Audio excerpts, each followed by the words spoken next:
Hello, hello. Nice.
I love this part.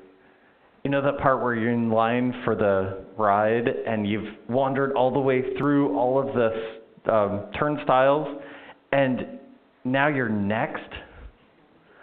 We're next in line. We get to do this.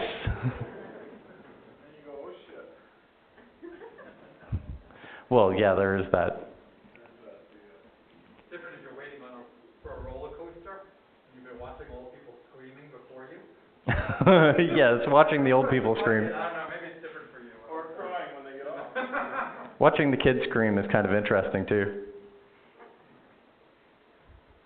Welcome. Thanks for joining us. Okay, it's about that time. Today we're going to talk about data warehouse, data lake, data mesh, oh my, the history of data storage. We're going to take a look at data mesh in particular, double-clicking into that, and kind of say, I get asked a lot, is this just a trend? Should I, skip this one and wait for the next one? Here's the part where I tell you I am definitely going to post the slides on my site tonight. If you heard that from any other instructor, and I actually spent 6 months chasing a speaker to try and get their slides. By the time they actually replied, they're like, I don't even do that talk anymore.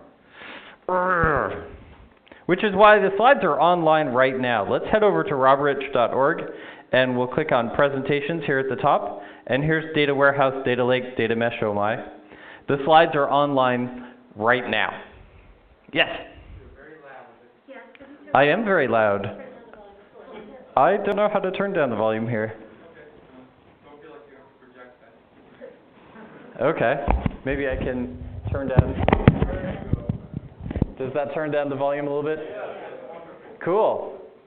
Yeah, that was a little loud. So there's the slides. They're online right now. Head over to robrich.org and you can follow along and see the slides in real time, which would be really cool. While we're here on robrich.org, let's click on About Me and see some of the things that I've done recently. I'm a Jetpack developer advocate, and so if you're struggling to deploy to Kubernetes, I would love to learn with you. Some of the other things that I've done, I'm a Docker captain and a friend of Redgate. Microsoft has also given me some awards. One of the things I'm particularly proud of is AZ GiveCamp. AZ GiveCamp brings volunteer developers together with charities to build free software. We start building software Friday after work. Sunday afternoon, we deliver the completed software to charities. Sleep is optional, caffeine provided. If you're in Phoenix, come join us for the next AZ GiveCamp. Or if you'd like a GiveCamp here in LA or wherever you travel from, find me here at the conference or hit me up on email or Twitter, and let's get a GiveCamp in your neighborhood too. Some of the other things that I've done, I do quite a bit with data, and in particular data automation. So SQL Source Control Basics, that was a lot of fun to write. I got to write a chapter in there. That was really fun. One of the things that I'm particularly proud of is I replied to a .NET Rocks podcast episode. They read my comment on the air, and they sent me a mug. Woo! So there's my claim to fame, my coveted .NET Rocks mug. And if you'd like a .NET Rocks mug, no, I'm just kidding. So let's talk about data warehouse, data lake, data mesh. We talked about this guy. So is data mesh a fad? Should I just skip this one and wait for the next one? I haven't really amortized the cost of my data warehouse after all, or my data lake, so I'll just let this one slide. That's what I often hear, and so part of what inspired this talk. We're going to take a look at lots of different data storage technologies: database, data warehouse, data lake, and data mesh. Then we'll double click on data mesh and kind of compare and contrast it to other philosophies and see if this one is just a fad or if we really want to dig in here. Let's start at the database. And actually before this talk it was really cool. Some suggested I had to start even earlier. There are definitely data storage technologies that came before we got to digital. The card catalog in a library is a great example. We could also take a look at, carved stones and find stuff. But let's start at the digital age. We'll start with the database. So we have a database. We want to store some data. Maybe this is the late 80s, early 90s. We're within an organization, and we can probably build a database, one monolithic database, mirroring the one monolithic application. Maybe we have a user, a handful of users, And it's actually pretty elegant. Here's our data diagram. We have a user that uses the application that uses the database. What's our security model? Well, the building. It's probably in the back room somewhere. I actually worked at a company that all the non-people things were in one room. The server, the water main, all the telco stuff. That was an interesting game. But yeah, the building security is pretty much the boundary of this data store. And that's awesome. Our application evolved slowly, so our database evolved slowly, and it worked. In time, we got to this thing called SQL, Structured Query Language. It's always fun when I hear people pronounce it SQL. I'm like, there's only two groups of people that pronounce it SQL. The people who have only seen it written and never heard it, and the people who invented it, who explain it like this. So yeah, thank you to Donald Chamberlain and Raymond Boyce for building SQL. SQL is this mechanism where we have kind of an English explanation to the types of things that we're querying. Now we're going to end up with a data store that is consistent. All of the rows have the same type of data in it. So if I have a row that is, or a column rather, that is a phone number, then everything in there is going to be a phone number. If I have it as an age, then everything in there is going to be a number. Now that's great. We have SQL. We can start to normalize our data. We can think of this like Excel spreadsheets. Now if I have an Excel spreadsheet showing a customer, well, how do I show the orders that they bought? Or if I have an Excel spreadsheet for an order, how do I show the products on that order? So we'll have related tables, related sheets. And each table then has a foreign key back to the original source of data. So our order line will have a foreign key back to our order, and our order will have a foreign key back to our customer. Now we've chosen to normalize our data in this realm, both to avoid duplicating data, but also to store the data in a very compact way. Now in this time, data storage is a premium. We're talking about, thousands of dollars per megabyte. I have a friend who talks about, data storage is how much data can I fit up my nose. In this realm, it was, pretty much nothing. We normalized our data both to avoid redundancy, but also to store data more compactly. So then we had to do joins between tables to rebuild our data set into a complete set of data. ACID compliance. One of the big things about SQL is ACID, so let's double click into that, and we can take a look at ACID compliance. We know that given these properties of ACID compliance, the entire transaction will either succeed or it will fail.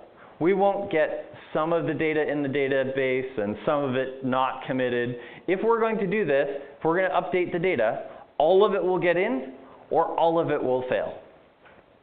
Now that's really elegant. We can say, hey, given this constraint, I know that my data is consistent. By comparison, we can compare this to eventual consistency.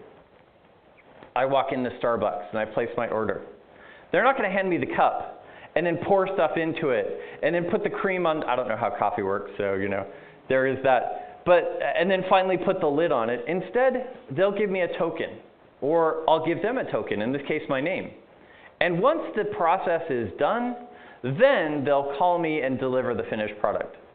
We probably do similar things on e-commerce sites. When I go to Amazon and I check out, or a flight, if I'm booking a flight on my airline, when I check out, I don't have the ticket yet. They'll email me that in a few minutes or an hour or two once they have that final ticket number. But I'll give them a token, or they'll give me a token, and once it's done, we'll get it resolved. Once I finish that purchase, if I go straight over to my credit card and I go look for my account balance, that charge may not be on there. But by the end of the month, all of the charges will be listed, and I'll be able to reconcile that. So ACID compliance versus eventual consistency. Now, we may have different needs for different problems, but the cool part about SQL is that we have that ACID compliance. We have ACID compliance, we have normalized data, we have this strong query language, and so it's really cool. We have this database that kind of mirrors the monolithic structure of our application at this point. So on the upside, we have SQL. Security is easy because it's the boundary of the building. Changes are rare, so we don't need to evolve this schema very much. We have a strong schema. We focus on small storage to preserve our limited storage resource. It's working out pretty good. And a few years later. So now what? Well, let's build some reports. Analytics. Now the cool part about analytics is we're able to take a look at lots of data and infer trends or calculate totals. That's pretty cool. But it is also a very different characteristic from the normal details of our database. We're querying in bulk. So our data map may kind of look like this. We have a user using a data entry app. They're finding a particular record, add or updating that particular record. It's very transactional. It's very small amounts of work. By comparison, we have our analytics users using BI tools perhaps, and they're doing these bulk reads and no writes against our database. Now, in this era, maybe they're the same user. Maybe the reports aren't as intense as we're making it out to be here. But these reports do have a very different query shape from the query shape of our transactional users. So, yeah, we're doing bulk reads and no writes. That's very different from our transactional users that are doing a seek and updating very small amounts of data. So when we're doing these analytics operations, we're doing these bulk reads, and so we're probably locking the table. Maybe for a significant amount of time while we read all that data. Now, we definitely could read uncommitted, so not lock the table, but now we've lost our ACID compliance. So is that an accurate total for the month? Or were there transactions coming in that we got part of but not the other part of? These are concerns that hit us, and so yeah, let's lock the table, let's run the report, and now we're starting to impact our transactional users because, well, the table's blocked, so now the application is slowing down. So what can we do here? On the upside, we have great strong schema. We're storing it in a very small space. On the downside, because we now have these analytical reports coming out of it, then we're locking the tables and we're yielding a poor performance for our applications. So analytics locks the table, kind of breaking transactional needs. Can we get rid of those report users? Push them off to the side, maybe? So how do we make analytics faster? Make the report run faster. That'll do it. Then we aren't locking the table for as long. Let's add indexes. Let's add statistics. That'll make our data perform faster. Except for now, all of the writes take longer because we're kind of pre-doing those reports as we update each index or each statistic on the way through. So what if we separate our data store? Let's do online analytical processing, or OLAP, by comparison to online transaction processing, or OLTP. So OLAP. The theory behind OLAP is let's separate the transactional workloads from the analytical workloads. If we store them in different databases, we might be able to tune them for different workloads to be able to avoid that impact on our traditional users when we do these analytical queries. So in here, in our transactional system, we'll seek for a row and then either add or update that one row. By comparison, in an analytical system, we're doing bulk reads of data and we're not writing at all. Those are very different query shapes. So let's separate it and do this. Now, we still have our user using our data entry app, hitting our regular database. We'll call this the OLTP data store. And we also have a user using analytical tools hitting an analytical database over here, the Olap database. Now that's awesome, but now we need to get the data from here to there. So let's do this ETL process, this extract, transform, and load. Or maybe we do an extract and load and then transform in place, so an ELT process. We have a new piece. How do we get the data out of here into there? That's pretty cool. How do we get that data, that ETL process? So ETL, extract, transform, and load, that process of bulk reading all of the things from the transactional data store and updating them in the analytical data store so that we don't need to do that every time we run a query. I just said that again. That's cool. So ETL, periodically we're going to read all of the changes or maybe all of the data. We're going to suck that out of the transactional system and write it to the analytical system. Yes, it's going to lock. But the locks involved in doing this one ETL process are much less than the locks for running every query inside of every report inside of our analytical system. So once a night, once an hour, let's go find all of the changes and stick them all in that other data store. Now we end up with this wonderful ETL dilemma. Yes, the ETL process is going to lock the transactional store. And while it locks the transactional store, then our users are impacted. So let's do the ETL process less frequently. Therefore, we're not impacting normal users. They can accomplish their tasks faster. But now the reports are stale, because if we only ran the ETL process once an hour, then once a day rather, then the best we can do is the report as of last night. So let's run it once an hour instead. The faster we can run this ETL process, the fresher the reports are. So let's run it maybe once a minute. Hey, now we're locking those tables pretty substantially, and now our users are starting to complain performance. So let's turn it down. We have this dilemma. If we ETL more frequently, we impact our users. If we ETL less frequently, we have staler data on our reports. Is there a solution to that? So Olap databases. We separated our transactional system from our analytical system. Now, because they're separate, we have a few times where we do these bulk reads on our transactional system. But that's a whole lot lighter weight than trying to do those bulk reads every time we want to run a report.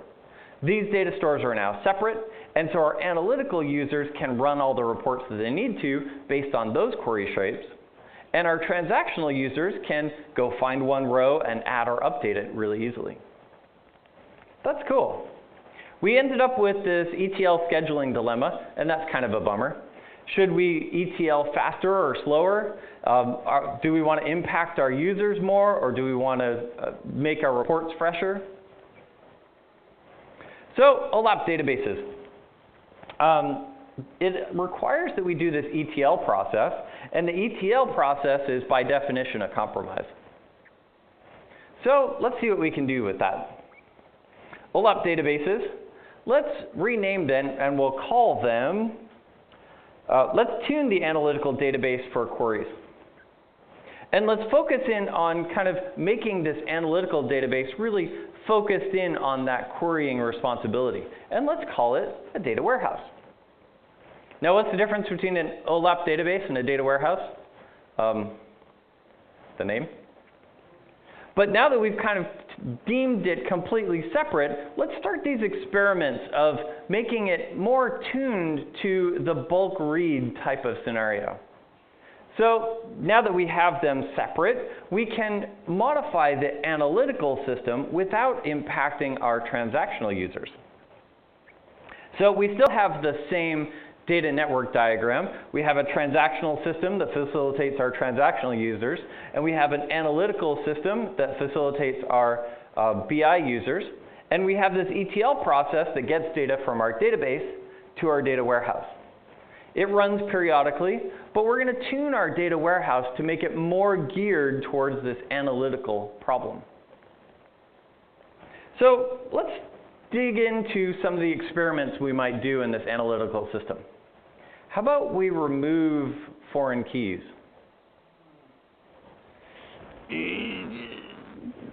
That's painful on all kinds of levels. But we're not writing in the analytical system. The purpose of a foreign key is to validate during a write operation that that other data exists. In an analytical data store, either the other data already exists or it doesn't. That decision has been made. So this foreign key is just making the write operation into the analytical data store slower. So if we remove the foreign keys only in our analytical system, then we can load that data a little bit faster, and there's less overhead in our database. Yes, the foreign keys still exist in our transactional system. Don't remove them there. We're only going to remove them here in our analytical system. Next up, let's create different indexes. Now, in our transactional system, we probably needed indexes geared towards the screens within our application. We need to be able to load a list of customers. And we need these particular fields, because those are the ones that are shown in the Select a Customer dialog. We need to be able to grab all of the customers. Or maybe we need to grab both the order and the order details at once. And we'll always do that by order number. So we've tuned these indexes and these statistics to match those use cases. By comparison, the use cases inside of an analytical system might be drastically different. We're going to sum orders by region. We didn't have an index on region before. We didn't have an index on salesperson before. So let's create these different indexes that kind of facilitate that analytical workload. Yeah, they can be different. That's kind of cool. Next up, let's denormalize the data. Uh-oh. This is really uncomfortable. Wait, why did we normalize the data? We normalized the data for two reasons. The first was to avoid data duplication. If we're going to write the data, we want to make sure that we're only writing that in one spot. And the second was because storage was expensive, so we want to store it smaller. Our problems today are not data storage capacity. Our problems today are data latency. So we can store it bigger.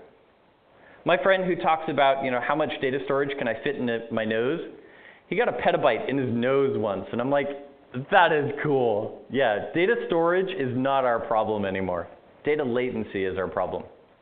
So we're going to denormalize the data, understanding that that means that if we write data, we may need to write it into multiple places. But now we can read data a whole lot easier, because we have the related data all in one place. In our transactional system, it is still very much normalized. But in our analytical system, maybe it's denormalized a little bit to make those reads faster, to make the reports run faster. So why did we normalize the database? Because we wanted to fit in limited disk space, and that's not our problem anymore. Yeah, I already walked through that. Our problem is not data storage. Our problem is latency. So here's a normalized database. We have the customer, we have the orders, and we have this customer ID foreign key back to this table. In our transactional system, we definitely want that, because we want to be able to update the customer name in one place and have it take effect to all orders everywhere. But in our analytical system, maybe we're going to put the customer name as a column inside of our order table. Now we don't need to join the customer table to be able to get at that data. Now it makes sense for some columns, it doesn't make sense for other columns, but if we duplicate the data to avoid the joins, now we can process these reports faster. It does mean, as we're doing the ETL process, we do need to publish all of the updates to all of the spaces where it's written. But that update process happens infrequently. Our reports happen much more frequently, and the latency involved in the reports is much more important than the latency involved in the ETL process. So let's denormalize our data. Now, this is an experiment. If that doesn't work, we can definitely go back, but it's one way that we can start to speed up our analytical systems. Next up, let's experiment with storage types. Now, SQL was great. SQL allowed us this optimized query engine. It gave us ACID compliance, but we could start to experiment with database engine types, maybe to optimize for the particular workload that we're after. Maybe we need a graph database to be able to keep track of relations. Or maybe we need an event database to keep track of very high throughput event-based data. Or maybe we need a NoSQL database, a document store. And one that's particularly interesting is a column store. Here's a row store where we take a look at a traditional SQL database, and here's a column store. In a column store, we can think of this kind of like the row store's index. Imagine that I have countries in the world or states in the United States. If I have states, I can probably make this index pretty small. There's only 50 of them. If I'm doing countries in the world, there's only 200-something of them. So now if I want to bulk read based on countries in the world, I can quickly seek to that particular spot, and I can bulk read all of the data associated with that. That's cool. So if we store our data in columns, then maybe we can do those bulk read operations a little bit easier. Now, columns make sense when there's a high correlation between data, the countries in the world or the states in the United States. But it doesn't make sense for something like phone number. There's probably not going to be very many duplicates of phone number. In fact, if I find a case where a phone number is duplicated, that might actually be a data error. I don't want to create a column store index on phone number. I want to create a column store index on salesman, or product type, or region. So playing with these different types of data stores is really interesting. Let's also take a look at the SQL and NoSQL experience. Here in SQL, I have the SQL query language, and I'm digging into the customer table, and that works out really well. But one of the expensive pieces inside of a SQL query is joining to that other table to be able to get that related data. By comparison, in a NoSQL database, I can have an array inside my document. And that array can keep track of all of that foreign key data. Maybe I want to store the order together with all of the order's lines in one document. Now when I want to go read that order, I just read that one document, and I have all of the things in one spot. I don't need to do joins. Now maybe this doesn't make sense for everything, but it does make sense when I have maybe a news site where I want to be able to hit that slug, load the page really quickly, and get all of the related data. So I'll put in the article title, the author's name, probably the author's bio details, and their image. Maybe even the first row of comments. All of that will get stored in that one document together so that when I hit that document, I can read it in one shot and display it on the page. So we did some experiments with data storage types, and we did some experiments with denormalization and with foreign keys. Let's do another experiment with horizontal scaling. Now, the SQL databases were built in the realm where we pretty much had a monolithic machine. Now, that may make sense in some scenarios still. If I have an auto-incrementing ID, I can't exactly distribute that across lots of machines. They might get collisions. But in this read-only scenario, I don't need to keep track of a singular type of data. So what if I distribute my data across horizontal nodes? Now, am I sharding my database, or am I duplicating it into multiple pieces? Ultimately, we can do those experiments, but we can do more horizontal scaling, create more copies of these machines so that we can get at our data a little bit easier. Now, this is an experiment. Maybe we get to the end of that experiment and we didn't speed up data access. But if network latency was a big thing, or CPU contention was a big thing, maybe horizontal scaling will get us to the right spot. As we start looking at horizontal scaling, we hit right up against the CAP theorem. The CAP theorem is really interesting. We can have consistency, availability, or partition tolerance. You can pick two, or you can pick one really hard, but there is no overlap for the three. Looking at this as a Venn diagram, we really want to be right there, except for that isn't a thing. Now, what's interesting about this CAP theorem, we're looking at availability, consistency, and partition tolerance. Let's look at this in the context of analytics. Consistency. We're not really writing to this data store. We're doing read-only reporting out of this data store. So consistency probably isn't a big need for us. Similarly, partition tolerance. Is it important if this partition gets out of sync of that partition? It's a read-only data set. They don't change, other than that ETL process. So partition tolerance really isn't important. With our reporting systems, availability is that important piece. We want to be able to run these reports quickly, and we want to have these reports available. So we're going to lean on availability here in the CAP theorem and not focus so much on these other two. Now, that is a trade-off. That does mean during that ETL process, we might get into some spots where data is inconsistent, or we might end up with split brain.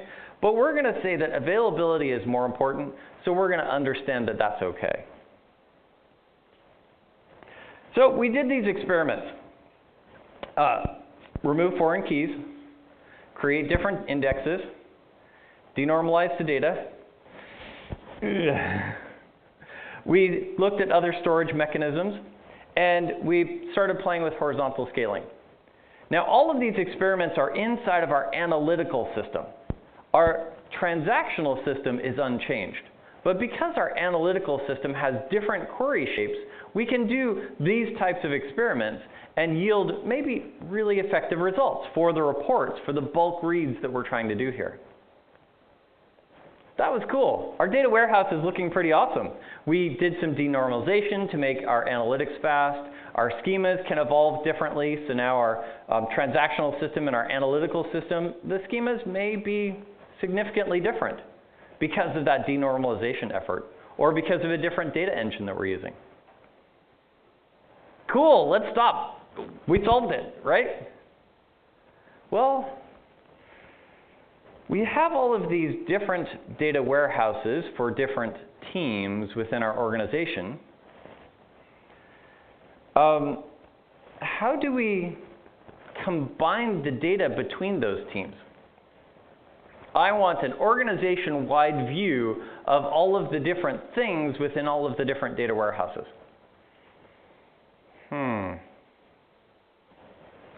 So, yeah, we ended up with lots of little data warehouses, one for each team, optimized for that particular use case, and that worked out really well. Their queries are doing great. But now how do I join this data warehouse with that data warehouse to get holistic organizational understanding? Even more so, how do I discover each of those silos? What do you call a customer ID?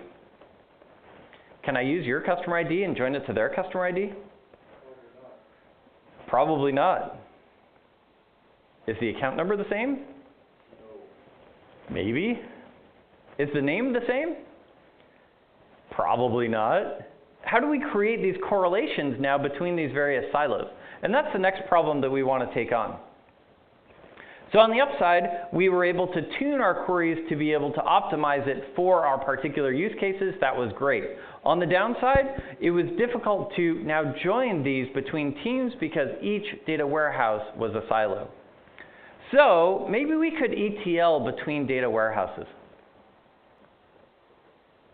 You ever get halfway through that problem and you're pretty sure that this was a good idea when you began, and you get out in the middle and you're like, wow, this was a really bad idea. No, let's not ETL between our data warehouses. Let's change the battery in our things, in our clicker. So we're not going to ETL between our data warehouses. We're going to form a new concept called a data lake. Now, what is a data lake? A data lake will consolidate the data across the organization into one giant thing that we can then query across. We'll focus on high availability. We'll focus on speed and performance of ingress and reporting. And we'll get to that spot where we have this really cool lake of available data products. So we end up with a diagram like this. Yeah, each of these teams were able to do their processes, but they each ended up with a separate data warehouse. So we're going to pool all of those data warehouses together here into this data lake. Now here in the data lake, we'll have different query engines, we'll have different query shapes. People may be storing data in flat files or in different vendors' things. That's okay. But we're going to have this ETL process to get data into the data lake from each team. And we'll have a ninja squad that manages this data lake so that we can build something like a data catalog. Now this data catalog can kind of keep track of what's here in the data lake so that as analytical users approach this with their BI tools, we can understand what's in the store and understand where we need to go. Hey, that's pretty cool. We might have different vendors, different schemas, different data in this thing, but it's very highly available. That's excellent. Now we can query across all the data in the enterprise. So let's coin a term like Data Mart. Now Data Mart might combine unique views across different databases within our data lake to be able to build unique views of this data. Now because it's within the data lake, we have our Ninja team keeping it highly available and keeping the data moving quickly. So we end up with SLAs on performance and availability. That's cool. I like the Ninja Squad being able to tweak the performance of that and get it just perfect. So the specialized team ensures performance, availability, that the ETL jobs run correctly and get the data into place. Kind of. So how do I get my team's data into the data lake? The Ninja Squad ends up now with a backlog of projects trying to get into the data lake. We end up with this contention between teams as we're trying to get at this limited resource that is the process of getting into the data lake. Not only that, the Ninja Squad knows nothing of the domain knowledge associated with my data. Their job is to make it performant and highly available, not to make it, I don't know, relevant. So we end up with a data lake with really highly available goo. Our data lake has become a data swamp. It's highly available, it's very performant, but it doesn't mean anything. What is the customer ID? It's the ID of the customer. What is the correlation ID? It's the ID that correlates things. We end up with these types of descriptions inside of our data product catalog that ends up not really giving us information. We have a very leaky abstraction. We're trying to get to the point where we can query across teams, but we still have to get beyond the Ninja Squad to the domain experts to try and get contextually relevant details inside of our data lake. It's awesome, it's highly available, but we have this contention trying to get new data sources into the data lake, and we have this data quality issue where the people maintaining the data aren't the people who understand the data. So it's highly available and discoverable, but it doesn't make any sense. Is that your data lake? Yeah.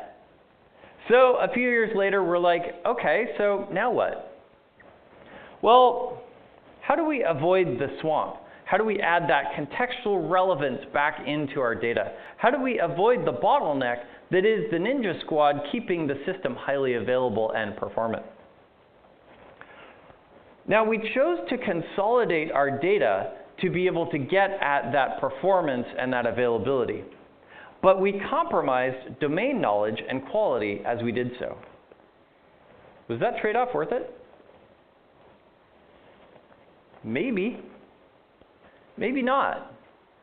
So let's coin a new methodology. Let's call this data mesh. Now, as we talk about service mesh, we get into very different types of connotations. So it's unfortunate that it's named data mesh, but it is data mesh. Let's take a look at data mesh. Now, with data mesh, we have a consolidated product catalog, and we have distributed data nodes. That's pretty cool. Let's take a look at our architecture diagram. We have a user that uses a data entry app that gets at that transactional system. We have this ETL process that gets into a data mesh node. Now, this team is going to own that entire process, getting the content into their data mesh node. This other team does a similar thing, getting their data into this data mesh node. And here we then have that data mesh that is all of these data mesh nodes together with a centralized product catalog so that we can understand the details associated with this data. We might choose to build our data products, data marts, on top of that, maybe harvesting unique insights into one or more data stores. This then is distributed data storage, central data catalog. Now, what about the data warehouse? I didn't finish amortizing it. It's this collection of things. It's a node in the data lake.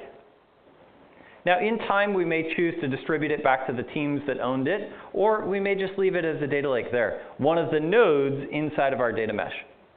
As our BI users hit it, they can understand the details in the product catalog, and they can be able to pick the data mesh node that they need to be able to identify the reports that they need to be able to run.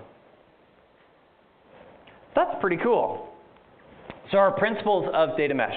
We have distributed data storage and a central data catalog. We're going to present these as data products together with the same SLAs that we had before around availability and performance. But now hopefully we can also get SLAs around data quality. The people maintaining the data node are the domain experts that maintain the transactional system. So data quality can be part of that data node as well. So how do we think differently here? Oh, the domain experts that maintain the OLTP system maintain that data node to ensure data quality. I like the analogy of a grocery store to kind of describe a data mesh. I'm going to walk into the grocery store, I'm going to go to the bread aisle, and I'm going to be able to compare the various labels on the various types of bread to be able to pick one. Now, the grocery store did not make any of the bread, or maybe they did make a little bit, but not very much. But there's lots of brands for me as a consumer to pick from. Now, I compare the labels, I can compare the facts around them, I can choose the bread that exactly matches my needs, and that's the bread that I'm going to purchase. Now, where this analogy breaks down a little bit is that kind of describes a data warehouse, centralized. But here in a data mesh, what I'm identifying as I compare the various breads is the address of the grocery store, or the address of the bakery. So I'm in the grocery store, I pick my bread, and then I drive to the bakery to go get it. Yeah, the analogy isn't perfect. But it's a cool analogy. I can walk into the bread aisle, I can compare those labels, I can take a look through the data catalog, I can understand the choices that I have available, I can compare and contrast them, and choose the data source that exactly matches my needs. Then I can go to that distributed data source and get that data in a highly available way. I have data products based on a centralized data catalog, but those products are distributed. That's cool. So our data mesh. Now, unlike the data warehouse, we have distributed data. The people who maintain the transactional system are the people who maintain this data mesh node so we can focus on quality. The consistency and availability should match the data lake. Now, we may need to make some staffing choices to make that happen. Let's take the Ninja squad and let's distribute them across the teams, or maybe we'll let them parachute into a team to help them get that node going. But there is a little bit of duplication of effort now, because each team is standing up their own data mesh node.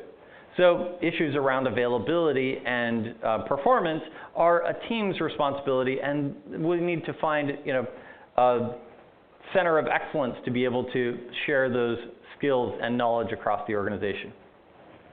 We also have the Ninja squad that is no longer a team, but rather a series of consulting experts to other teams.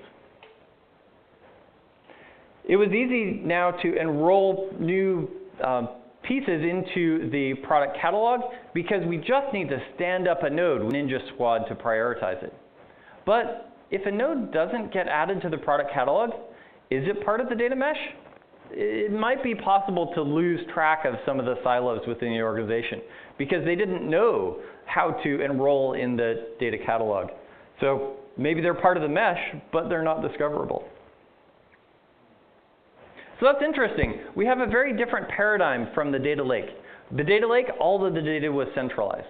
Data mesh, the product catalog is centralized, but the data is distributed.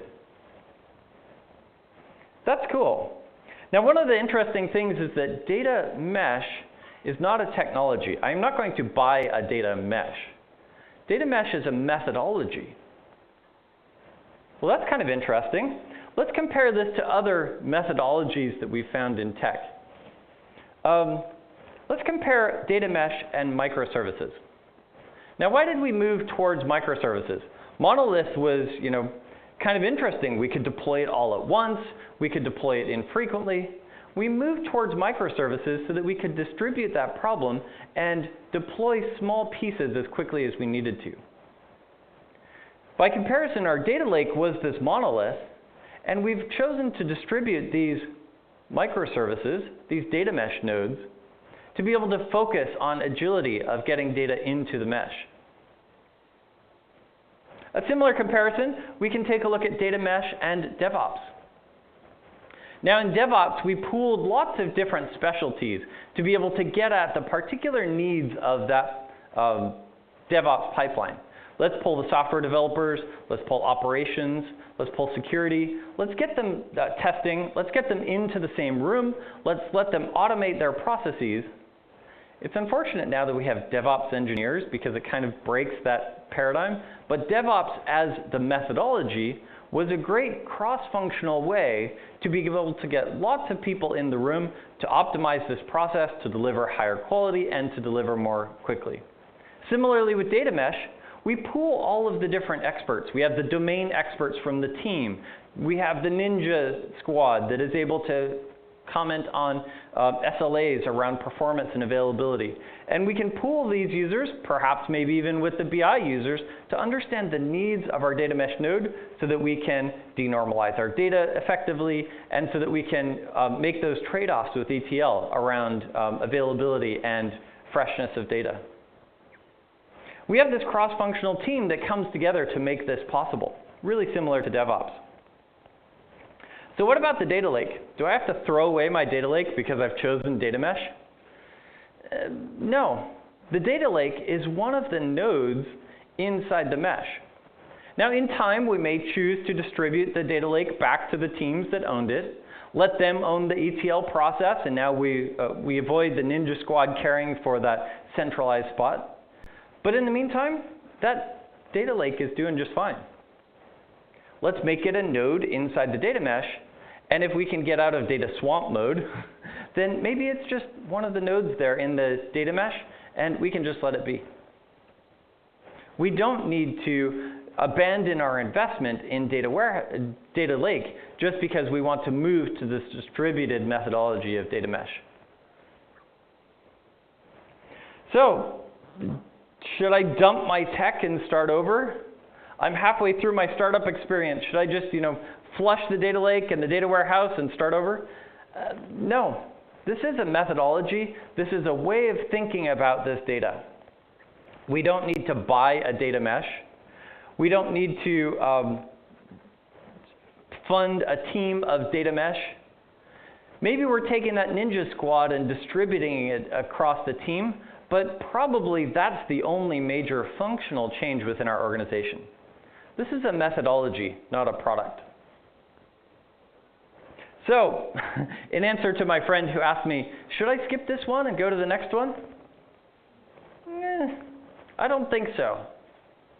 Let's take a look at other fad technologies. The internet. Yeah, I don't think that's going to be a thing. Agile. Now, unfortunately, the marketing people have gotten a hold of Agile, and so maybe the term itself is less meaningful, but that mechanism of people over process, of people over tools. DevOps, that process of getting cross-functional teams together to coordinate to deliver more quickly. I would argue that data mesh joins this as one of the methodologies of how modern software is built. Data mesh. We can embrace the methodology of data mesh to discover data across the organization, to easily publish new products, and to be able to facilitate the domain experts who are working on that transactional data to ensure data quality. Unlike the data warehouse where only the ninja squad could do it and they were the gatekeepers, with data mesh, we can do this cross-functional process to be able to get lots of people into place.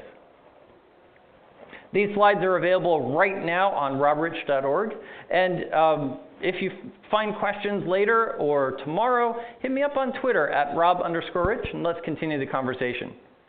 For those of us live in the event, what are your thoughts? What are your questions? Yes? The assumption that the data is all basically, let's say, coming from databases, presumably it's not. How do you get it organized so that you can get it to be useful for your analytics users? So coming from different sources, it may or may not look alike. You're right. As we are starting to make these more distributed back into their teams, maybe that's not the best way that we need to be able to consume unique data products. Maybe we do need to be able to look across teams to be able to get the insights that we need. So we might want to build new views over the top of those distributed data products to be able to get those unique data products. I like that. Yes? How do you get this kind of practice, this methodology started at your organization? And when you have kind of a lot of distributed warehouses? Good question. So how do we get a data mesh into an organization where they have a very established data warehouse or data lake methodology? Yeah, it's hard to get it started, but in a similar vein, the first unit test is always the hardest because you're proving that process. You're trying to get the DevOps pipeline to call into it. The moment that you have one, getting two is that much easier. Getting three is even easier than that. I would argue, can you get a champion above and a champion below to be able to make that happen for maybe a smaller risk project? Let's not add this to the data lake. Let's instead make this separate, but still publish it to the data catalog. If we can get a champion above and below to be able to make that happen, and it's a lower risk project, and it succeeds, maybe that can help us start the flywheel that gets it going farther. Ultimately, if our organization says, don't bother with the unit tests, we're not shipping that code, yeah, that's a difficult fight. Great question, thank you. Yes? What sort of standards for the ETL process might you send out, because every single one might be a little different to filter into its own node? How would you ever centralize that? Good question. So how do I get the ETL process into each node? The ETL might be a little bit different, but how do I get common learnings or standardization across the organization? What's interesting about a data lake is standardization is really important because it's ending up in one place. What's interesting about data mesh is it's less standard.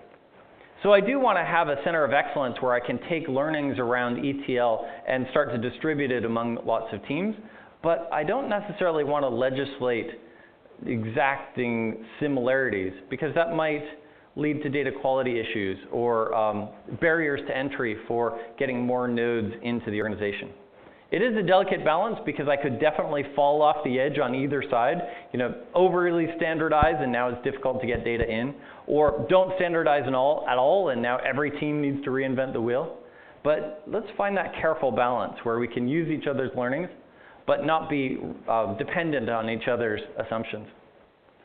Not a great answer, but I like that thought. That's great, yeah. Yes?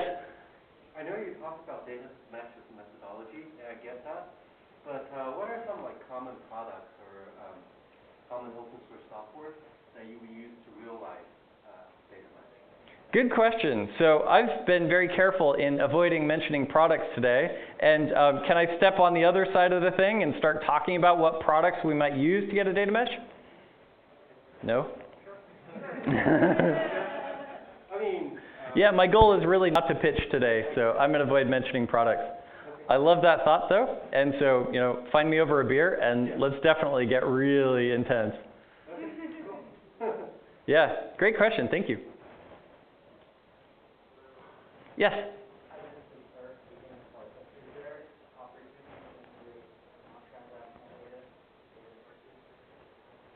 Good question.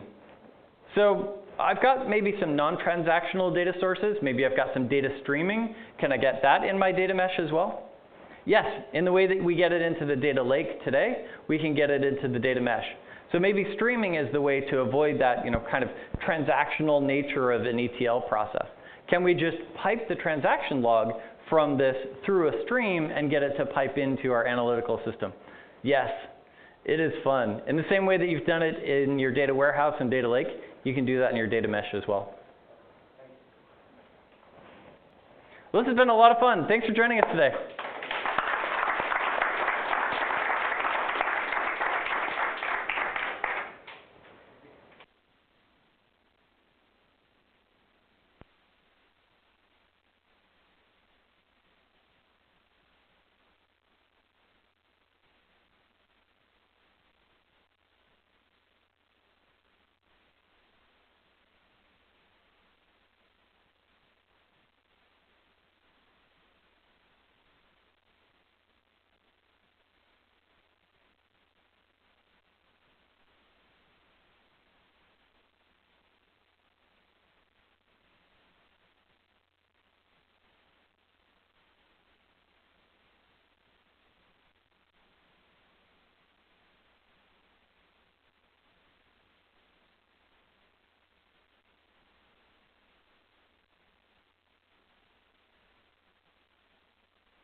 Hello.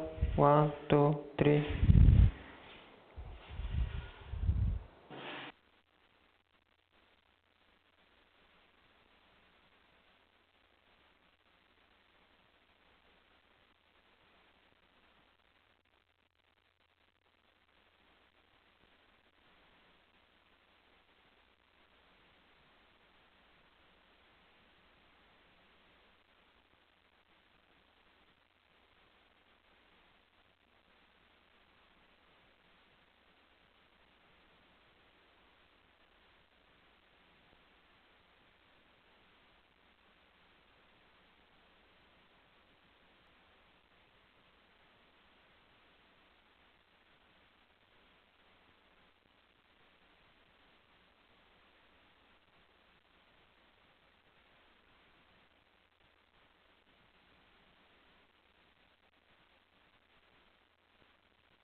1, 2, 3.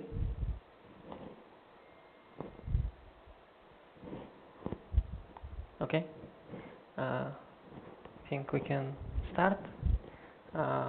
Hello, I am Antony Ivanov.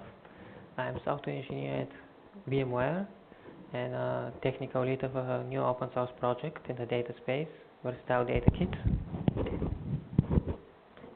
A little bit about myself. I live in Bulgaria. I am really a huge believer of data-driven decisions and using data in our everyday lives and in professional lives. Have you watched Moneyball? How many of you have read or watched Moneyball?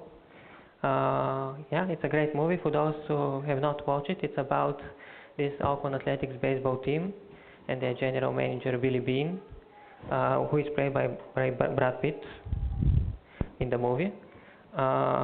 Its focus is that the team has lost their stars and they have very low budget, so the team uses analytical, evidence-based and data-driven approach to really assembling very competitive baseball team and succeeding. So in my opinion, really good decisions, correct decisions are often one that we use data-driven decisions. So they usually trump purely intuition-based decisions. There are still a lot of challenges in making efficient use of data, and I'm going to focus around those that are very similar to the ones that have been solved in DevOps of software engineering. I have been working in VMware for the past 8 years in the data analytics platform, and that capacity will be able to work both as data analyst, creating reports, as an infrastructure operator, operating clusters in Kubernetes, Kafka, and this kind of different roles.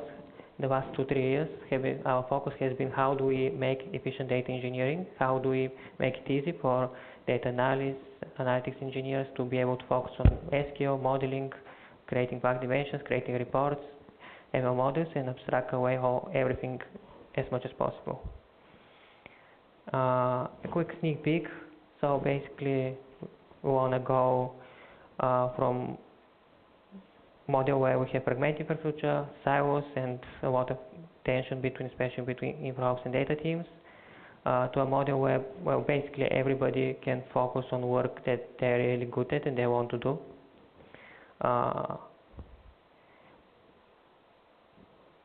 So the agenda, we first go over the challenges that we want to solve. Why do we need DevOps for data? Next, we will focus on the DevOps for data as a service, basically what is the solution, and then we'll present 3 demos. It's quite possible I won't have time for all the 3 demos, so I will let you vote for which one of the last 2 demos you want me to show. So let's look at the challenges. Let's sort of introduce the 2 actors in our play. At one time we'll talk about infrastructure and operations teams, and from the other side we'll talk about data teams. Those are the 2 personas we want to focus, because I know that definitions for personas can mean different things, so let's define them. For the operations teams, those are generally the people who provision the infrastructure. Those are people who know how best to provision Kubernetes, how to secure it. Those are people who provision and Spark clusters, Kafka clusters, empower Presto or cloud resources like AWS, Redshift, and Kinesis. They understand the application of data infrastructure. For example, they know that using HDFS it's better to use bigger files, not small files, while Kafka accepts small messages. And on the other side, also they understand how some best DevOps practices, like how to be able to continuous integration, continuous deployment, how to make sure that code is versioned, traceable, and so on. Overall, their goal is to maintain infrastructure and to make sure things work. That, in other words, they optimize for reliability and availability. On the other hand, we'll call data teams, and I'm here using the terms very broadly. It could mean data scientists, data engineers, analytics engineers, ML engineers. I don't know which terms are used, but they have the domain knowledge and the business knowledge to create the correct models for their business use case. They know the column names of the tables. They know how to best to join them, how to create, or they can create the ML models to make recommendation systems, and so on. Their focus usually is on making sure they can iterate very quickly in order to deliver to business. You know, businesses nowadays move very quickly, and in order to be able to make good decisions, you need to keep the data with the same speed. So, for example, if we want to see if a new feature is adopted, we want to add the new column for this new feature in the table in a matter of hours and not weeks or months. But those two priorities are sort of in conflict with each other. This is very similar how between development operation and the DevOps world, where we want to, in the data team, we personally want to optimize for quickly delivering the value of the data, but on the other hand, the infrastructure team wants to make sure that things are working. I do have a lot of situations where a data team would create, simply because they will use insert values to create 10,000 insert value statements, which would cause huge load on the database instead of batching them. They would, for example, store huge columns in a single column, huge values in a single column. There's other problem is also that there may be often no clear separation between what each team needs to do. There are some times where data team they need to provide their own infrastructure, so they need to go and start EC2 instances, maybe create cron jobs and all kinds of things. At the same time, if something is working in productions, we've had operations team that has to sort of go and debug almost the data application, data job that's breaking the production report because the VP is shouting at them, and they need to make sure it works. And this kind of borrowing responsibilities overall cause for both teams to have much worse operations and development efficiency. Those are very similar problems that can be solved sort of DevOps world, so we need to see how we can sort of adapt and adopt them due to some differences between DevOps in the software engineering and DevOps for data engineering. So if we can provide a solution where multiple teams can work with data in a way that's easy for them to consume, and at the same time for infrastructure operators to be able to efficiently operate it, that would largely alleviate those problems. What this means, so what we need to do for data teams, we need to have sort of enable them to create easy workload creations, like have self-service capabilities, so data teams can create end-to-end pipeline and all completely their own work. In the same time, we want to abstract and sort of manage the infrastructure as much as for them. So when they go, they simply click create job, or maybe deploy job, or maybe they just do execute query, and they don't need to concern themselves if below that the files are in Parquet, if the code is versioned, and so on. And overall, things should be fully automated, where the DevOps cycle and whole data journey is automated for them, so they can focus on business logic. In the same time, we need to enable IT to sort of establish policies. It may be government policies, it may be just best practices, and make sure those best policies are observed. For example, can we ensure the data is anonymized? Can we ensure that maybe all files that execute in the main environment are not executable? And next, we need to ensure that sort of the infrastructure is controlled. That's probably the flip coin of managed infrastructure. For example, IT team best knows that in order to ingest data into Kafka, you need to keep payloads messages fairly small. So if you can provide some mechanism for the IT team to infrastructure operators team to basically encode these kind of rules, so that when the data engineering team, they're writing their jobs, they maybe use interface and object for ingestion, and in the same time, behind the scenes, those payloads will be chunked automatically as part of the user code. So it can provide this kind of extensibility plugin mechanism so that IT team can provide these kind of features for their own data engineering organizations.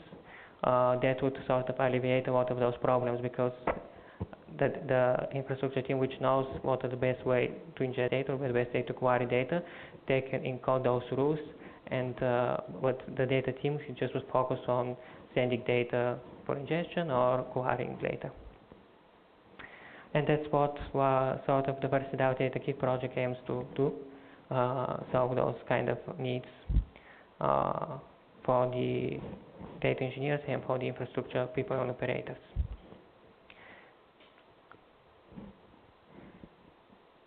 So Verstal Data Kit contains two things, two components. One is the Verstal Data Kit Sdk.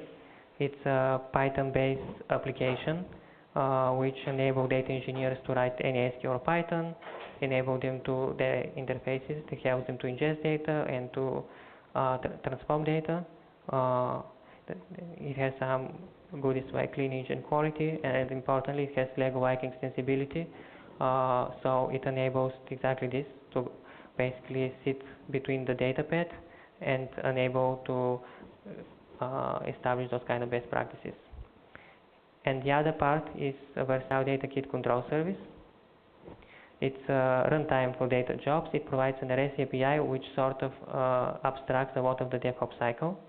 For example, with automatic versioning and deployment. It has monitoring and alerting capabilities, a lot of basic things. It's cloud native, so it's integrated with Kubernetes, and you can have monitoring in Prometheus, and it's a primarily infrastructure operations team. So it can, at high level, we need to do two things. At one, we need to sort of automate and abstract the development process. So this is how we give power to operators to establish best dev practices. So what we can do is, with Verstal Data Kit, we can automate and abstract if we flatten the DevOps cycle. We can automate and abstract large parts of it. So we can take care, for example, we let data teams only plan and code, and they specify their code in some folder, and then we can take care, build all the necessary containers, install dependencies that specify program requirements file, run some tests, version it and release it, and deploy it. And behind this whole happening sort of behind one single method, which we can call VDK deploy. In the same time, we can enable a separate team to basically establish policies and make extensions by plugging into the DevOps cycle, so they can control how the things are built, tested, and released. A very quick example: let's say that we want to create a DevOps plugin which will run some standard system tests for all data jobs in the enterprise. So this is because Verstal Data Kit has concept of teams, it's multi-tenant, so every data job that's running managed by Verstal Data Kit would be able to, before it's deployed, would run those checks. So for example, let's say that we want to run some standard system tests, and at the same time we want to do security hardening. In this example, what we are doing is we simply run some system tests that some centralized team has come up, and we remove execution privilege for files during build, so that when the jobs are deployed to run in production, they will not have any execution, they won't be able to be executed.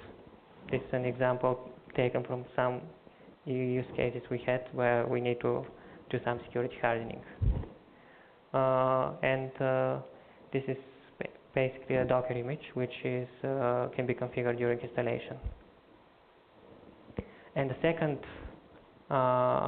important piece that we need to do is to automate and abstract the data journey. In a way, if you look at the data journey, which you ingest data from data sources, you transform it, and eventually you use it to make insights. We should be able to make sure that when accessing the database, there are some best practices that can be enforced. Sort of VDK can act as, we can think it almost as virtualization layer. Data teams can use the same interfaces, for example, dbapi for SCaLE connections in Python, and at this virtualization layer, we can encode using plugins different rules, which we'll show in a couple of demos so that it's more understandable.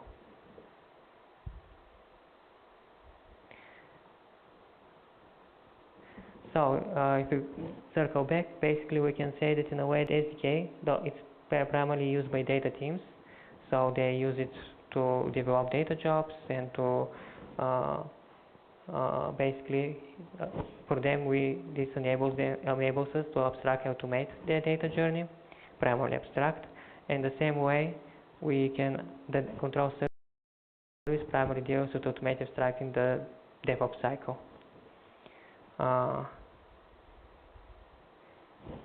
So it's a bit more clear. Maybe we can show a quick 2-3 demos. The first use case we'd like to tackle, explaining is sort of how do we install and deploy Verstal Data Kit, and what do we mean by defragmented data infrastructure. So what we're going to do, so we are gonna, let's say we have multiple tools, multiple databases. We're gonna build custom SDK which is data engineering facing, and we're gonna deploy it and have them use it. And at the same time, we have a runtime environment which they can deploy their data applications.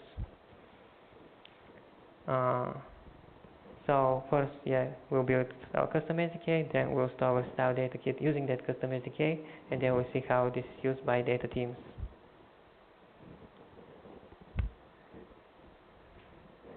We'll start from scratch. So the SDK is simply a Python application.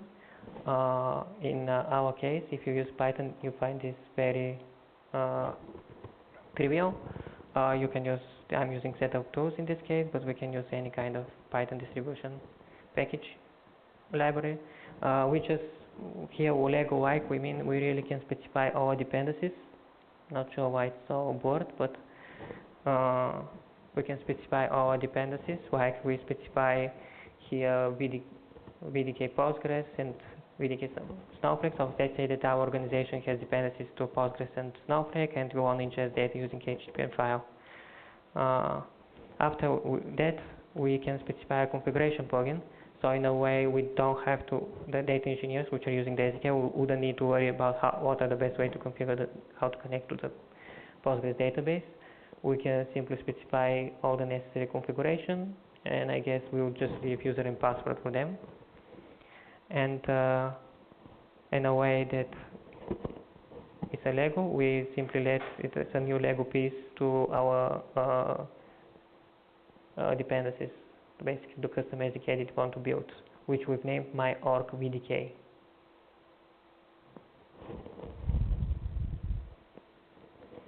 Now this custom SDK is ready, and it's a Python application, so we can give it to data engineers, data analysts. They can use it locally to develop data jobs, but eventually they'll want to deploy those data jobs to run in a managed environment, and that's what the Verstal Data Kit Control Service would provide. So let's see how we can install it. First thing we need to do, our Markov VDK, we need to create a Docker image, because that's how it's configured. The control service knows it needs to use this SDK to run the data jobs with. We'll probably tag it with version and release. And next, we will use a Helm chart. The control service is installed using Helm chart. And in this case, we simply specify the Docker image we have just created. My.org VDK. The tag is release. We use the same tag, similar to how we use the tag latest. This would allow us to automatically upgrade even if we have 1 million data jobs running. The next data job, when we change the SDK, the next data job automatically use a new SDK. That's because the user code and the VDK code sort of coexist together. So we have two independent versions for system libraries and for user code. This and then we simply run the helm install command to deploy our control service. It will expose a REST API which can be used to deploy jobs, and we'll show what we can do with that REST API now. For the REST, so what we're gonna show, let's run one data job. We'll show an example of data engineer creating an ingestion data job. So what they'll do is they'll get some data from a REST API, which looks like this, and would write some user code in Verstal Data Kit to execute it and automatically create the tables and populate in the correct columns. That's a data engineering related feature for the Verstal Data Kit. So first step, we create our data job. We name it example and the team name, which allows us to group data jobs. Also, we can have some access control over which you have to be a member of the team to have access to the data job. After that, let's say that we develop the data job. In this case, we will develop some ingest data job. The only thing, entry point for all data jobs, for all Python steps in a data job are this run method, which has iJob input, which is basically interface that you can use some methods to ingest data, to query data. We can do separate talks about this. In this case, we ingest data into REST target table, and we will ingest data from, it will look like this, basically from some JSON API. I'm sorry about the blurred screen. And let's say that we run our data job first locally, and after the data job succeeds, it executed the ingestion and would have populated the table. So we can see now that the row is in the table. If somebody knows Latin, they can translate it.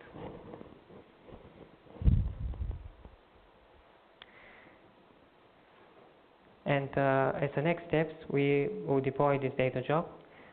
So we basically, as far as data engineer is concerned, they just click sort of VDK deploy command in the directory. And afterwards, Verstal Data Kit take care of everything. They don't know that there are containers behind it. They do not know that we've stored it in some kind of version control, that we version it and release it. This all happens behind the scenes. It's all hidden behind single VDK deploy command.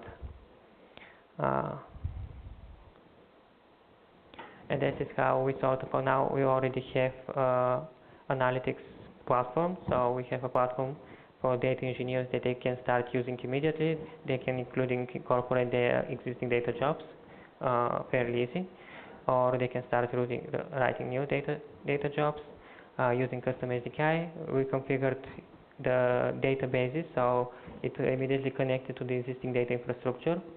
We showed this with a database example, and we show how they can be sort of customized, in this case by infra operations team. In this case, we just simply showed how we can create configuration plugins so that the configuration is ready available for when people are using the custom SDK.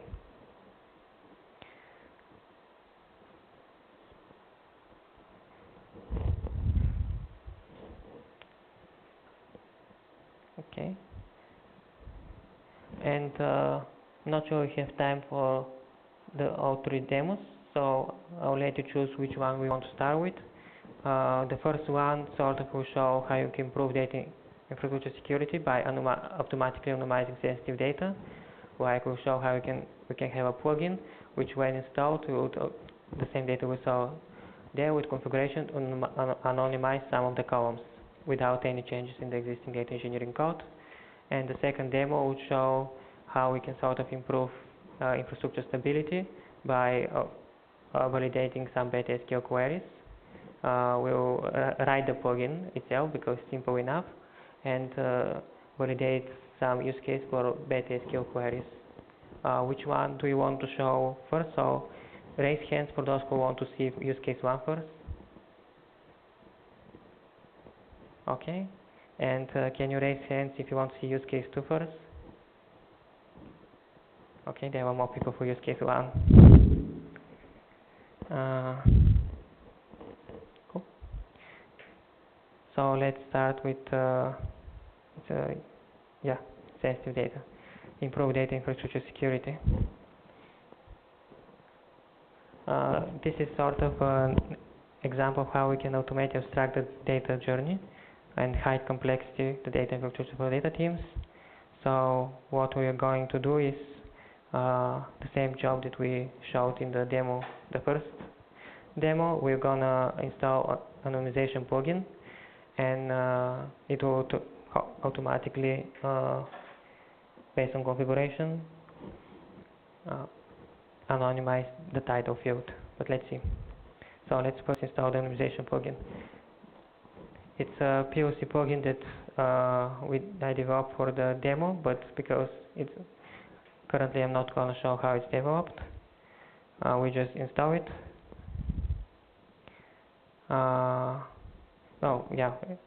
First we show that the data is not anonymized. Delete without item. Does anybody knows what in? I should have checked. I'm curious what it means. And then now we'll install the anonymization plugin. Installing plugins is simply pip install command. So we install VDK POC anonymize, and now we have this plugin available in our own installation. But we don't want to just install it. We want to make sure that every single installation that's using custom SDK is using it. So we just add it as a new piece in our Lego structure, my org VDK POC anonymize. Now all local installation we prompt it after this is pushed to some PP repository. All local installation we prompt it to upgrade, and this after we rebuild the Docker image, every single job that's running in the control service will start using the new plugin as well. So let's configure it. In order to configure it, we need to first specify that we want to use a preprocessed sequence called anonymize. That's how we named our plugin. And next, we want to specify which fields we want to anonymize. Again, we do this in the configuration plugin we built in the first step. So once this is packaged in the MyArc custom SDK, it will be used by every single data job deployed. And when the data engineers upgrade the SDK locally, it will be used locally. In this case, we specify, it's probably not seen well, but here we say this is a dictionary which say rest target table and is the key, and a list of values, in this case one value called title. This is the column which will be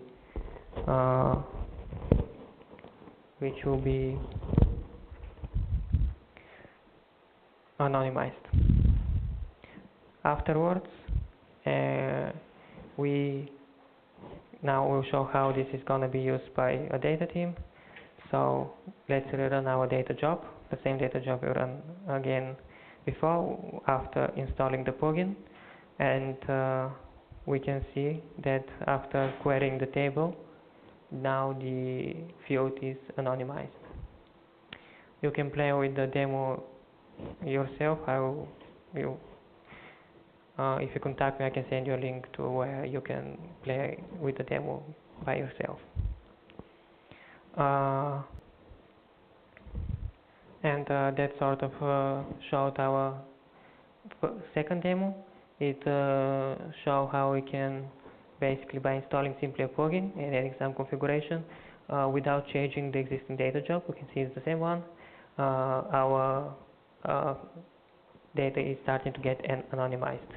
This makes sure that some centralized team who wants to have control over this kind of decisions can make them in a central place.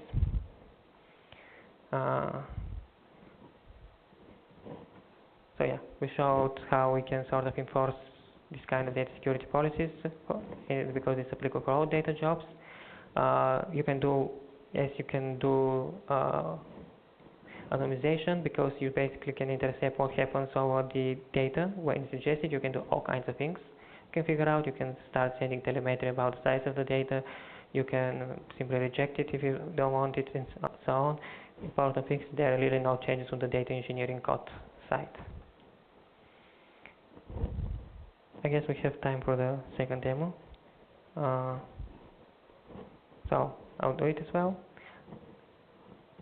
Again, we'll sort of show similar concept, how we can automate abstract the data journey.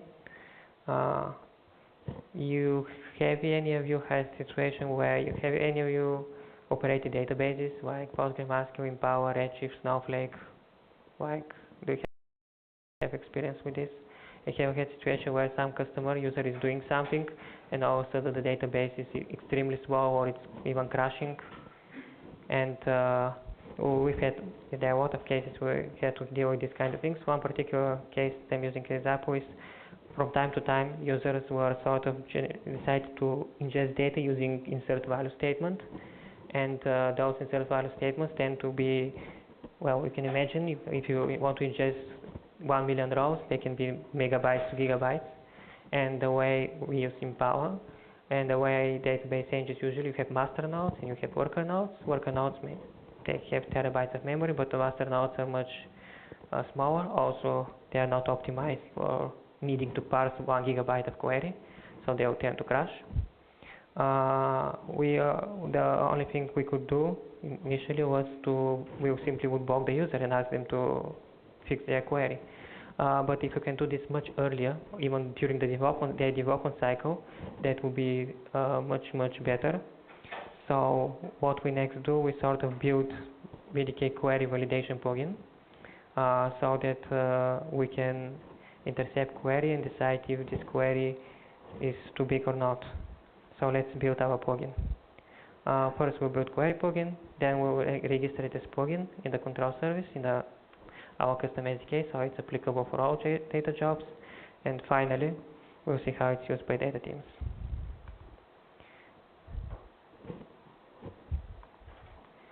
So first we built our plugin. It's all plugins in SDK plugins are Python applications. So all we need to build is simple Python applications. It's VDK has multiple plugin hooks. They are simply methods. They are based on plugin.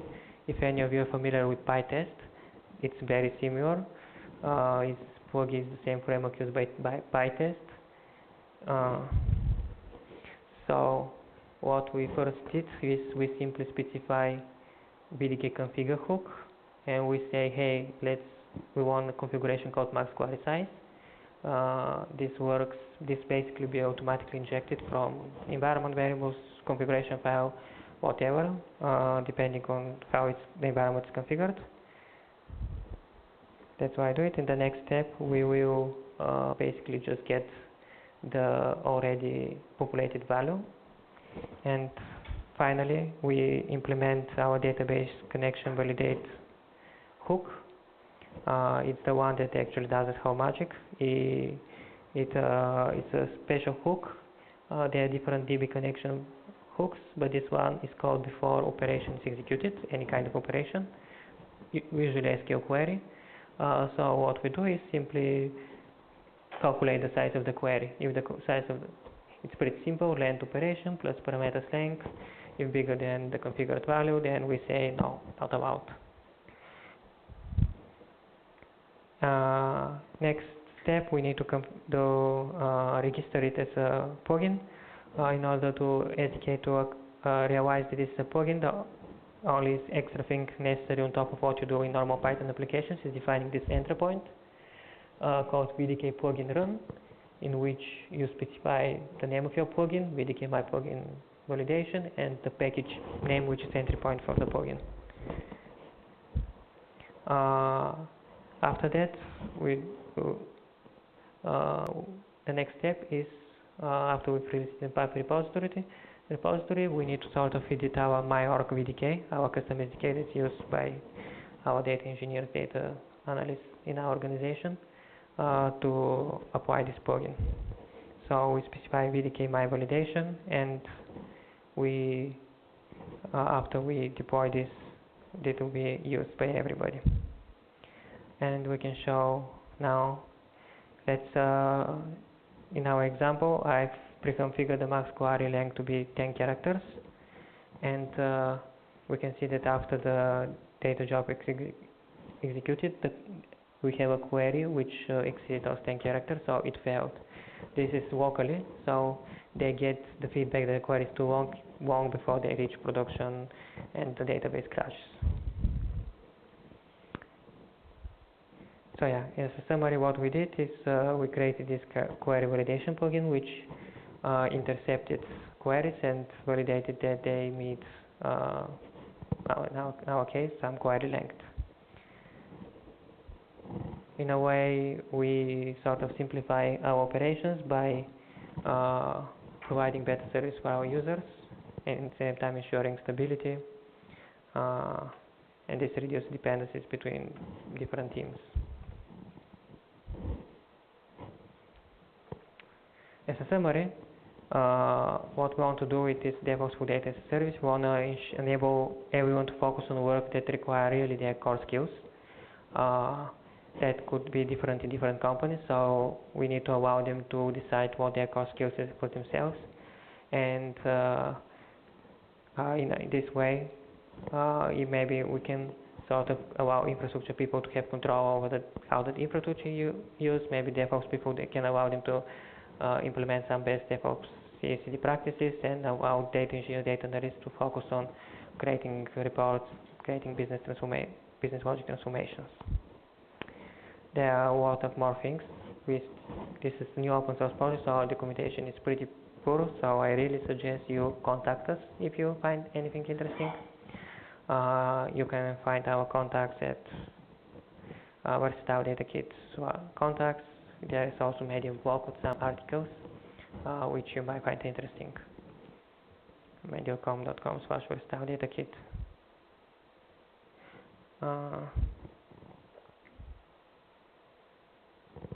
Cool. So that was my presentation. I would really appreciate if you point your phones at this feedback form and complete it. It's basically ask your feedback about about the project, about the presentation, and if you want to get involved. So feel free to reach out to us. Again, you can reach out to us to the GitHub page. You can start a discussion, open an issue. There's Slack channel. We are very open. And any questions? I can give a free T-shirt for any question asked. Yeah.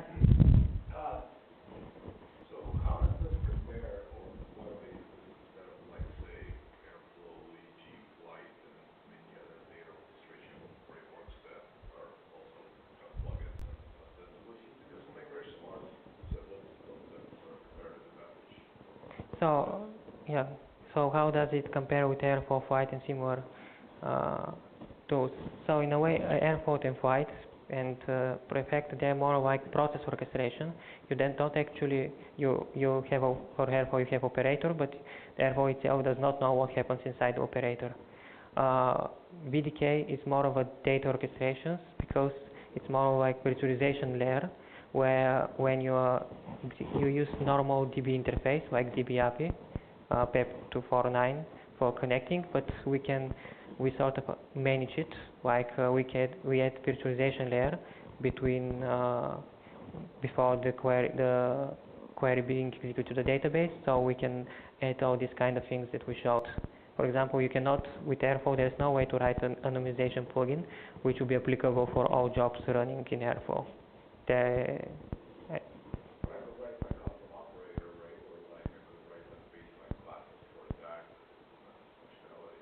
Yeah, but the data engineers will need to use it explicitly. The way here is that you sort of abstract this from data engineers, and they don't need to know about this plugin that even exists.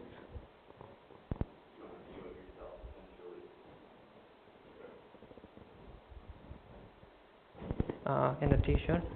Oh, you can take it later. Any other questions? How do you schedule jobs with this? Like there is like a schedule component to what you were doing, but I didn't see you explicitly say like, hey, this is the schedule for this job, or this job depends on that other job, or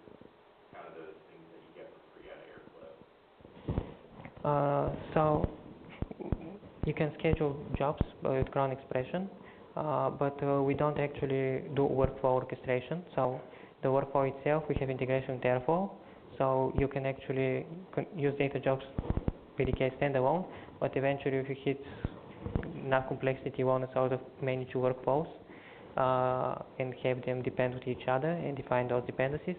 You can install Airflow and the Airflow provider, and you automatically, without changing your existing data jobs, you automatically start scheduling them in the workflow. So it's possible to get the best out of this project along with the. Yes. Okay, that's cool. Do you have any demos of that, like an Airflow plus? Yeah. There was. How about you reach out to me afterwards? There is on our GitHub page. I don't have internet. Okay.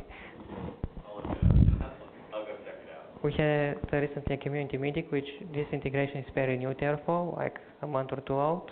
So there's a community meeting which we presented this, but if you reach out to me, I'll just send you exactly the link so you don't have to search for it.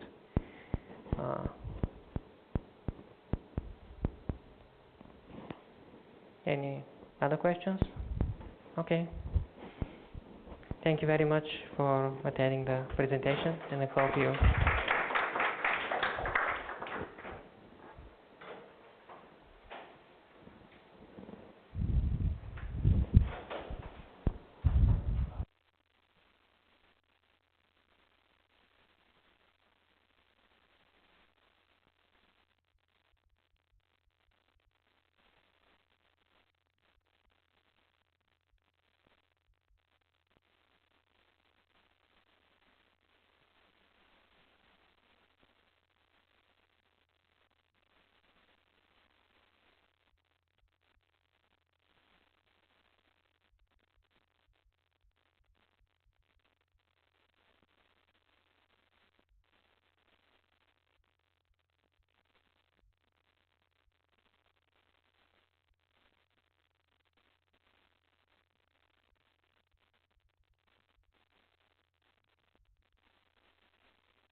Still full.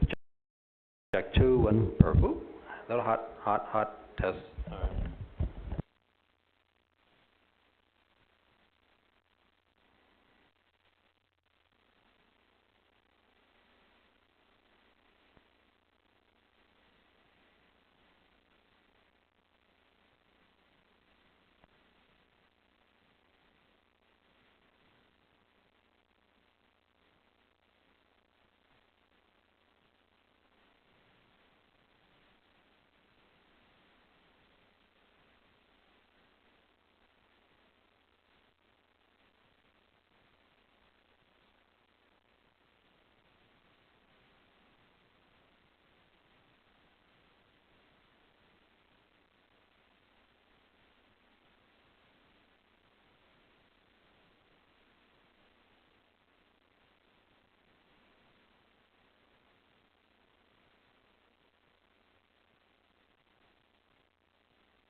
So you want me to put it in the... Yeah, so wherever you want it to be.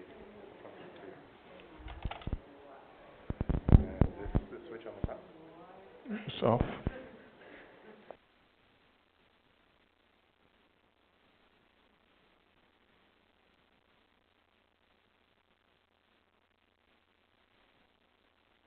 So when people ask questions, grab the mic.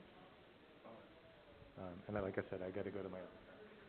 But, really appreciate you coming, man. It's going to be awesome. I'm going to have to do video afterwards because I really want to see. Yeah, sorry. That's all right. I don't know. Figure it out.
Okay, let me start this. Is this clear in the back? Oh, can't imagine not.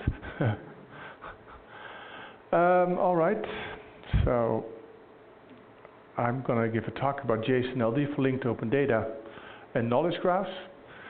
First, a little bit about myself. I'm a cognitive scientist and been working for Lisp and Prolog for about 40 years, right?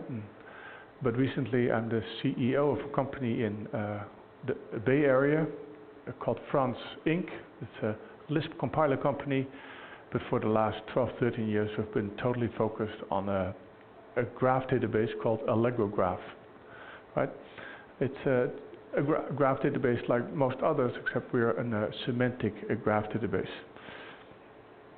So I'm first going to talk about the world of semantics, RDFs and graphs. And quick question, who works here with RDF? In this one? Right. Who works here with JSON-LD? No one. Okay, great. At least a fresh audience. So I'm going to talk about semantics, then I'll talk about the world of JSON and documents. And then I'll talk about the intersection of JSON and semantics called JSON-LD. And then I'll talk a little bit about whether you want to store these documents in a document store, in a semantic graph database, and what the advantages and disadvantages are. But a lot of my talk will be just mostly about open data, right, and open source data, and what you can do with it. So first, let's talk about the world of semantics in RDF. You might be inventing kind of the HTTP, HTML, right? And then after a while, he kind of complained that, okay, now we have this wonderful internet. And please remember, this is 1994. Yeah, only humans can read the content on the web. Sorry, it says context. I mean content. But computers can't, right? So what we really need is a metadata language that gives meaning to the objects on the web. Yeah, so that a computer, for example, could say your resume on the web and understands the structure of the resume, or you have metadata for a recipe and will understand the recipe. And so he had an idea that almost every type of object on the web should be readable by computers, right? And so he thought about, okay, how am I going to do that? And he came up with this language called RDF. Now, RDF is a very, very simple language, and it amazes me every day that people complain how complicated it is.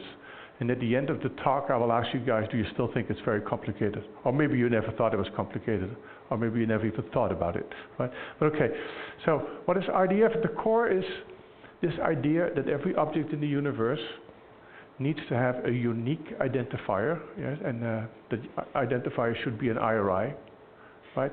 Because if you don't give the same name, the same thing, then it's really hard to build large integrated enterprise IT systems or almost anything, right?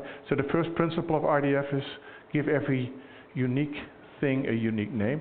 The second thing is that you can describe almost anything in the world as triples, and I'll give some examples later. But so you can say Jans is a man. Very simple, a triple, right? And you literally can describe almost anything you can think of using these simple triples. And then finally, the third part of the semantics is that data should be self-describing. For every IRI in your triples, you should be able to go to a place that actually explains what the thing is, what the type is, or if it's an attribute of a thing, what that attribute means in this particular context of this type, right? And we call these things schemas, or we call them ontologies. Anyone here ever worked with ontologies? Okay, one, and you should be. All right. So now let's look at some triples, right? So I want to describe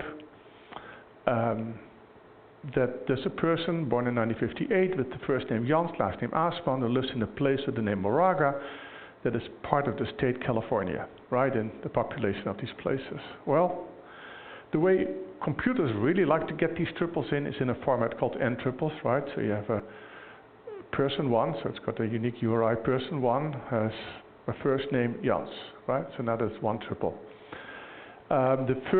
These things, the subject of the triple is always a IRI, although it can also be a kind of what we call a blank note. The predicate is always an IRI, and then the third part can be any XSD data type that you want to have. Now, for a human being, looking at these triples is completely overwhelming. So we have another format that's even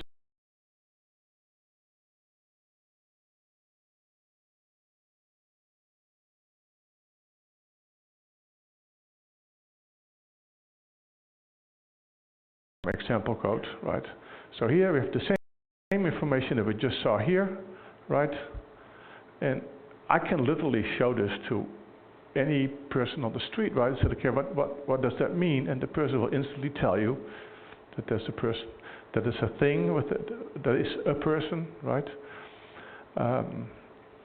Anyway, you get my point. The only thing that might be a little bit surprising is the here, because we use RDF type so very often as to give a type to a particular instance of a thing, that we came up with a shorthand called right? So now we can say person one is a person. All right, so now we have this. And then if I were to make it a little bit more complicated, right? So I could say there's a person that lives in 2 places, is married to Sophia, Jan pays taxes in California, in the USA, and they have a son in Stockton, New Jersey, right? And again, if I give you a minute, then you probably would be able to figure that out. But what you probably don't realize is there's already kind of a complex graph in there. I have no idea if that's readable from this distance. So this is a tool called Graph, that we have a visual interface to our RDF graph database that we sell, right? But this is the visual interface on top that allows you to look at all kinds of different ways to graphs. So here you see the names of the predicates, the types of the objects in the graph. Now this is hard to read. You can render it in many different ways. One of them is what we call the tree view, where you try to use the shortest distance to lay out things on the screen. But anyway, here's a graph, right? And now I want to do a query. So this RDF also has a query language called Sparkle. It looks very much like a SQL. You'll see some real Sparkle code in a second, but what we do is we have like a visual query language where you can say, well, there's a person, first name, last name, and everything with a question mark is a variable, right? This person pays taxes in California, and basically it expresses what you see here. And if I push this button here, then this is the underlying query that I don't have to write code for, but I just, well, here you see there's a place 1, question mark, so this is variable, is part of a state, right? And there's a place 2, part of the same state here, and that person 1 pays taxes to state 1, and he lives in these 2 different places, and there's the last name and the first name, right? You guys all know your SQL, right? So is there anyone that would have trouble with reading a query like this? Would take probably a little bit, but I give a lot of tutorials, and once I get SQL people, then that's very, very easy to explain. It takes a little click in your head, and then you got it, right? Okay, so this is the query language for RDF. And then you might have heard, I already talked about ontologies. People also use ontologies to A, describe an object in great detail, and B, to allow for reasoning over your data, over RDF, right? So this is a tiny one. Here am I saying that a person is, this symbol person is a class, and a person is actually a subclass of mammals, right? And the mammal is also a class of things. And I could say, I can describe predicates. I can say has parents is an owl object property. And then I can add something to start reasoning. I can say, well, has child is the inverse of has parents. So in my database, I have that Hans has parents, Sophia and Jans, right? But by telling the system that has child is the inverse of has parents, I can start reasoning. First, let's do the mammal thing, yeah? Because I said that a person is a subclass of mammal, right? I can now ask the database, is Jans a mammal? And if I ask this question, I get, yes, Jans Haasman is a mammal, right? So that is one way. Simple, very simple reasoning. Or does Jans have children, right? I mean, I can say, is the person 1 has children, person 2? Well, in the database, there's literally no triple that says person 1 or Jans has triple Hans, but because of this ontology definition, the system will automatically infer that I have children, right? So this is the tiniest, smallest RDF tutorial that I can give, right? But I hope you get it now, right? All fairly common sense. Okay, now if you want to read about it, the biggest standard on W3C is about semantics. There's so many different standards. There's the RDF standard for the triples. There's OWL, that kind of does the definition of things and reasoning. There's the Sparkle query language. Then you get a RDFA, which is a micro format for objects on the web. You get JSON LD, I'm going to talk about that later, which is just a JSON serialization of triples. SCOS is for taxonomies. Anyone here working on taxonomies? Okay, so you know what a taxonomy is, right? It's a tree of words that describe the important words in a particular domain, right? So I think I'll get to that in a minute. Anyway, many more standards, but the W3C has been working for 20 years now on the standards for RDF and every derived technology. So now where do people use RDF? Well, the first place is nearly every Fortune 500 company is now building SCOS taxonomies, and I'll go into detail a little bit later. It's used for the link to open data that I promised to talk about. It's both for public data and for enterprise data, and so I'll talk about it some more. And then nearly every Fortune 500 company is right now building knowledge graphs. In your companies people are building knowledge graphs? Not? Okay, so another fresh area to talk about. Good, so let's talk about RDF taxonomies and ontologies.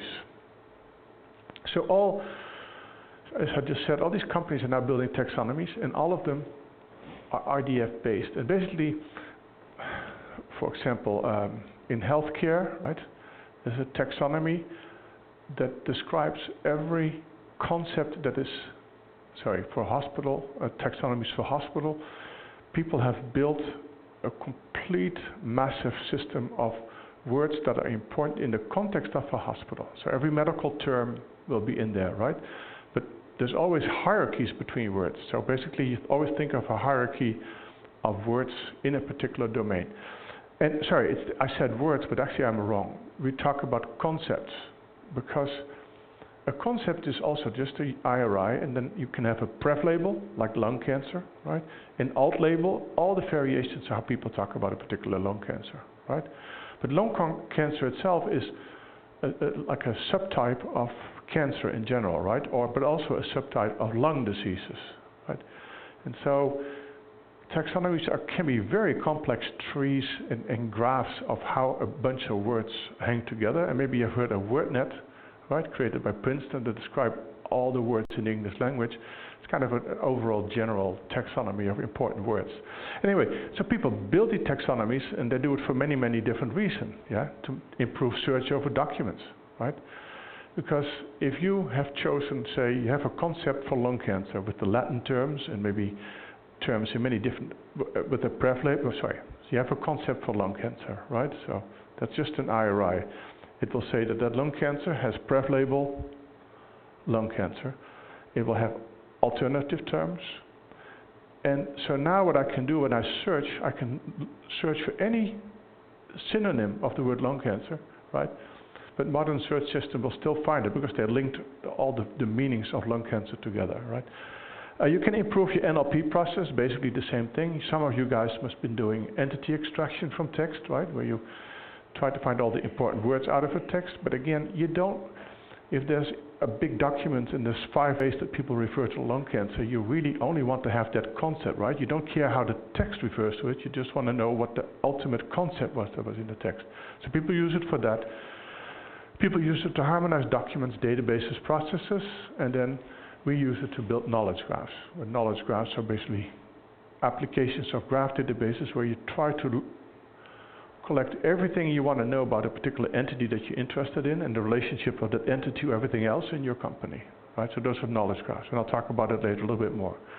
Now most taxonomies and ontologies, sorry, I don't know what I was,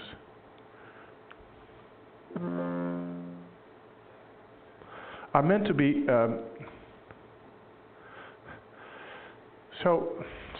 so within companies, people make these taxonomies and ontologies, but also in a particular enterprise domain or field, people need ontologies, like in healthcare, right? Or in a bank or pharmaceutical industry. So there's actually big efforts going on cross-enterprise where people say, okay, building a taxonomy of all the important words is something that I don't get any competitive benefit from. Let's just all work together so we can share data, right? And so there's a lot of efforts going on right now in all kinds of domains to create domain taxonomy. So a big one is in life sciences. For example, at Stanford, there's this website called BioPortal, and they collected several thousand life science and hospital taxonomies and ontologies, right? So if you want to know something about a particular lung cancer, you look it up on this website, and you get all the taxonomies where that concept is important, right? This is all open source, by the way. And then about more than 20 banks worked together for the last 10 years to come up with a taxonomy and an ontology of all the important words in the world and concepts in the world of banking, yeah, so that it's easier. By the way, this was mandated by the government, so that for the government, it's later easier to compare banks on various measures, right? Because if everyone uses different words and concepts, it's very hard to compare. I hope that makes sense, right? And so engineers do it, gas and oil has some, yeah, lots of examples. Okay, so that is about taxonomies, and they're very, very important, because without a taxonomy you can't build knowledge graphs or do a lot of things.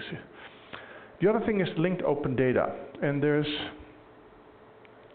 basically what it is, you take public data, all those, and you make it available as these triples, as RDF, right? Now Europe started with this like 10 years before the US started promoting it, so they're spending a lot of money in these big European research projects, and they now, for example, force, if you want to get a research grant in Europe, right, you have to take 5 to 10% of the funds you get, so that after the project is done, you describe all the data sets, all the metadata, so you put your data set somewhere and you put the metadata that describes exactly what's in these data set. And they use for that RDF technology, right? Because usually people do research, they pick the little thing that gives them a great publication, and after a while all the other stuff is gone, right? But so many uses, and people could use the data again for their own experiment, right? To get more insights. So anyway, that is already mandated in the EU, that you use RDF to describe the data. And then in 2021, the National Science Foundation and the White House started a big project to kind of look at all the data in the government that is publicly available and do something useful with it in what they call these knowledge graphs that I just talked about. And again, 99% of these knowledge graphs will be RDF related. Any questions about this? And then there's also companies that then just on a commercial basis make that available. But then, for example, in enterprises where you take enterprise data, you use the same principles that you use for public data, except you use it within the enterprise. It's a company called Data.World, right? That's creating all kinds of technologies to take your data lakes, right, and make all the data available as RDF. But they also have as a mission to take all the public information in the world available in their data centers as public data that you can then work with later. Interesting company. Anyway, but all this linked open data stuff started how long ago? Maybe 20 years ago, right? Where people took these public data sets and made them available. I hope, can anyone here read the word DBpedia there? Yeah?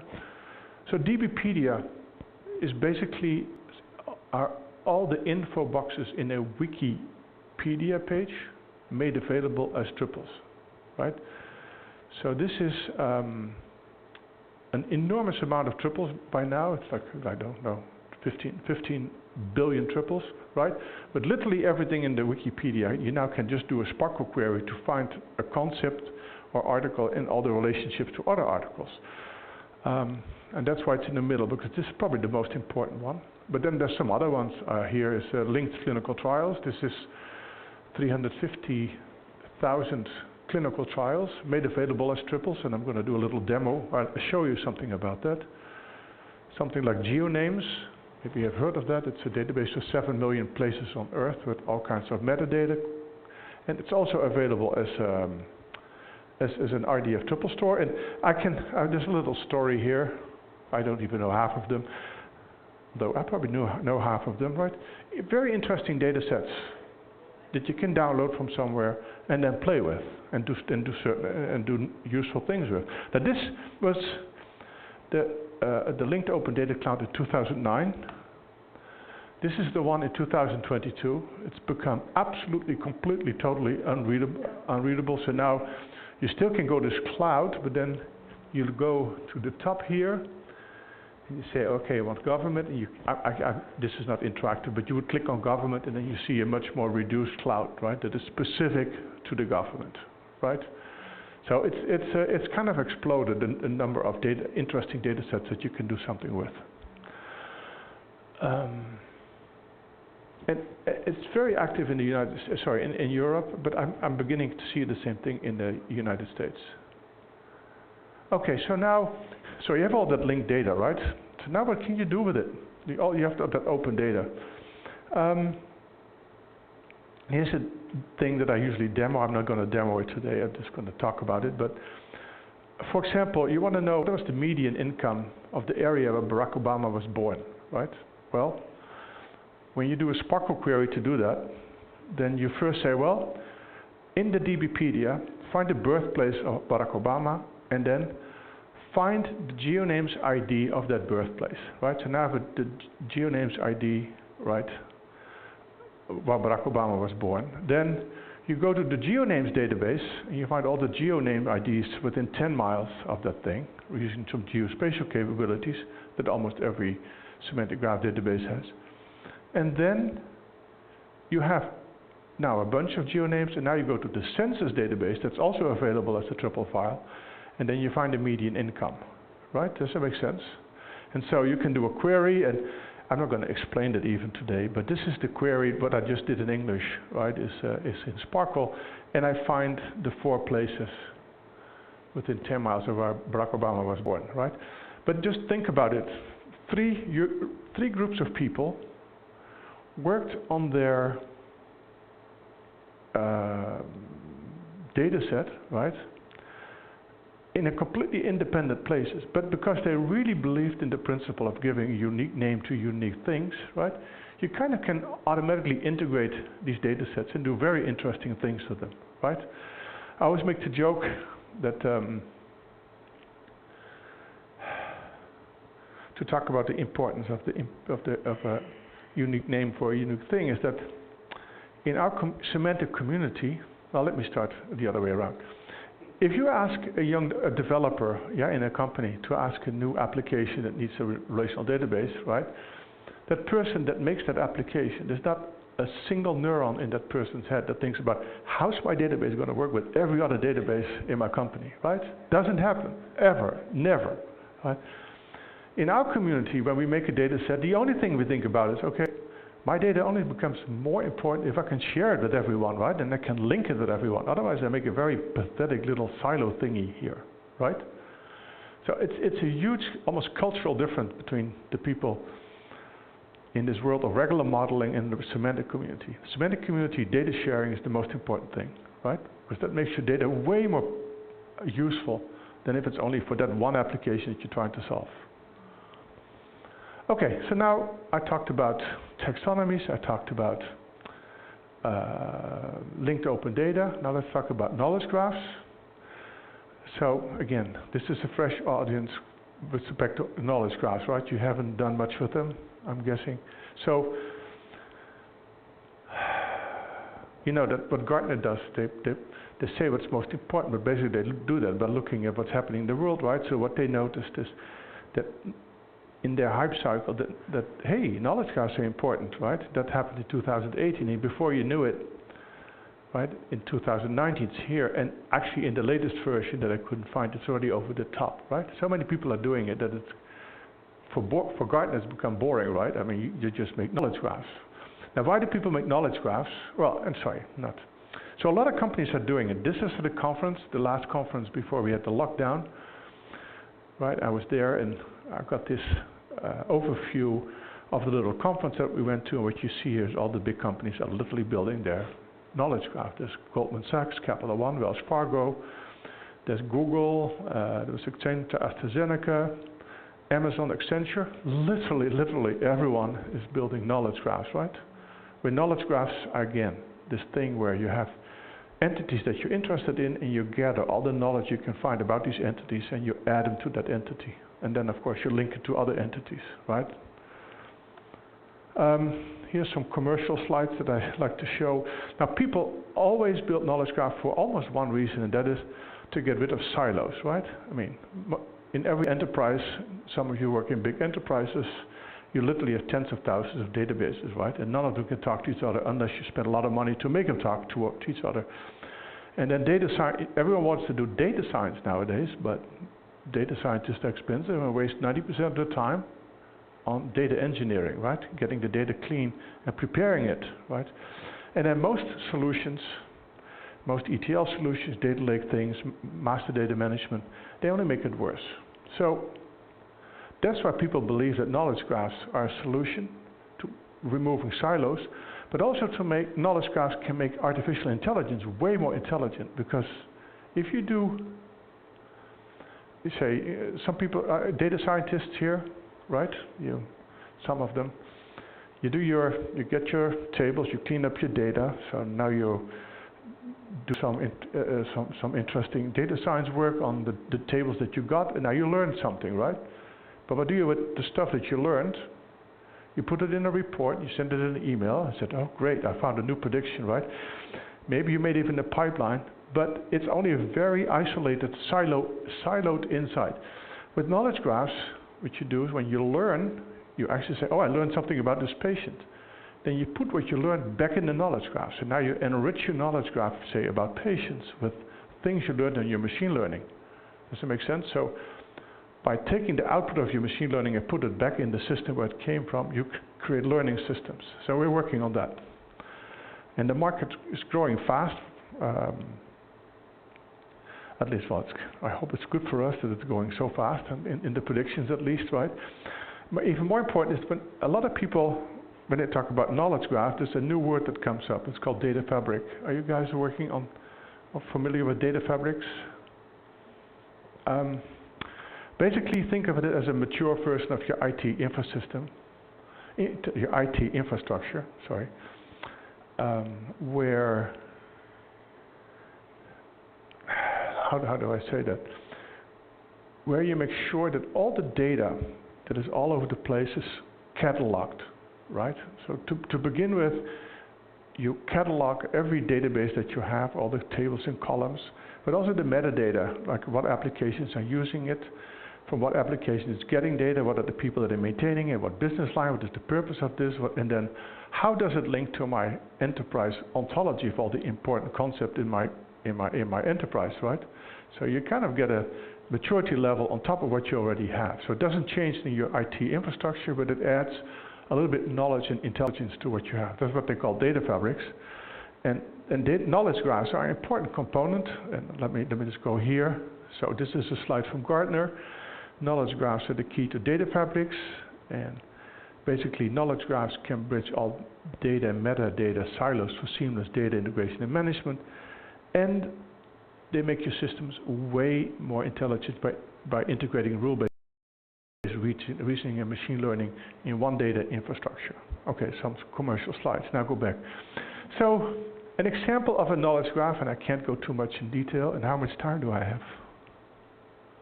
30 minutes. Oh, wow, doing well.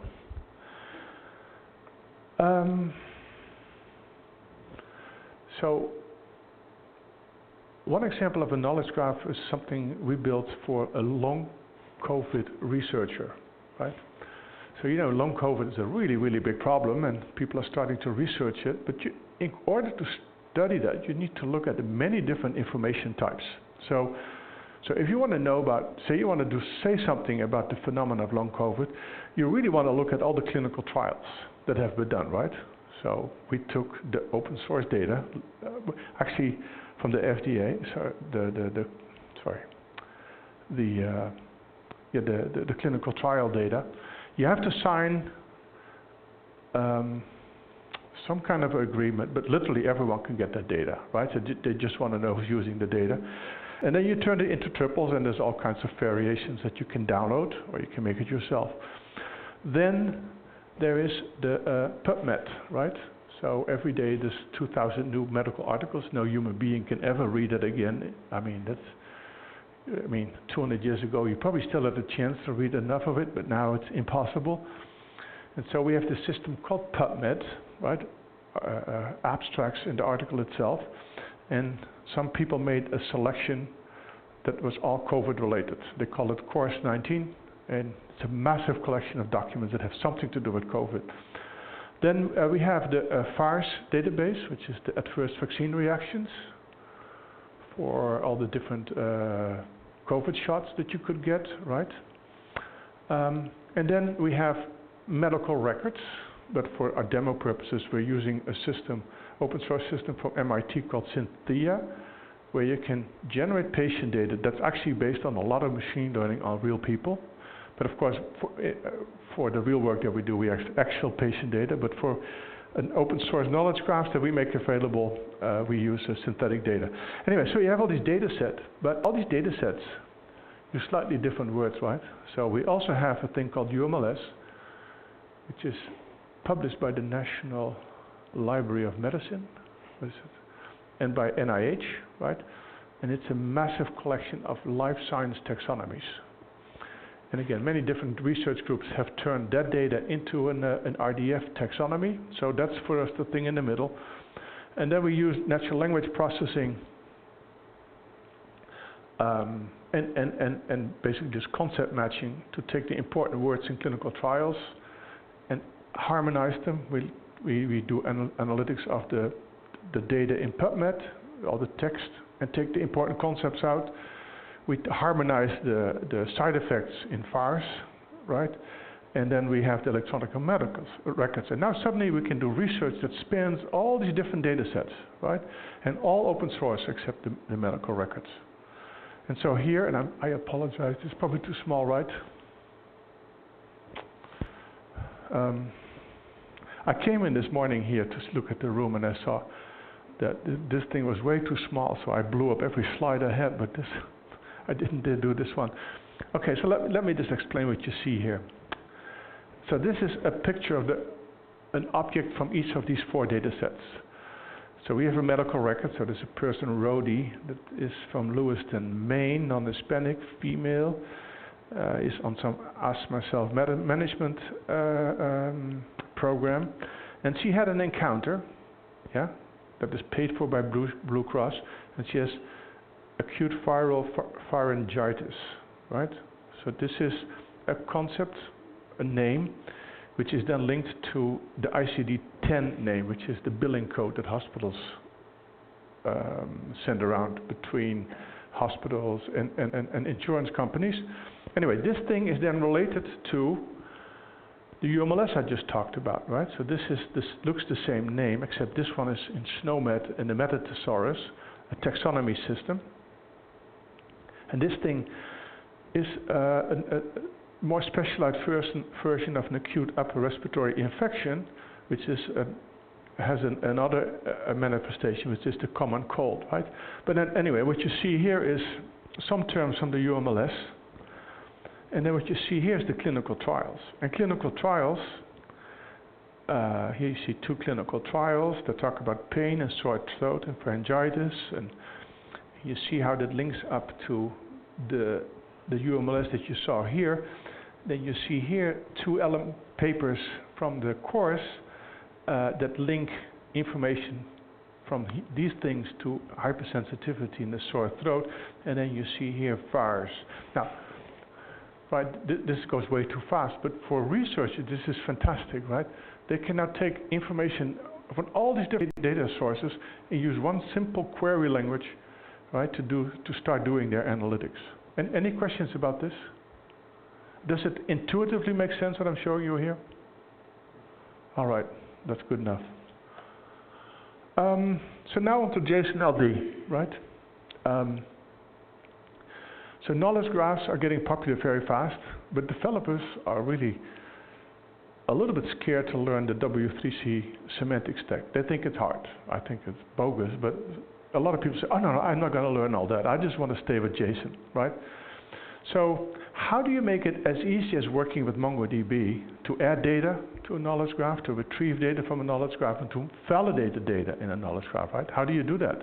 Well, basically, you give them what they want, right, which is JSON, but then a little bit added, and we call it JSON LD, right? So everyone here works for JSON, right? So JSON LD is 100% the same as JSON. It's 100% syntactic JSON, except you do two things. Did I describe it? Okay, let me do a little bit later this, right? So you guys all know about JSON, the lingua franca for messaging and data in chase, used for configuration, it's used in document and key value stores. JSON is a very simple standard, easy to read and parse by humans and machine, easy to store in document stores, and easy to program. I'm still in awe how beautiful JSON works together with Python dictionaries, for example, right? It's just really a brilliant synergy between the two. But now, you get it, but JSON, you sometimes run into trouble, right? So, for example, in the hospital that we work with, they have more than 1,000 different JSON types that they stream between various applications and the knowledge graphs, usually via Kafka, but other systems, right? So you've got all these types, and most of these JSON objects need to be persistent, right? But you don't want to make it, you don't want to put it in all these several silos, right? You need to put it in a data lake that you can do something with later.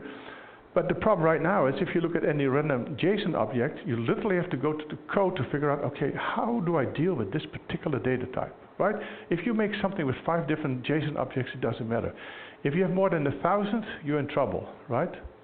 And then the other problem with JSON is, in the hospital, you have a JSON object for the patient, and then you have encounters, which are objects, which have diagnostics, which are objects, which have links to maybe a provider, maybe a link to the taxonomy, right? So how do you make the choice as a developer whether a patient is this massive, big structure, right, the nested structure, or whether it's composed of smaller ones?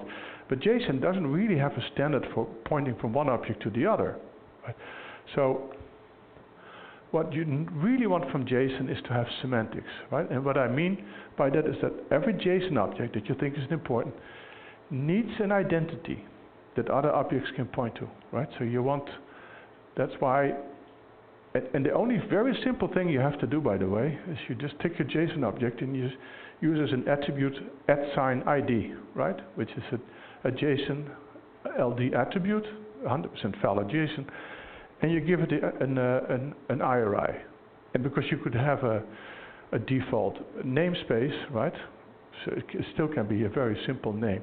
But it's important. You give every JSON object a unique identifier, more readable than the Mongo identifier, right? I mean, just a readable, most of the time, a readable identifier. And you need a type, right? And the type is also @type, right? But the important thing is that each type then has somewhere else an RDF description or a JSON LD description that says, okay, so what are you trying to do with this type, or what are the attributes, and what are the data types for each attribute, what are the links to other types of objects, and maybe even more metadata like, okay, so on what version are we right now, how does it link to the processes, and how does it link to the apps, and what apps are using it. Right, so all the relevant metadata is in that ontology that describes that particular type, right? And then one more thing that you could add to this JSON LD object is what they call a context, which is actually a pointer to the ontology that describes for this particular type, right? But that context can be the same for almost every object in your hospital. Okay, and then you want a validation language. So JSON LD is just kind of a schema for JSON. It adds semantics, and it's designed to link objects together, right? And it enables you to do joins and graph search in document stores. And if you want to play with it, you can go to jasonld.org. And there's a playground, and you can choose examples like a person, an event, a place, a product, a recipe, a library, an activity. And what you see here, I mean, can you guys even read it? Sorry. This is the context, which in this case points to schema.org. Schema.org is something that Google and others have funded, right? And it's a massive, massive ontology of e-commerce products, right? Then you say that the type is a person, and the identity of this object is person 1. This is a little bit, name is Jane Doe, and actually, when you serialize this JSON object, you get the triples here, right? But in most JSON LD, the way we do it, we also store the blob itself, right? So otherwise you're way slower than MongoDB to get the objects back if you first have to pull it all together again. So we store it as a blob and as individual triples. And JSON LD is now everywhere. So Google now recommends it as the most important way you can mark up products on a web page, right? I mean, it's their preferred language now.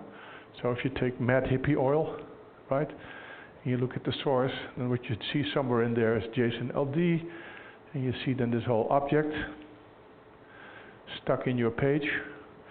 And then just to show the difference between meaning and no meaning, if I would take out all the JSON LD things, I would get a very regular, nice to read JSON object, except the computer doesn't know how to interpret all these attributes, right?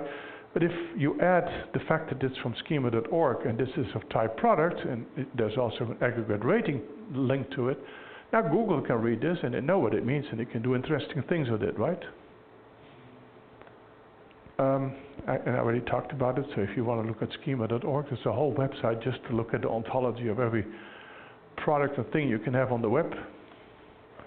And then I have a little demo of what you can do it. So our database, and other databases too, by the way, store JSON LD, right?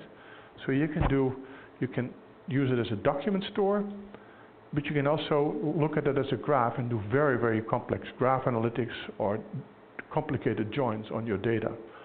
Anyone using MongoDB here? No. Okay, so let's see if I can get it to work here. So if you want to work with it,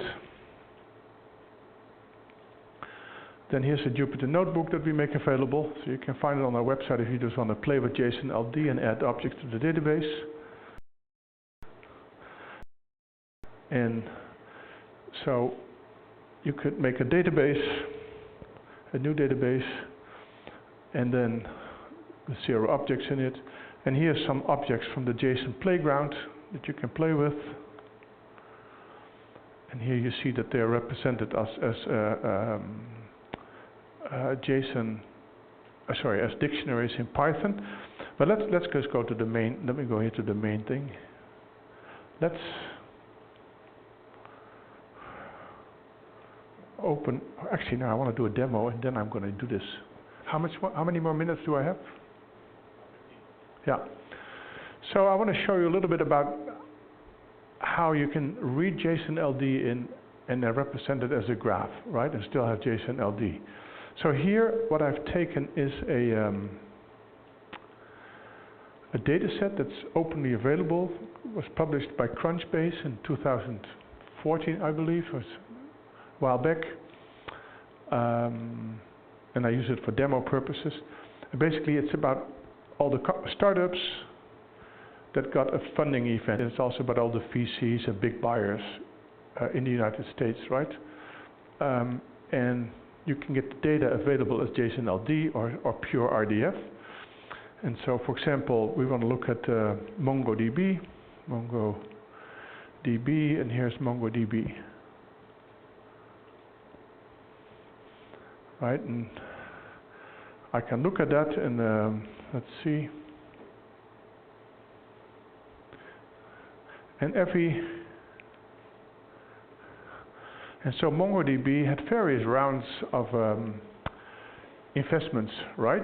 So let's see who invested in this. Oh, here. I'll do this. Oh, sorry, now I have to do it. So here.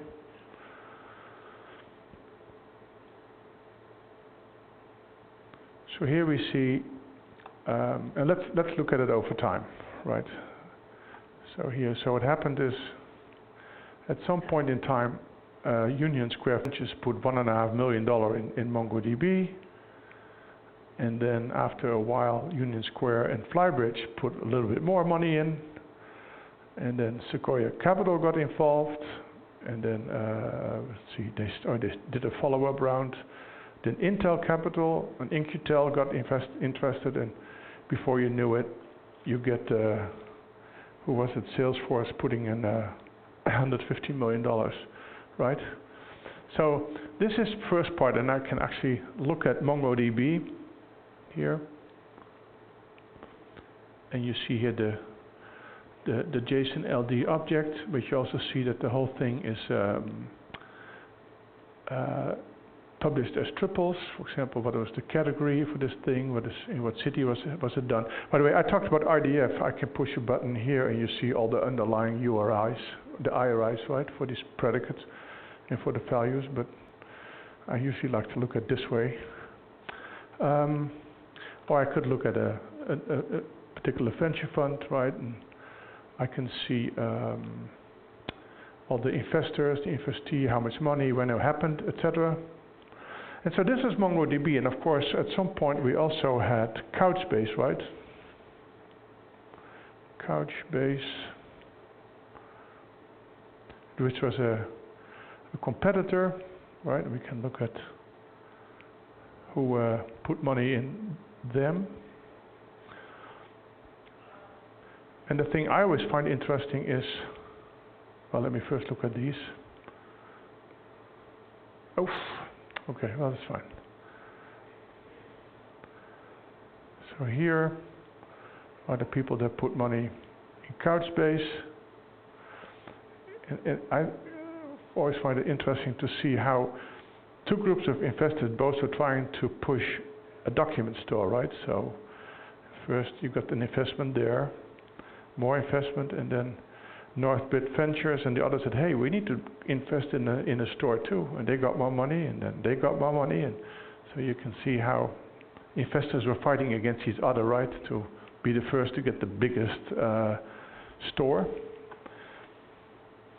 And so what I'm interested in is, or what I found interesting is you look at this and you see that if you're an investor in Couchbase, then you won't never put money in MongoDB, right? And vice versa. I mean, why would you do that? You would bet against yourself. But still, these people work with each other, right? So I still can say, hey, was there any relationship between, do they ever invest in something together, right? And then you see, oh yeah, well, they have other things that they work together, right? So Northbridge Venture will work with Incutel, for example. Here they probably had, let's see who they invested in. QD Fission, okay, and what do? There's a category, nanotechnology, and organic semiconductors and video, but not database stuff, right? So what you now see is we started out with a bunch of JSON LD objects that I put in the database, right? And I have this beautiful graph. And I could do a query where I say, so what are the things that people invest in? No, so I have venture capitalists here that invest in Couchbase, venture capitalists there that invest in MongoDB. Sometimes they do it together, but what are the things that they then together invest in? What kind of categories, right? Say you want to do that as a query. Well, then you could just ask, let's say, let's take these guys here, Incutel, this, and this, and this, and this, and this, right?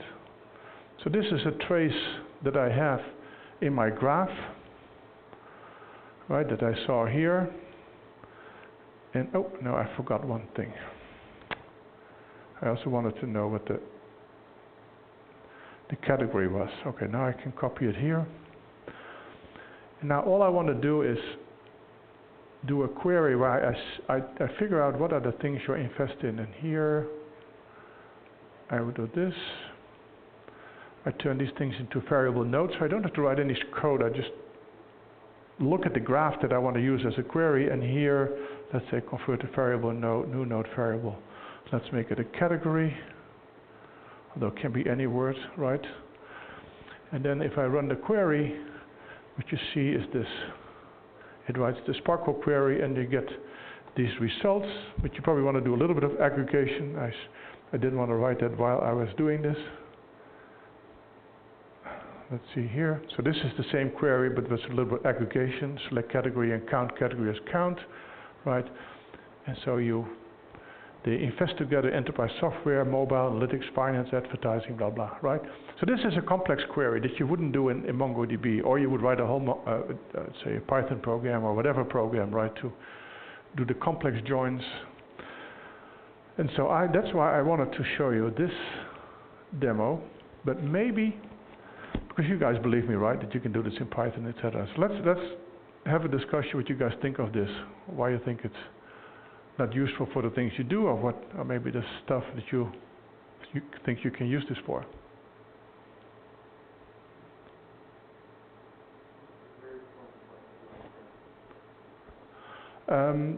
Well, it depends on how deep you go, right?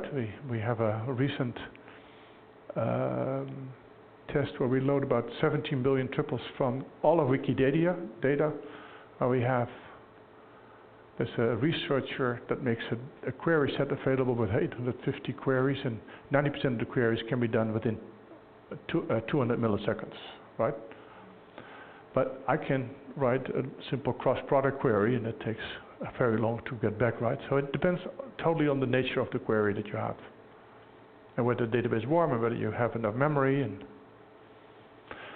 graph databases are a little bit more memory intensive than other databases, because there's so much random hopping around if you do graph queries. All right. Other questions?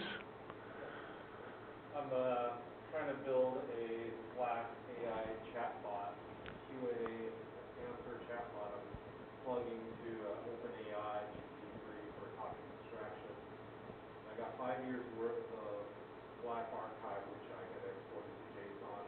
Right now I've been loading into Newport, but I found the undisclosed database. This is the first time I heard about and I'm trying to enrich that with LinkedIn professional graphs. So I got over 1,000 people with their subject expertise, previous companies, which I can map to ontology and subject knowledge.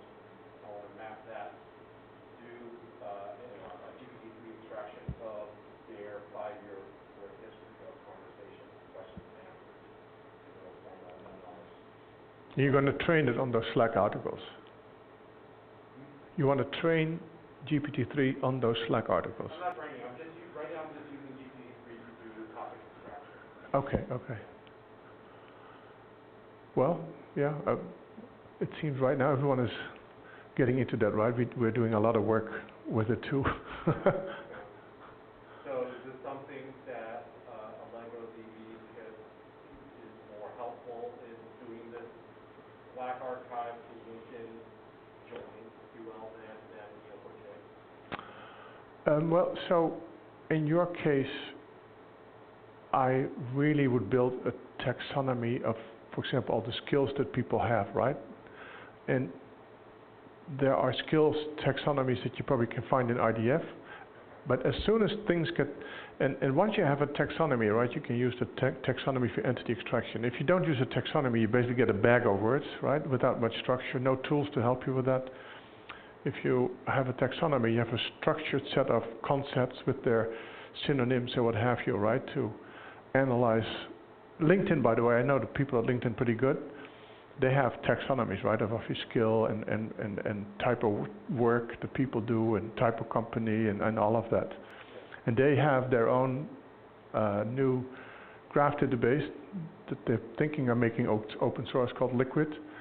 Right, it's also an RDF-based triple store, but they're deep into RDF too for this. Yeah, my Slack group is technical. They're CTOs and CIOs. looking for a pre-built taxonomy of, CRM. These are all, HubSpot, Salesforce. What's the best CMS tool, whether it's, WordPress or let's say map that to domain subject experts and Q&A answers they've answered in our group for the last 5 years. So we are doing a very fun project in natural language understanding, where we use GPT-3 to actually create triples directly out of text that kind of reflect the underlying meaning, right? Now GPT-3 is both smart and super dumb, right? They don't really realize. But we're using it to create rules, to analyze text, to extract parts that we then further process, and now because the problem with GPT-3 is, right, it knows statistically how people proceed to sentences, then they have another layer on top to make sure that it's grammatical and syntactical, but the pragmatics is missing of the underlying real-world model. We're trying to use GPT-3 to help us give us clues so we can then ourselves build up the underlying real-world model, right, or domain model that consists for us out of triples, right? And now you can do, I didn't prepare it, but otherwise I could show you how far we've gotten with that, right, to do natural language understanding. So maybe you should contact us here. It's fascinating with AI. Yes, it's really. I'm on the wait list for Dolly. I want my chatbot to answer in a picture. I'm on the wait list too, right? All right, any other questions? Yeah? Can you talk a bit about how, the company's expertise in this and Olap relates to this graph database? How our company's expertise? In this and Olap relates to the entire graph database. That's a very good question. To begin with, I built in 2008 a first version of a triple store. We already had a Prolog compiler, right? And so you can just map Prolog directly on top of triples, right? It's just like the underlying Prolog database can be a triple store. So that was amazing. But the whole point of a Lisp is that a program is data itself that you can manipulate, right? And that again is extremely Lispy in this RDF. Layers of layers of layers of abstraction.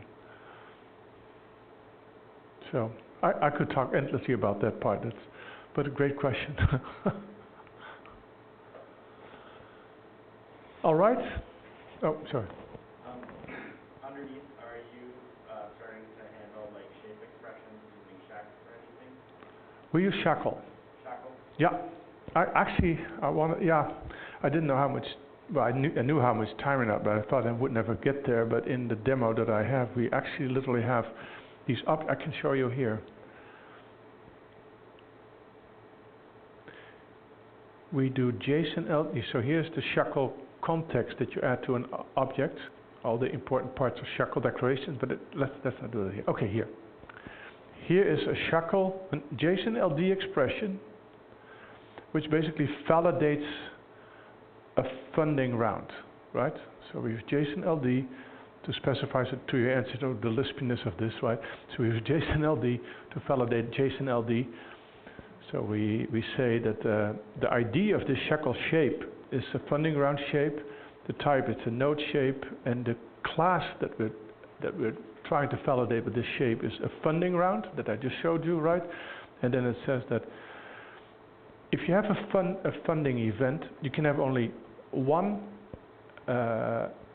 It needs to have an investee, right? Exactly one. But you can have multiple investors, and then just as a dumb demo, I said the minimum number of an investment needs to be $10,000, right? It's just stupid, but I mean, just as an example. And then I do, in my demo that I'm not going to do right now, I make a little database of funding rounds, and then I delete an investee, or I delete an investor, or I change the hash raised amount to under 10,000, right? And I turn a number into an integer. And then you just say, okay, validate, and it will find you all the objects that violate those things. So it's a built-in validation system. Yeah? Why do you prefer SCaLE over SCaLE?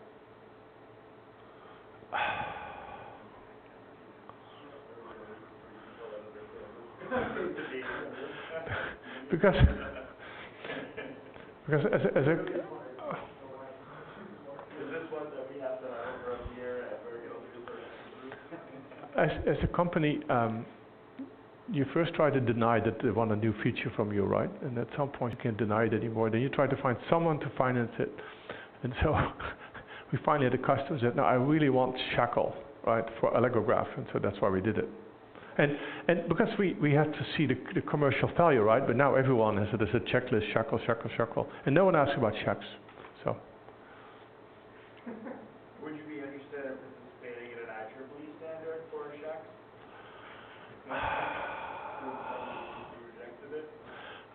No, it's there's too many. I mean, there's so many standards that.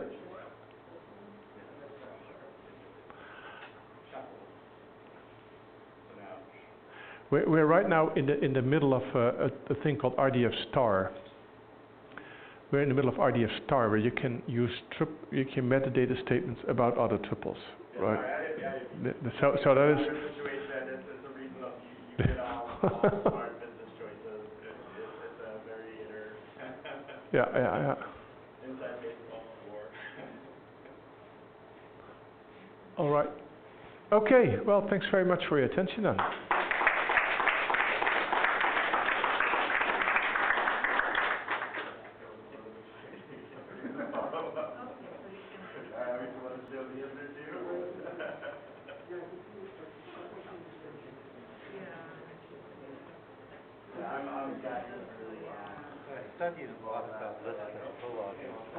Yeah, well, and have you after tried? graduating, it's actually pretty tough trying to find a job doing it, so I never did, right? I went into other side of industry where it's like just Java and whatnot. Oh, I'm so sorry for you. Sure. It's hard to...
Take a look at my group. You're in now, and yeah, and my code is all posted on GitHub. It's open source.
Testing, testing.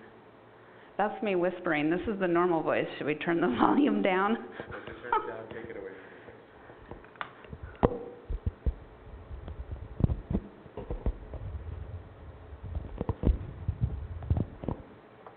I feel like that's still pretty, I just won't shout.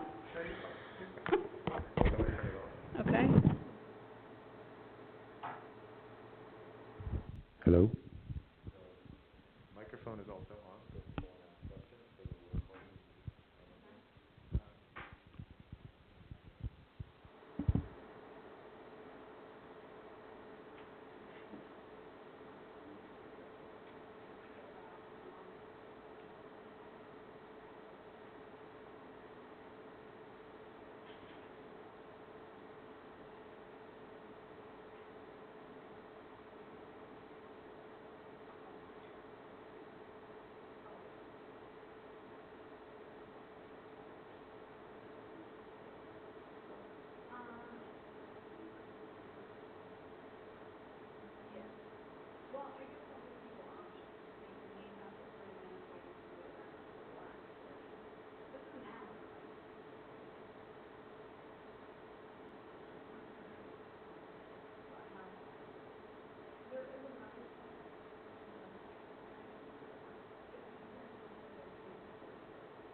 The microphone, is that okay for you guys? Is that too loud? Okay. So this is getting to know your data.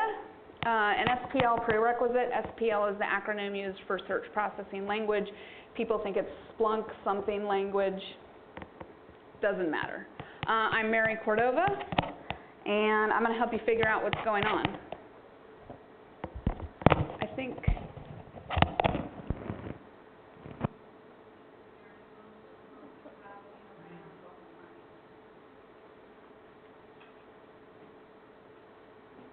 There we go. I think that'll be better. So I've been working in security operations for nearly a decade. I started in SIM engineering with a tool called ArcSight. I've been working with Splunk for about the last 6-7 years, doing SIMSOC, IR, analytics for InfoSec. What else is on there? SOAR. And then I've got a bunch of certifications, and I've done, you can see, various talks. We're going to talk a little bit about why you need to get to know your data before you start, building dashboards and visualizations, the process and then the method that I use. And then we can do a live demo and you can kind of see that in action, hopefully if the phone works. And then a few resources and some wrap up and questions at the end. By the way, everything I'm going to use for the live demo is publicly available. So you guys could literally get out your laptops and kind of step through the same steps with me when we get there. The talk itself is pretty fast, so I think we'll have a good maybe 30 minutes to mess around at the end if you guys want. So I'm a member of the Splunk Trust now, but how I got into the Splunk Trust was the argument that I was having on the side there with some current Splunk Trust members at the time. I had posted a question and then my own answer to that question, and the first statement was, if the data set permits. And they actually deleted my answer off of the platform because, they say there's so many unspoken caveats to if the data set permits. But in my opinion, you have to understand your data before you can do anything. So of course, every answer to every question is if the data set permits. Once you get past syntax, right, pipe, table, command, then from there it's all about, does the command you want to apply to your data give you the expected output, and that's going to be contingent on your data. In Splunk, and I think that this process and method could be platform agnostic, so if you were using something like Elk or another tool, maybe BigQuery and Looker, the process might apply, obviously the commands won't. In Splunk, a lot of times, there's an app or a TA, right? So you're going to monitor Linux logs. There's a Nix app that you deploy to your search head, and it does all your field extractions for you. What happens, though, all the time, and is the bane of InfoSec SIM engineers, vendors will change their schema, and then everything you built no longer works. Also, I pretty much don't ever trust anybody else, so I might go install an app or a TA, but I will go through basically the exact same process to verify that their work is the work that I would have done. There is a TA, it was a few years ago, I don't know if they fixed it, but a Cisco one built and deployed by Cisco and available on the Splunk base that was parsing network traffic so that it looked like it was in the reverse order. So all of your inbound traffic looked like outbound and vice versa, just because they had source and IP destination flipped. So, even if there is an app, even if somebody did this work for you, you might still want to go and do it again, or you might have to do it later anyways when somebody changes something. So here's the process that I use. It's 3 main components. Data preparation. This is going to be like 90% of the work. Publishing your base search is just once you've gotten all of your data analyzed, sorted out, and figured out, you've identified the most important, 10, 15, 20 fields in your data, they're all normalized and clean, you're just going to save that somewhere so that people can, use it easily. And then you just reuse that base search in all of your analytics, right? So you'll have maybe the first 10 lines of a search are all the same across an entire dashboard, and it's the last 3 lines where you want to slice and dice things differently that get changed into an analytic product. Oh, that last bullet point is important too. If you have these base searches published, then you aren't the only one that has to do all of the data analytic work, right? People don't have to come to you and say, Mary, I need a dashboard with some like pie charts and bar charts on it. You can be like, here's your base search, go build your own dashboard. I'm super busy with this other stuff. So that's one of the other things where if you get the data preparation and the base search done, you can outsource the analytic to the people who own that, because no matter what, as soon as you publish a dashboard, people are like, oh, that's great, but now could I see it by, and then they want to split your data by another dimension. If they can do that part on their own, then you know the analytics is more democratized. So this is the method, and we'll go into each of these more deeply, but under the data preparation stage, first you want to remove all your noise. There's two main pieces to that. There's some Splunk noise, just some like metadata stuff that Splunk injects in there, and you don't need that for analytics, so you want to remove that. There's also event noise. There's always extra fields you don't really need, they're not helpful, or there's duplicates, or if you've got an app installed, you might have the original fields and then the parsed sim fields. So you just want to get rid of the noise, and I found that's really helpful for me, because you know, if you're like looking in a pile of dirty laundry, you can like pull the things you don't want and throw them in the corner, and eventually you have only the stuff you do, or maybe clean laundry, right? You have only the stuff you do want. So that's kind of what we're doing here. And then once you've got the fields you do want, you want to start to normalize those, right? So it'll be field names you want to normalize, and then also field values. And really just, you know, these are like the most basic commands that you're going to use as soon as you start using Splunk. And that's like 90% of everything you ever need to do anything with, really. Deploying your props.conf, so there's a couple things you could, once you've got your search and all of your data normalized, you can publish that into a configuration file, or you can just save it as a base search, either way. And then your base search, again, 10 to 20 most important fields, and then your analytics. So when I'm getting set up, you want to always run in verbose mode. You can kind of see down in the right-hand corner there. So run your searches in verbose mode. Set a static time range. So you don't want a rolling window, because the data is shifting then underneath you when you're trying to perform your normalization and your analysis. You don't want that to happen. Later on, you'll spot check that. But for now, you want repeatable, reliable things so that when you make a change in your search, you can see the output and you know it wasn't the data that changed, it was your work that did that. Splunk then has the SIM data models. So depending on what I'm working with, in this case, I was using Sysmon. So we'll see when we get to the demo, there's some ransomware data that Splunk publishes that you can play with. I was using the Sysmon ransomware data, so you know this is going to be endpoint, event signatures, and intrusion detection data models that I want to map my data to. And then of course always the admin guide too, right? Because there will be things like event type 1. Okay, well what the hell does that mean? So you need the admin guide to translate that for you.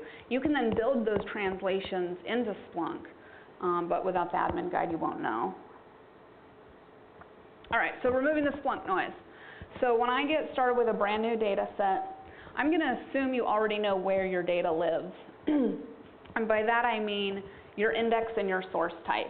Somebody had to ingest the data and put it somewhere. Maybe that was you, so you know where it lives. If you don't, I maybe should have included a slide on how to find that. But let's assume you know the index and the source type for your data. This is like the first line that I throw into any search. I just get rid of my Splunk noise. And then what I do is I start to, well, first we want to focus on fields that are present in 100% of all the events that we're looking at. The reason for that is because, you know, if you do search, let's say action equals star, that'll return all of the events that have action as a field in the event but if you have 50% of your events, say, don't have the action field in it at all, those events will get completely dropped. And maybe that wasn't exactly intentional, because maybe you were thinking, well, I even want the ones where action is empty. That will get empty ones, but it won't get ones where action doesn't even exist. And sometimes people have a hard time with figuring that out at first. So I'll show you in the UI where you can see, select the fields that are 100% of your data, because those are fields you're going to be guaranteed you can use in your analytics without arbitrarily losing data you didn't mean to. And then I'm just going to table all of those fields out, because I need to see them. I need to see if they're useful or not. And then you see I've got this new fields minus. Oh, and I'll say the dirty laundry pile that we're throwing into the corner of the room, that's fields minus. So fields minus, that first line that we saw in the previous field, that was getting rid of the Splunk noise. And then we have another fields minus here. And I figured out that this was my event noise. Well, how did I figure that out? Well, I had to go look at my data. So you almost have to know your data before you can get to know your data, before you can figure out what to get rid of. But that's why I table it all out, and then I can start to see, oh, I've got a bunch of duplicates. I don't need 15 versions of the same field. So I can throw those out. The other thing also is, it's the same command here, and you're like, okay, well, why did you use 2 different lines for that? It could all just be in one. I like to keep my piles segmented, right? Because maybe I have like a black pile of dirty laundry and then like a red pile of dirty laundry and a blue pile. Because later I'm like, oh, you know what? Let me go look at the red pile again. I can find it more easily this way. I will say there is literally no dirty laundry at my house that isn't black. Oh, gray, I guess. And then once you've identified, so in the previous slide I had the second fields minus, right? Fields minus event channel. Am I sure they're trash? I will usually go back and double check all my work, right? So I flipped the second fields minus to table plus, which then only displays those fields. And then I ran a quick stats values star, and that gives me a quick visualization of all of the distinct values in each of those. So I can say, yeah, for sure, event ID and task duplicates. Keyword, completely useless, because I don't know what it means, and it's the exact same value in every single event, so it's really not giving me any contextual information. I know it's sysmon already, because that's my source type. High cardinality fields, so fields that have like thousands of distinct values, will crash your browser. So stats values star with caution. And then you want to start to identify the important fields here. So you can see now I've got 3 piles of dirty laundry. I've got still my table command, which are the fields that are still important from those ones that are 100% prevalent. And I just wanted to start to work with some of my most important fields. So I just saw, you know, I've got 4 host name fields. Let me look at all of those and figure out what's the difference. Which ones do I want to keep? Which ones do I want to trash? Do they need to be normalized in some way? And I'm just going to use, again, our basic fields table stats, the UI. We're going to find and group fields that have duplicate and similar values, make more trash piles, figure out which ones we want to keep. And people will look at this when I'm working with them, like one-on-one, and we're doing a screen share. They want to tell me, Mary, fields, tables. Don't worry about it, right? We're not actually building a search. We're just doing data analysis right now. So none of that really kind of matters. Don't worry, it's okay. We'll clean it up at the end. Is anybody relatively new to regular expressions, or are you guys kind of okay with regular expressions? If you're not, this is a really excellent book. It's like a 1/4 inch thick. It's like $15 on Amazon. I think I only read the first half of it. So you can get through like 30 pages and most of the regex you'll need for anything except like regex competitions, perhaps. So then you start to normalize, and you can see right here at the bottom, right, I decided to rename device as dest. And then I also did a regex to extract the destination NT domain, which is just the domain and not the full FQDN. And then I made a new trash pile, right, because I now no longer need computer, device, or host. Those are all duplicates. And then again, I'm going to spot check, right? So where I just invented a new field called destNtHost, well, if I know for a fact that that my device field was present in 100% of my data, right? Because that's what I was starting with, 100% of all of my fields. If I perform a regex and then I do where is null, the new field I created, and that field is empty, then my regex is screwed up somehow. Because if I've come from 100%, I should be preserving still 100%.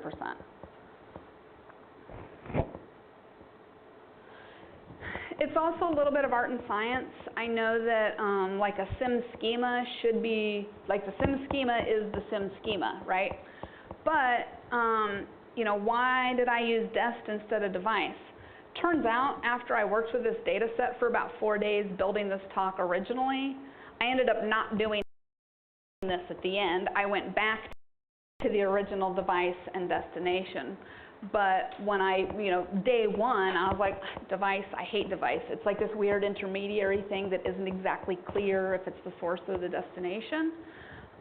But by the time I got to the end, I was like, oh, okay, I understand now with the way that the traffic and the data was working in this data set that I actually needed the intermediary and the two directions. So it's not exactly cut and dry, and everybody's going to do things a little bit differently. Fundamentally, you should come up with the same result at the very end, right? You should, at the end, have roughly the same fields.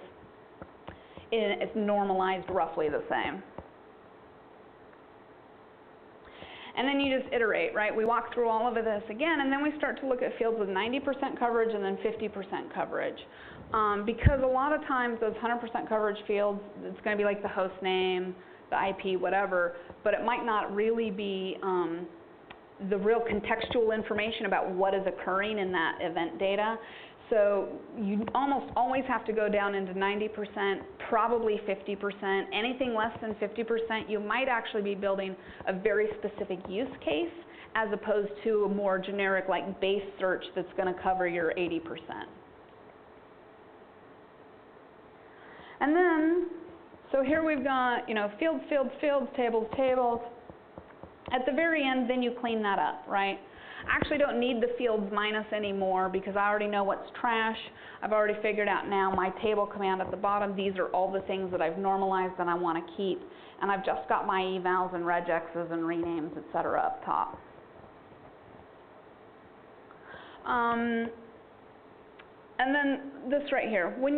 The way I like to do it, when I table out the my very last table command, I'm going to start with my most important fields to the left. So for me, that's always going to be a timestamp, the system generating the event, the type of event, and then the outcome. So in this case, we see the time, the host, the signature ID. So this is sysmon, so it would be like event ID 5. And then I've got the signature, which is the human version of whatever 5 is. Direction, user. These ones at the very end, like command line, file path, I think I was getting all the way down into like the 1% event coverage, but they were still kind of important enough, and I had enough kind of room in my screen to go ahead and add them. I really don't like scrolling left and right. As a bonus, if you're building a dashboard, I really don't like scrolling up and down. I try to get my dashboards to fit on one screen, because people are never going to look at the stuff on the bottom. Maybe like a half a scroll. And then again, I'll validate. And then this is where, this whole time we've been working with a static time range, and that's going to depend on your data set also, right? You might run a search over 7 days and it comes back like that. You might run a search over 15 seconds and it seems to take forever. So things like firewall logs, or I don't know if any of you guys are familiar with Proofpoint, the mail gateway. That stuff has so many logs in it. You can hardly run a 30-second search. But I don't know what, like your AV, you should be able to run 7 days, hopefully, and not have a ton of data, right? So when you spot check, when you've got your base search, you think it's done, expand your time range. Or if you've used event sampling to try to make your searches run faster while you're working, remove the sampling so you're getting the full data set. And then you want to check again, right? Are all your regex still working? Are the fields that are supposed to be null, null? Are the fields that are not, etc. And then you can deploy and publish your base search. So I should have had a snip in here, right? Because all the stuff in the middle is missing. But well, if you put it into your props.conf, then you actually wouldn't have all the stuff in the middle, because the system would do all of the work here, right? So from the rename down to the table, that you could put into a props.conf file, and then the system would do that for you. I like to actually save them like this, because your more advanced users might actually need to see all, maybe they don't trust you, right? Like I don't trust anybody else, maybe they don't trust me either, and then that way they can see my work. It's also helpful because then if they want to start learning to do this work themselves, they've got some cheat sheet code, right? It's like a private Stack Overflow for them. I gave this talk to a DFIR group in San Diego, and one of the women there, she does this, but what she does is she puts these into the macros. And I was like, oh my God, that's so fucking smart, right? Because then people just know, like, oh, Sysmon base search macro, or Palo Alto base search macro. So I thought that was really smart, and I stole it from her. What I would do is just bookmark the hyperlink and be like, here's guys, this bookmark, save these.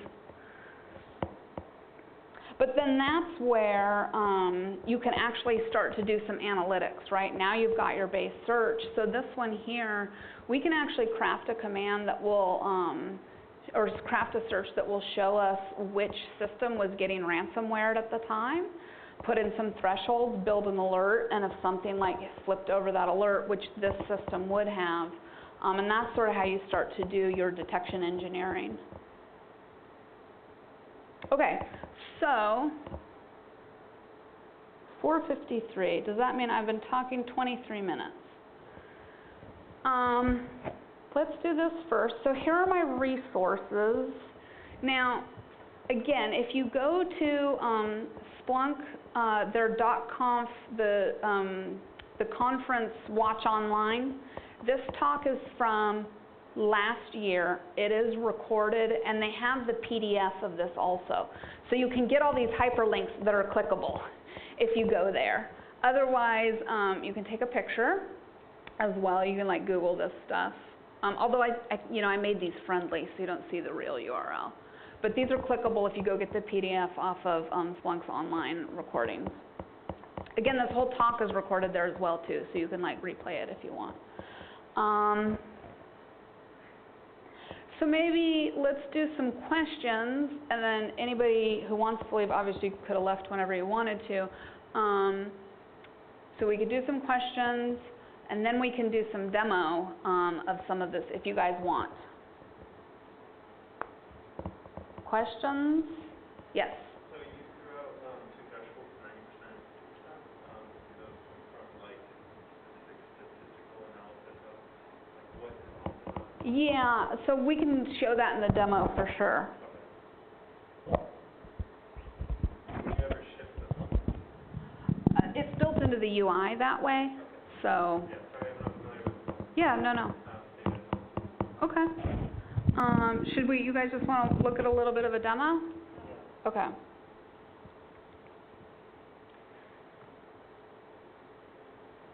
So, I think it'll just log me in. Oh, no, it won't. Okay. So, this security data set project, it's public, so you just come in here. You see I've used it a lot.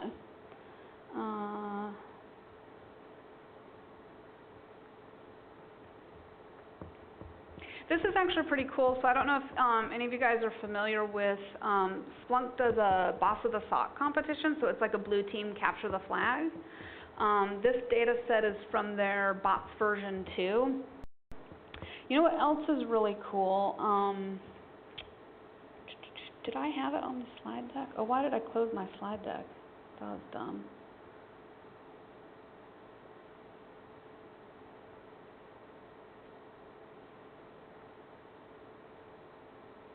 Do I have?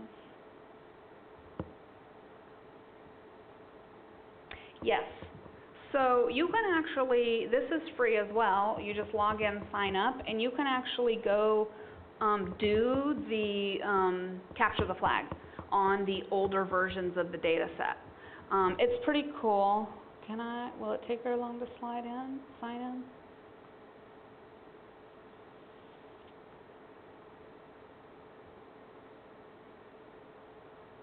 All my business up on screen share. Okay, here we go. Yeah.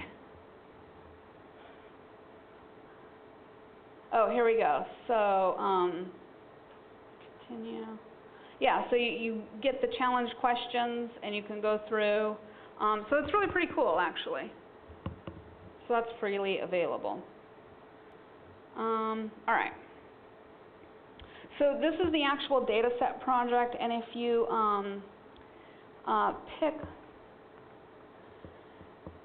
pick the boss of the SOC one, it will actually step you through, you know, some of the exercises here as well. So we're going to do that. Oops, what happened here? Let's just go to my bookmark. Can you guys see that okay? I guess it's not horrific. Is that a little bit better? You know, I'm off the side here is kind of the thing. I hate to try to mess with it. Oh, it's like super big. We actually do need this side though, more than the other side. Okay, there. That's a little better.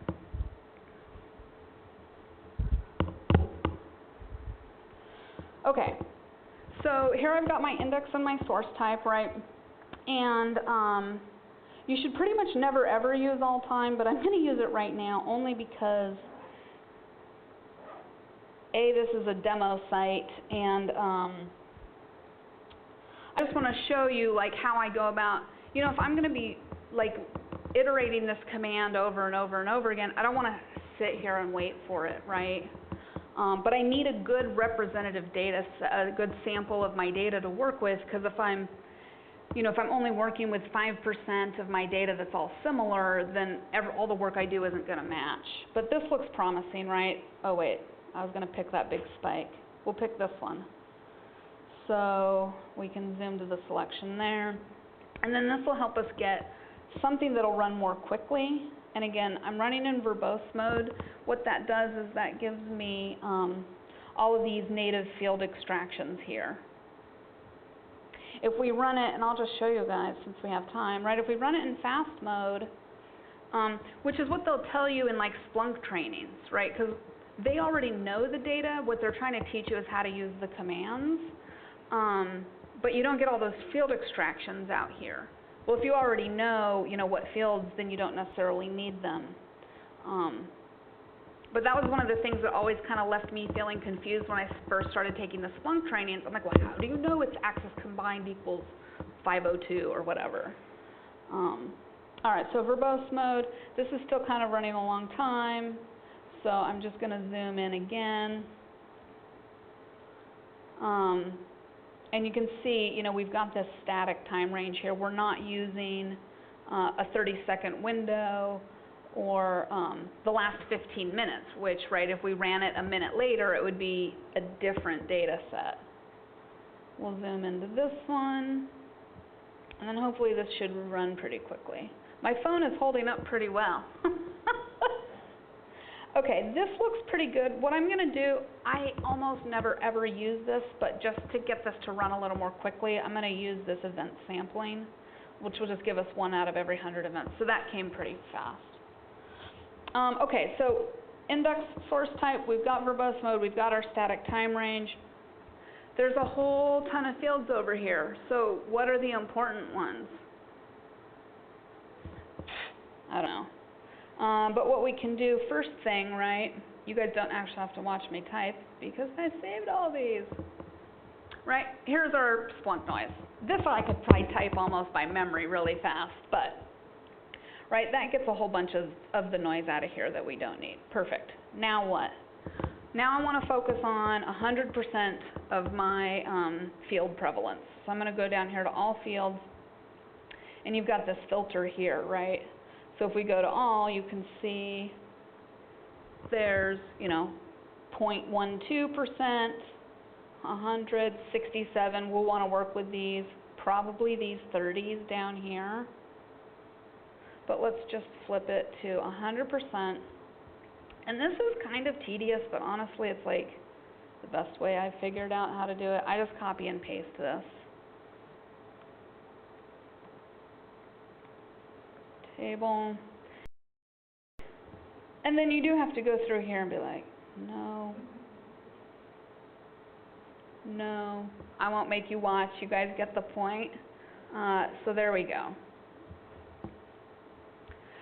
So now why do I do that, right? Because when we table out these fields, now we can start to look and see what's interesting and not interesting, as opposed to this, right, where we've got the event here. We'd have to like click through every one of these and try to, it's just not as workable. But so we table these guys out, right, and we can start to see some things right off the bat. We see we've got, 1, 2, 3 hosts, 4 host names in 2 different formats, event ID and event code, which, are duplicates of each other. Some more stuff over here. Oh, look, we've got, what are these? Event code, event ID, signature ID, and task. So we've got 4 fields that are the same. So we can start to get rid of some of that stuff. But what we need, I won't make you watch me Google it, but let's pretend I have the SIM schema up for endpoint stuff. I happen to know off the top of my head that signature ID and signature are the fields we're going to want to keep, and that task, event ID, and event code are going to be trash. So I just want to start some new trash piles. What did we say? Task, event code, event ID. Oh, and then, what did we say? We said signature and signature ID we want to keep, right? So even though this is going to look like a trash pile, it's not really, but I want to keep it separate. I want to keep it separate so I know that I want to keep it, but I don't want to look at it anymore because I've already seen it and I've assessed that it's good to keep. So I'm going to do fields minus again, but I just know that this is eventually going to turn into my final approved table list. And then we can get rid of this here. What else? We've got rid of task, event code, event ID. All right, let's double check though. Event code, event ID. All right, let's see what we got left now. Or let's maybe deal with these host names, I guess. Fields plus, what was it? Computer something, host, device, something. That should give us 4. Yeah, there we go. All right, cool. So you see we've got the FQDN and then the short version. I personally like the short version because it doesn't take up as much real estate, but it's also going to depend on your environment. So if you work in an environment where you've got multiple domains, you might actually need that additional contextual information that includes the domain of the asset. If you're in a single domain, I personally would go with the short version because you know what the domain is. But we're going to go with, we're going to get rid of computer and get rid of host. And I'm going to put them up here. Because they're not Splunk trash, which is right here. This is kind of just like extra event duplicate trash. Computer, host. Okay, so then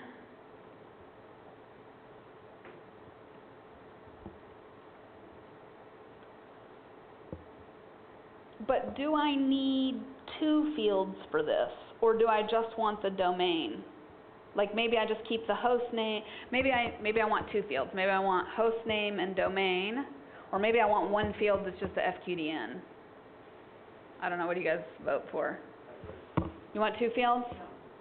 Okay, so I'm gonna do this. All right, this is gonna be, I'm gonna put this right here because these are my 2 lines that I'm eventually gonna be my official work. Eval device nt host equals upper device nt host. Why? I don't know, because I was taught a million years ago that host names are uppercase. I think that's a Windows thing, right? I know we're at a Linux conference, so there we go. All right, very good. And then we need domain, so we're going to do this. Rex field equals device. All right, now how does this go? It goes quote, parenthesis, question, crocodiles, quote, parenthesis, or whatever, parenthesis, quote. So we're going to call this device nt domain, and we want, oh dear, everything after the first dot. So it's going to be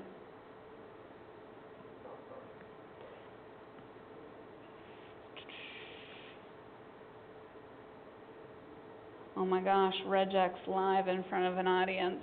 Whoops, we don't want this. Alphanumeric and dashes, I think. That can go in a host name. Anybody else remember what else? I think that's it. Slash dot. Can you do reverse, where you do not backslash dot? Well, I was thinking I was going to start from the end and go up, but I think it's easier if I go from the front and down, because I've got... I'm sorry, I meant inverse searching. Oh, where it's like knots instead of assertions? Up period, backslash dot. You know, I've got it in my slide deck. I think this will work. Oh, we got to put it in here.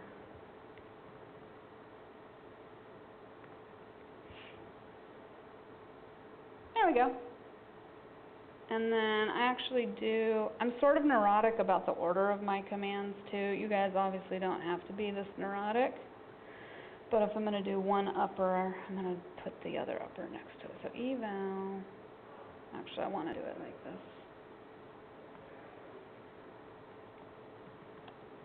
Eval device nt domain equals upper device nt domain. Yay! All right, I'm happy. So now we can get rid of this. We can actually take this out because we're done with the devices, and we can add them to our list here. nt host device nt domain. So you can see here, right, at the very end, this field minus is going to get turned into a table command, but you can see what we've got is we've started to build our search here, and we just, for our own brains, like kept all of our trash piles and everything else separate. Cool, so now we can see, oh, you know what? So I don't know, I keep talking about Windows logs. I maybe should have picked a different data set thinking I would have to redo the whole talk though. I don't know how many of you work with Windows event logs. The security ID is usually the user account that is performing the activity. So it can be an important account. I think it's like 18 or 19 or 20, I forget which one is like the system admin account, right? But in this particular, so normally I would keep it, but if we take a look, will we crash the browser? Let's try it. Stats, values. No. We can see here that every single event, so of the 1,600 events that we're working with, now I normally work with a bigger data set than this, are all the same exact security ID.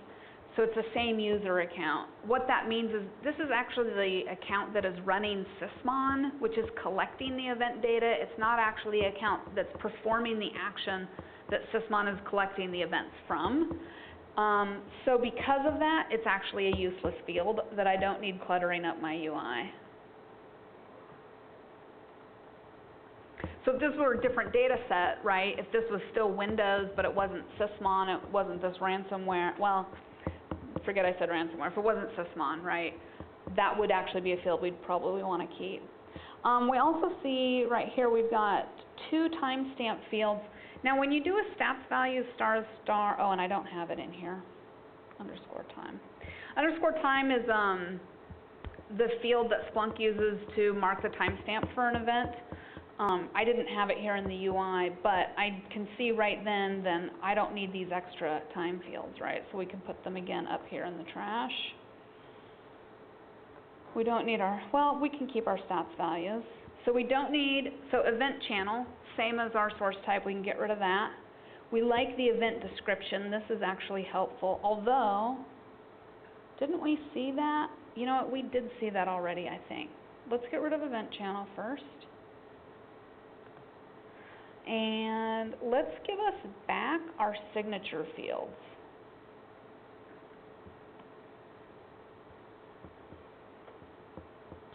Oh, here they are.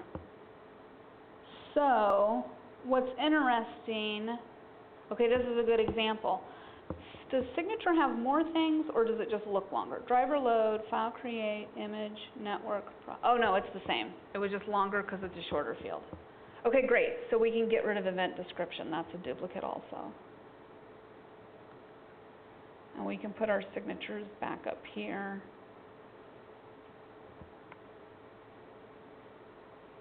We got rid of security ID, right? Yeah. I definitely don't care about whatever version Sysmon is running. I'm not the Sysmon administrator. I'm the security somebody.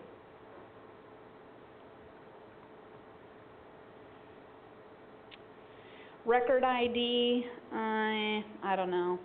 I don't think it gets me much of anything that I need to worry about it. But you know what? Maybe I do. I don't know. I'm going to make this pile is going to be my pile to go look at later. Like this is my just in case bin.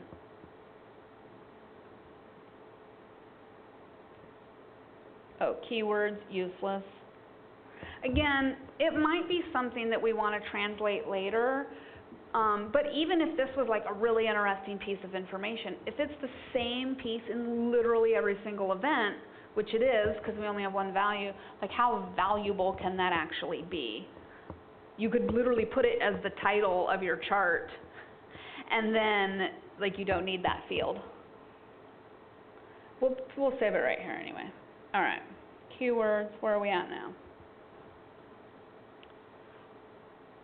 Level opcode.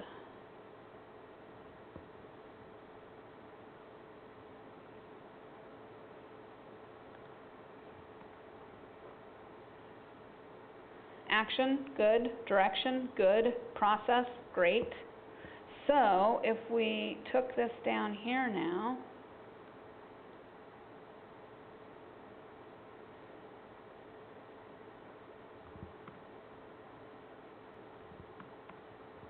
we basically have almost the start of what is interesting about this data. And then basically we just do this again now through, well, we won't do it again, but so what we would do is we'd come over here now and we'd start to look at all the fields with 90%, right? And we can sort this. We know we already looked at the hundreds. Oh, that's all we got here. Okay, so let's go to 50. Here we go. Right, so we would just take now these guys here. Yeah. Right, and work through that again. Eventually, what we get to then is, here's our 90%. Right, so we have some signature that we liked. And then all of these guys down here at the end, these are the new 90%ers that we would walk through that same process.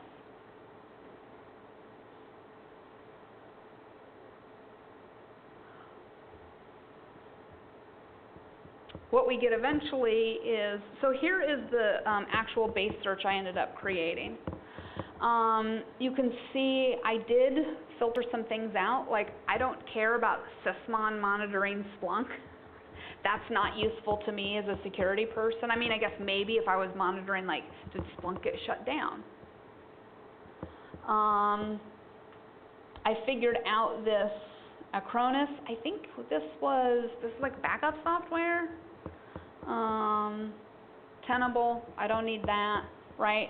So I've got my index and source type, some data that I just don't need.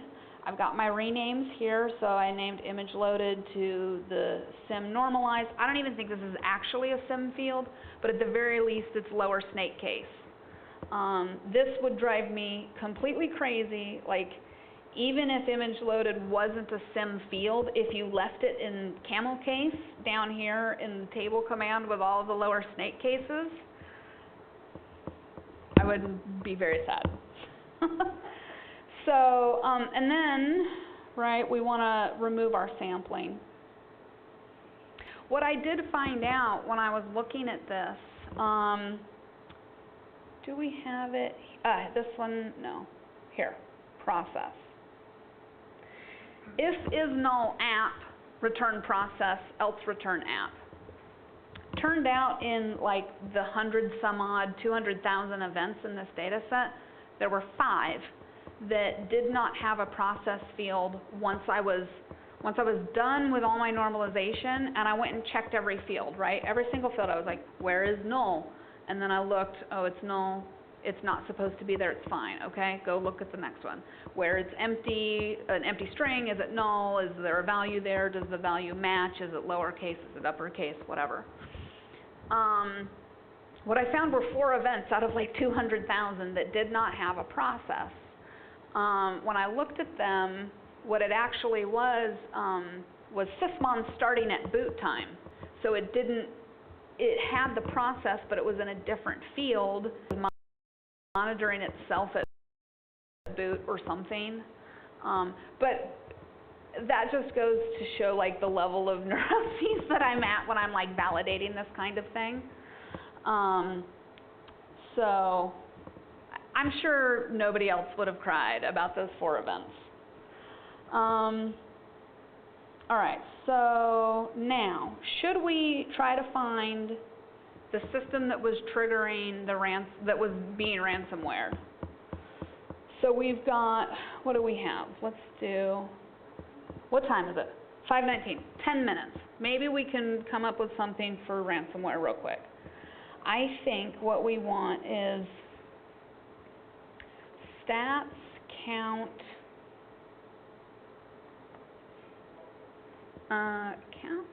count. Let's do count. Process. Let's see, ransomware. What does it do? It encrypts every file on your system. I think it triggers a unique process for each file when it starts to encrypt them. So I think if we count the process IDs by system, by device. Oh, interesting. I decided not to uppercase this. Weird. See? A little art and a little science. Stats count process ID by device. And let's do also this one, distinct count. ID as DC. As, let's do this.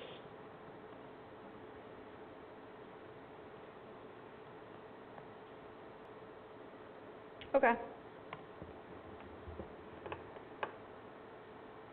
Fingers crossed. I think we can see which one it's going to be. Can you guys see that all right? Now, oh, you know what? What's the time range on this? Oops. Yeah, 27,000. But if we were going to write a search, what we would want, what do we got here? We're actually looking at a whole 24 hours. We wouldn't want that for an actual search. 4 p.m. We'd want to do like a 1 hour window. Sim to selection. Okay. So if we were going to write a detection alert for a SIM or a SOC, this would, this would be our base search that we would save and give our users, right? And we could reuse this now any number of times for stuff. All we had to do was throw this one line on the bottom, and now we have a ransomware detection, or something fishy detection, right? Something that's spawning a shit ton of processes on your system. So in 1 hour, so we could easily put, we don't know if this one is also, like if it's got something fishy going on, it could. 4,000 is kind of high. We could easily do, we wouldn't want to just run this every hour, right? And every hour it would give us this whole list. If you've got 20,000 systems in your environment, every hour you would have this list of 20,000 systems. So we need some kind of a threshold, and then we can set that as an alert so we don't trigger alert fatigue with our SOC. So we would do where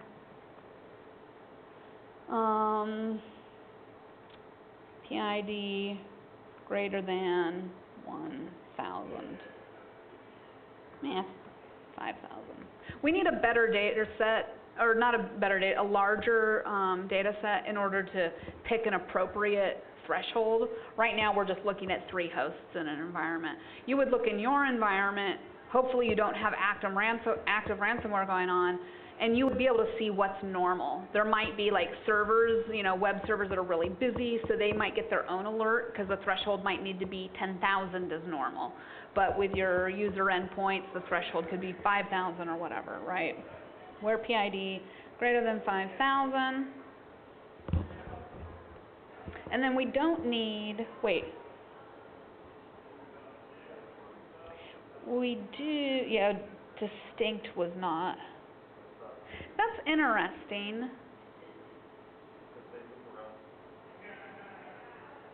Yeah. But also, maybe we also need to count, maybe just the process IDs as being lazy. Is it also going to be like well, it wouldn't be the process, but do we have like the target file?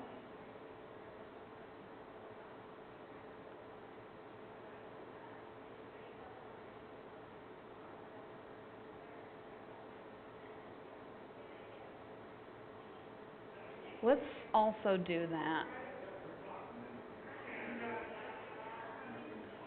I'm gonna do, actually, what was it, file path?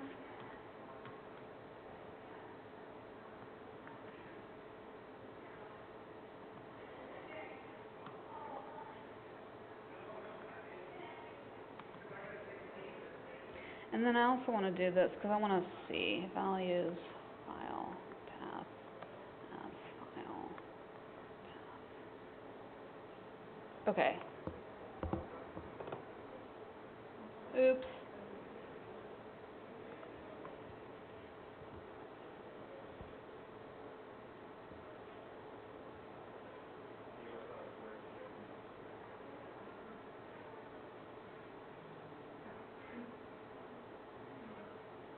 So we've got only, okay, so this is not, file path is not a good indicator of anything either.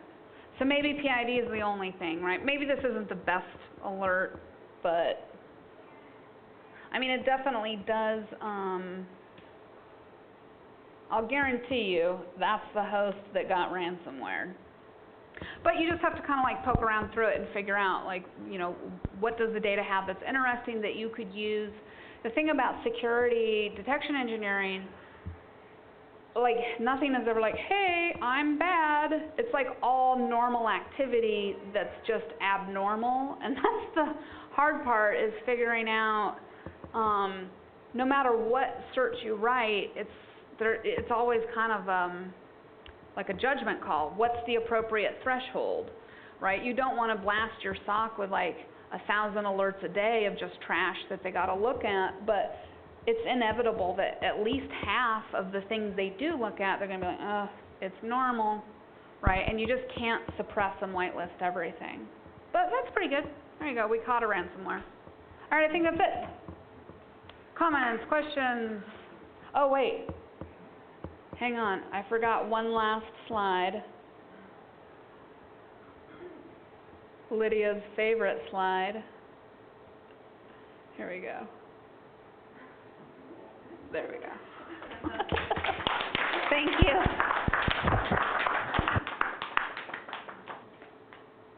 right. Now we are going to dinner in Hollywood at the Timber Cuisine restaurant. We are all very excited about. I thought SCaLE was last weekend, and then my niece and my sister were like, oh, you guys have to come to the talk. Sorry. Etl House. Okay, have fun. Yeah. Got like a little comedy club in the back of it. Maybe. No, it does, yeah. Yeah, I've never been there before. Oh, I was yeah. just like Googling cool places to go for dinner in LA for Easter. Yeah, that is fun. Awesome.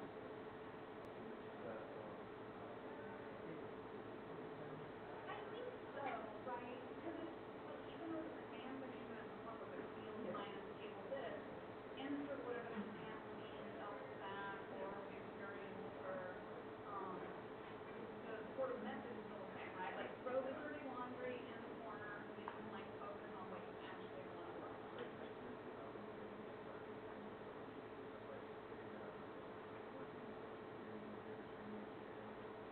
Same. Yeah.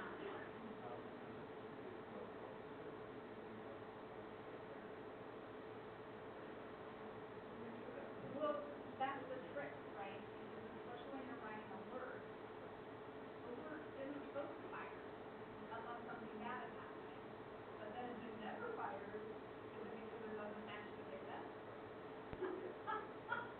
So that's why companies like Visionary or Atomic Red Team or Attack IQ, they like those companies are built so that they will generate data to trigger your alerts to actually valid usage on the schedule.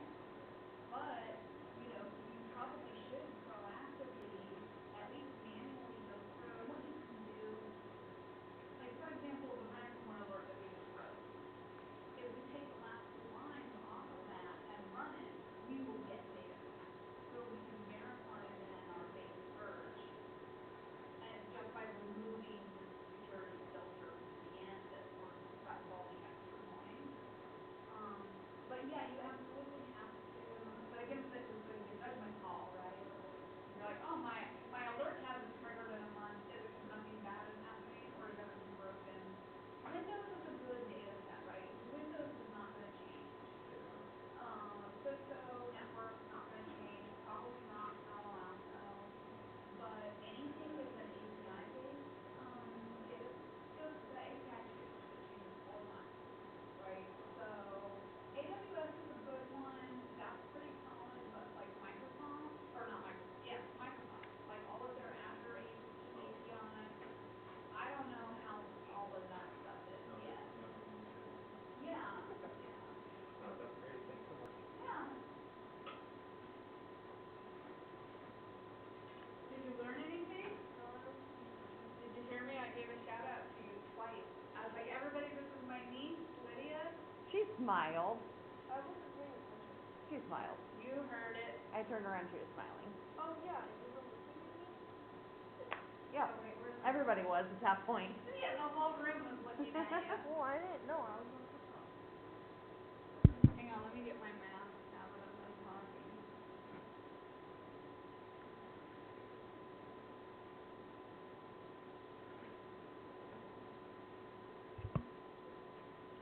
I sort of like that gremlin shirt. I almost feel like I should go back and get a medium. That one was rad. Maybe I can get 2 mediums. Let me check. That one shirt? Or actually, give me the large, give me the medium.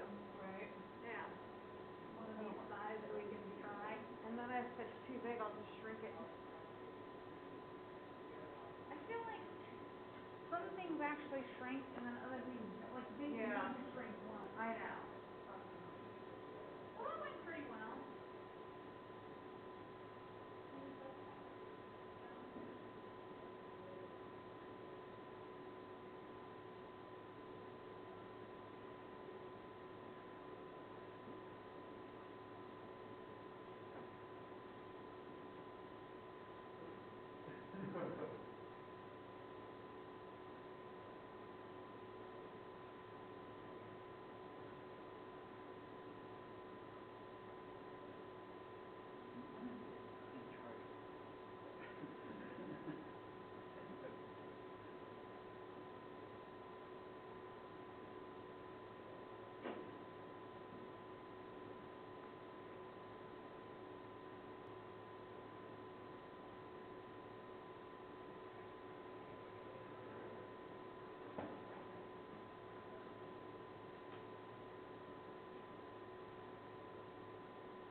yeah, very good. 30 minutes, 10 minutes Q&A. Yeah.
wonderful community.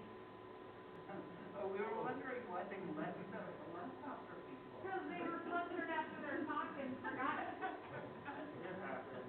Thank you. So that answers it.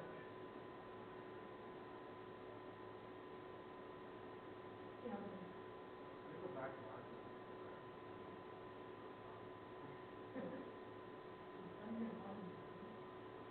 A little bit.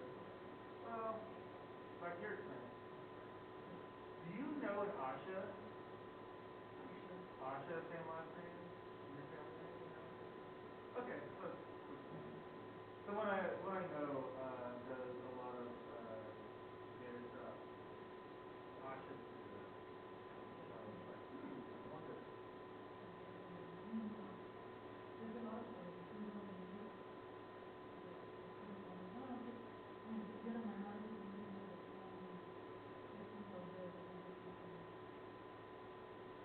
I know there's ongoing a lot. It's always mixed me up with like, there's several like big families in my name. No, I don't know any of them. But there were just too many things that were similar, and I had to ask.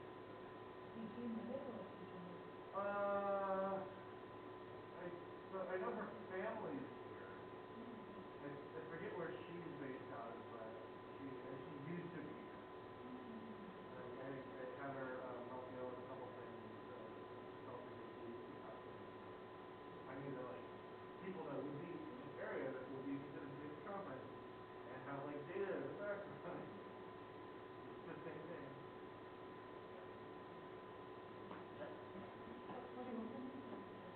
Chris.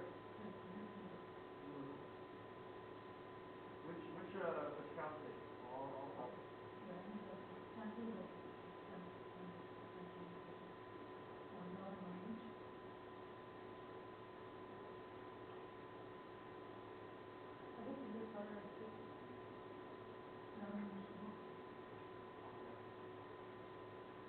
Time to use coffee or oh yeah, I'll be around. I don't know if I'll be getting it. I'll be in the hotel. I'm probably at the bar in Newport.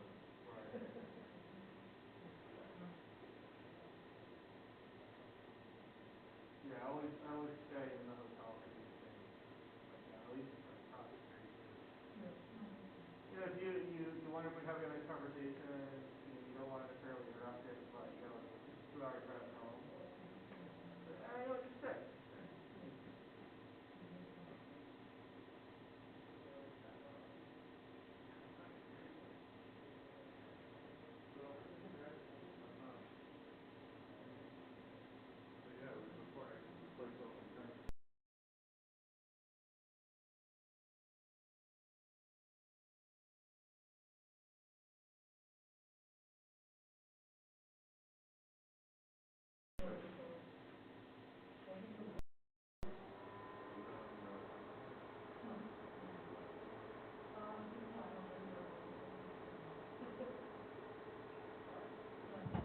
I'm not sure I would call it a bad voice. Don't be so harsh on yourself. Uh-oh, this is why I'm here. So I'm going to make sure that everything's all good.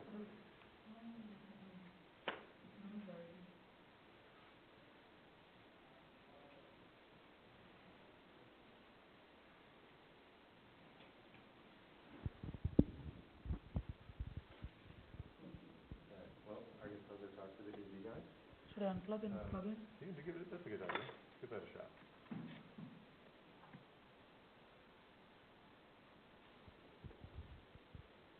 There it goes. Perfect. All right. Let's get you hooked up with this. I think we want. So these are going to go behind your ears.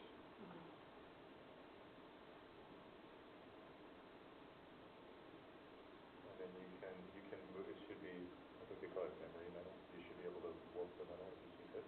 Okay.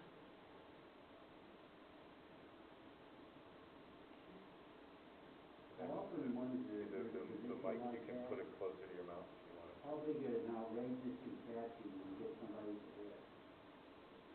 This is the lizard head. In order to wear, you have to wear the lizard head. It's got a little front.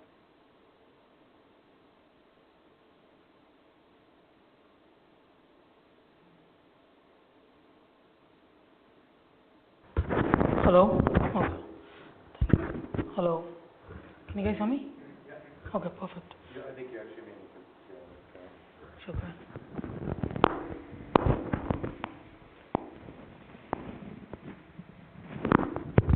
Try that. Hello? Testing? Awesome. Cool. Guess I'll turn it off for now and then turn it back on. Okay, I'm going to sit the expert and make sure that everything's all good. Okay, cool. And yeah, you can just put that wherever you want. You don't have to click it on your belt and your chest pocket. So I appreciate you coming here. Thank you. Thanks for having me. So, is this being recorded? Yes, that's the Oh, camera that's right the over camera. there. Perfect, Yeah, okay. I thought that's for to deter cat from the room. Well, it does that too, because it's also the camera. Cool. So yeah. Awesome. So we get started on time, right? Yeah, that's it. So I don't know if you want me to give you an introduction. Oh, I thought Ron introduced me. Oh, perfect. All right, Ron. Sure. I have, minimum amount of. You have time. Yeah, you have time. I just want to, you know, Yeah. Hold it, it's turned on. it's not on right now. Okay. There you go. Testing, testing. There you go. Good. Yeah, cool. All right, well, if you got it, then I will look up if Ron is your manager. Yeah, you come back up, right? I gotta go check out the my kids are here, so I gotta make sure. Thank you.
So, hello everybody. I'd like to introduce our speaker tonight, and if you're playing the exhibitor hall passport game, you'll find in the first column, number 3, Datacom LA was called Big Data LA, changed its name in 2018.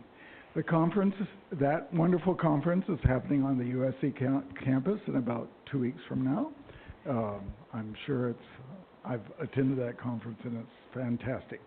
I'd also like to mention Subhash, that he's the founder of Data for Good, a public and private consortium for using data to solve social challenges. Sure. I got this. Thank you. Thank you, Ron. Thank you all for joining me tonight. So today I'm going to be talking about modern data engineering practices and how we implemented an architecture that works at the CSU. So we'll start off an agenda. I'll just go through this quickly. I'll just give you a brief overview of who am I, then talk about the CSU, and then I'll start with the data lake architecture that I worked on implementing at the CSU and go over some of the key features that we implemented. It also allowed us to scale, grow rapidly, build multiple use cases, and now we are one of the key focus groups that multiple other groups use us for leveraging those skills and technologies to bring their use cases to the forefront. So who am I? So I'm the Director for Cloud Data Engineering at the Cal State University, Office of the Chancellor. Sorry, it's going that's forward. I'm also the founder for DataCon LA, which is the largest data conference in the SoCal region. In fact, the conference is in just 2 weeks, right? 2 weeks, August 13th. We're going to be at USC. And then I'm on the founder for Data for Good, which is a non-profit using data for solving social challenges. I was recently awarded the AWS Education Champion Award. I'm going to Seattle next week to get the award and citation. And then I'm also senior members of ACM and IEEE. So CSU, so what are we? So it's a public university. Probably a lot of you have heard about it. And it's the largest 4-year degree in the nation with nearly 500,000 students and about 50,000 faculty. So I'm in the Chancellor's office, which is, we're not actually a campus, but we kind of, we're like the hub and spoke for all 23 campuses, and we primarily work, gain the data from all 23 campuses. We process it for them, and then we send it over to them on a daily basis. And then every year we award nearly 100,000 bachelor's, master's, and doctoral degree. So with that, let's get started. So the first thing I want to talk about is the data trends. So one of the key things that we have noticed over the past decade or several decades is the fact that data has been growing exponentially. I mean, you've seen this just in the daily trends. I mean, the amount of data that your phone collects, or the data, watching Netflix, or you're browsing a web, there's a lot of data that comes in. So using that data, I mean, people can make recommendations, do a number of things that kind of make your lives, supposedly make your lives easier, but also can make it complicated, with data privacy challenges, your data getting hacked for one thing, data being misused or being sold to third-party companies to deliver ads to you. So there's a lot of pros and cons with data being generated. So these are trends that you can see, the exponential growth, the new sources that it comes for, the amount of diversity comes in data, and then the fact that it's being used by multiple people as well as many applications. So what does that mean? So it also means that people need to have a way to process the data. Someone needs to actually go in and actually create an architecture platform for creating meaningful results from that data. So you kind of think about this as companies moving to data lake architecture, which kind of means bringing the best of both worlds. So if you think about data warehousing, which was the paradigm 20 years ago, even today, I mean, you still see a lot of data warehouses in scope, but we need to move beyond that. I mean, the fact that data warehouses work very well for structured data but don't handle semi-structured, unstructured data as well means you need to have a scope or mechanism to handle that data in a better fashion. Plus, when you talk about data scientists, they always are saying, we need clean data, we need our data to be scrubbed. A lot of that, obviously you can do some of that, with your data warehouses, but not all of it. And you want to do all of that cleaning and scrubbing at the beginning of a pipeline versus towards the end, because when the data lands in your data warehouse, it's already been transformed. If you want your data scientists to make maximum value of data, they prefer that they get access to the data sources, and they, part of that is making sure that the data is clean for them to use. So what would that mean? So it extends and evolves, data architectures, stores data in any form. Matt, sorry, this thing is, I don't know if I can turn my head with this. I just got to remove my headphones out. Something is. Give me 1 second. There you go. Or not.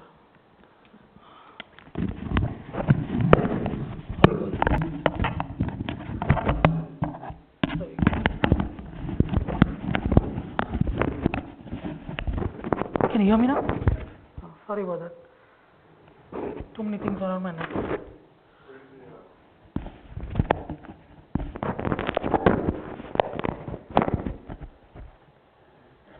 Okay, much better. And then you can run any type of analytics from data warehouse to predictive. So I got this image from somewhere, I liked it, so it says, welcome to the data lake. So I'm going to talk to you about what this means. I mean, from a future perspective of how we combine structured, unstructured, and semi-structured data, how do you build something that can make sense as you grow? So the concept of data lake came about, maybe I would say 5 to 6 years ago. They kind of extended the data warehouse and said, let's talk about bringing, semi-structured, unstructured data. So things like, object storage, so things like your S3, AWS S3, how do you combine that with your data warehouse to make that more of a system, a platform from where you can extend and evolve your data architecture. So you talk about things like, your BI, your reports, data science, machine learning, and you combine all of that into your data lake. But over time, there's one thing that kind of people also started asking, like, this is great. I mean, now we bring in semi-structured and unstructured data, but we still don't talk about how do we, clean the data, master the data. How do we actually make use of the data? So one of the things that people started discussing is that, we need to bring some kind of data governance into the frame. Data governance is basically this concept that's been around for, I would say, maybe decades, I would say maybe 2 decades at least. It basically talks about how do we ensure that we have a consistent data philosophy across the board, not just within the group that you are in, but across multiple groups. So things like, master data management, metadata management, data lineage, data quality management, data catalog, data dictionary. These are key fundamental things as the data governance tools need to be brought to the forefront. Today, most organizations have a very, I would say, lean or non-existent data governance framework, and that's part of the reason, because there's no tool set out there that supports these kind of tooling around. You'll see bits and pieces over there. Even most clouds today, you will see them support data catalog. That's about as much as you would see from there. If you look at third-party tools, I mean, you probably see bits and pieces out there, like you probably see someone just do MDM, or someone just do metadata management, but nobody does the gamut of that. I mean, one of the closest tools I've seen that's come to picture is Informatica, but that's super expensive. Colibra is also another company that's kind of working towards building an enterprise data governance tool set, but again, it's bits and pieces. No one does everything. And the last aspect I want to mention is also the fact that part of the reason it's also very difficult to do is the data silos within organizations. Most organizations have multiple groups. All of them have their own curated data sets. All of them have their own data dictionaries, which they don't share across the organizations. So I'll probably talk to you this concept of data mesh, which is basically the talk about bringing together all these data silos in some way or form and combining them so that it doesn't become a silo. So data mesh basically is kind of like an abstract layer that's built on top of your data silos that supposedly makes everything more visible to all of the users. But again, it's not completely open, because people do talk about it, but at the same time, getting that to something works is something that is it's rarely seen. Let me put it that way. So the next piece that when I started at Cal State University, part of the reason they brought me on is because they were just starting the cloud journey, and they wanted to have something that's more cloud focused. Now, I inherited a team of engineers that were all SQL engineers. They pretty much spent decades writing Oracle SQL, and for the most part that's great. But one of the key philosophies I kind of developed over the years is that I like this terminology called DevOps, which is kind of built on the DevOps philosophy, which has been around now for I would say 15 plus years. But the key thing I liked about DevOps is testing, and I saw one of the key things is that this was a good way to start building the team to understand how CI/CD can work in an organization such as CSU. Now CSU is very legacy oriented, so all of the technologies is legacy based. You'll probably see more Oracle and PeopleSoft databases than anything that's kind of modern data engineering that's out there. So the first thing that we did, or what I did, was like I started retraining my group. So I reskilled, upskilled them to start saying that how do we build something like this? So we need to come up with a platform that's scalable and can evolve in a very structured manner. So we started looking at building multiple environments. So we now have a dev and a prod environment. We also have a staging environment, but that's more of a launch as you need and shut down when you don't need it. But the good piece of that is now we actually have an environment that makes it easier for us to write code. So the other thing I did was I switched everyone from SQL. Now we still use SQL today. We haven't got rid of SQL, but the fact of the matter is SQL is not the best mechanism to write test cases. I mean, if you have written SQL, if you have looked at SQL, you probably see complex SQL statements that are very hard to debug. Especially when something happened in production, what happens. I mean, where do you debug? You debug and you change the code in production. You've seen those memes out there, and I've done it before. You always end up when something fails in production, you always debug in production. That's not something that I like. I mean, I've made the team move completely away from that.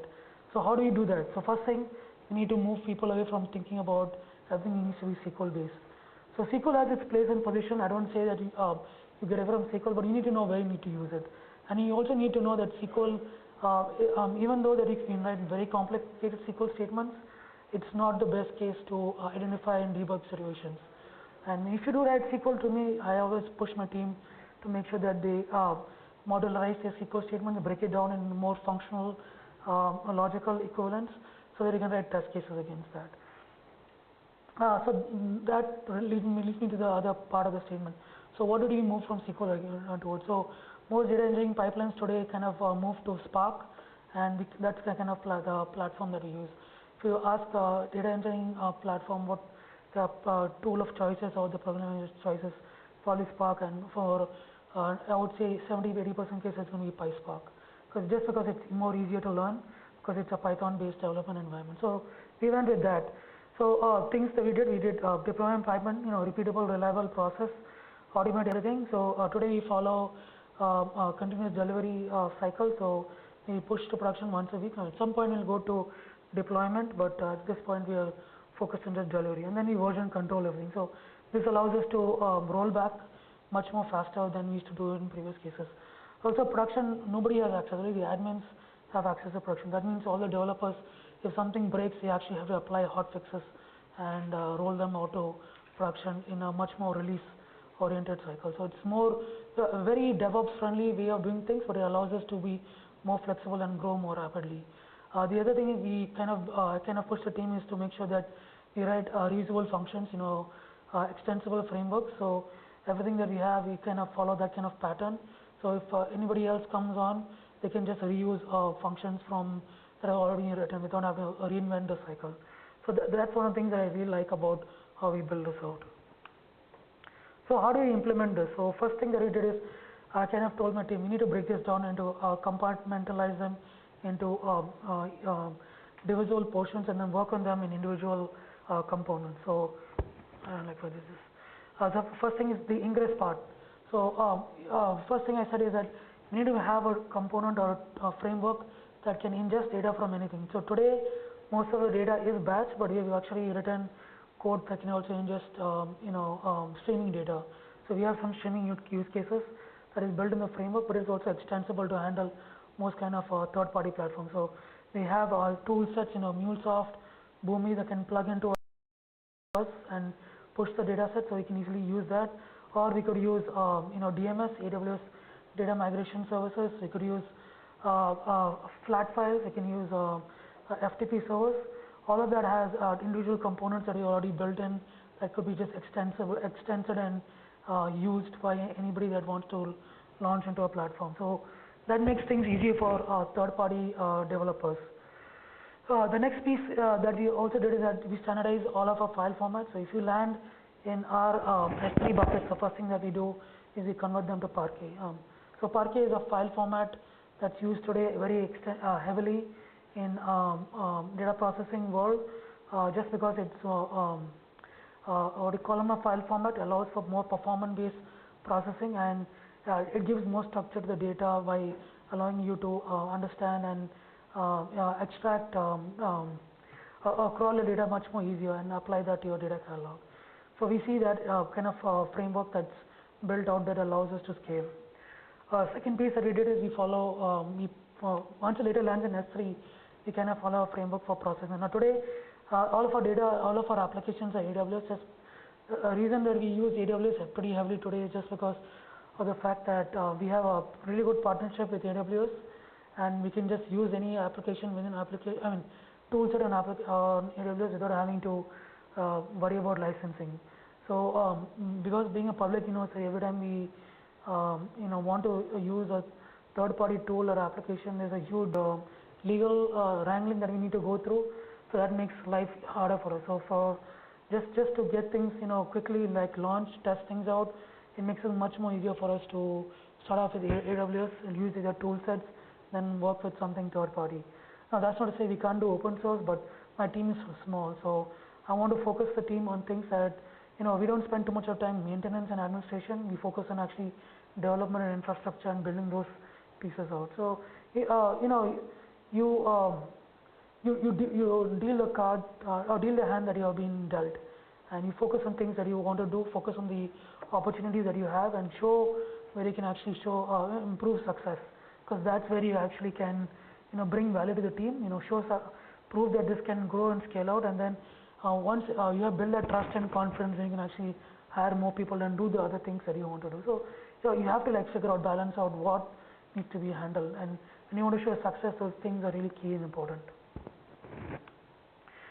So how does that work? So from our data ingress, as I mentioned, we use heterogeneous data sources. We are able to handle databases, flat files, streaming data, bring that on through multiple interfaces, process the data and store it in S3. So the first piece, you have to land at S3. Second piece, it has to be converted to Parquet. Now, if ideally we would like you to drop your data into Parquet file format by default, but if you don't, we have a process that will, a Lambda function that actually kicks off automatically, sees if your file is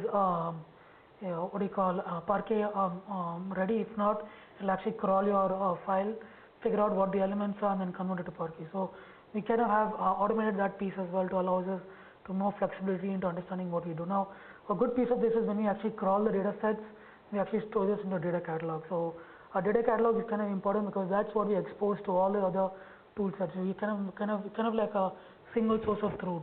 So for anything downstream that kind of wants to process the data, it kind of logs into the AWS Glue, which is our data catalog provider, and pulls the schema information.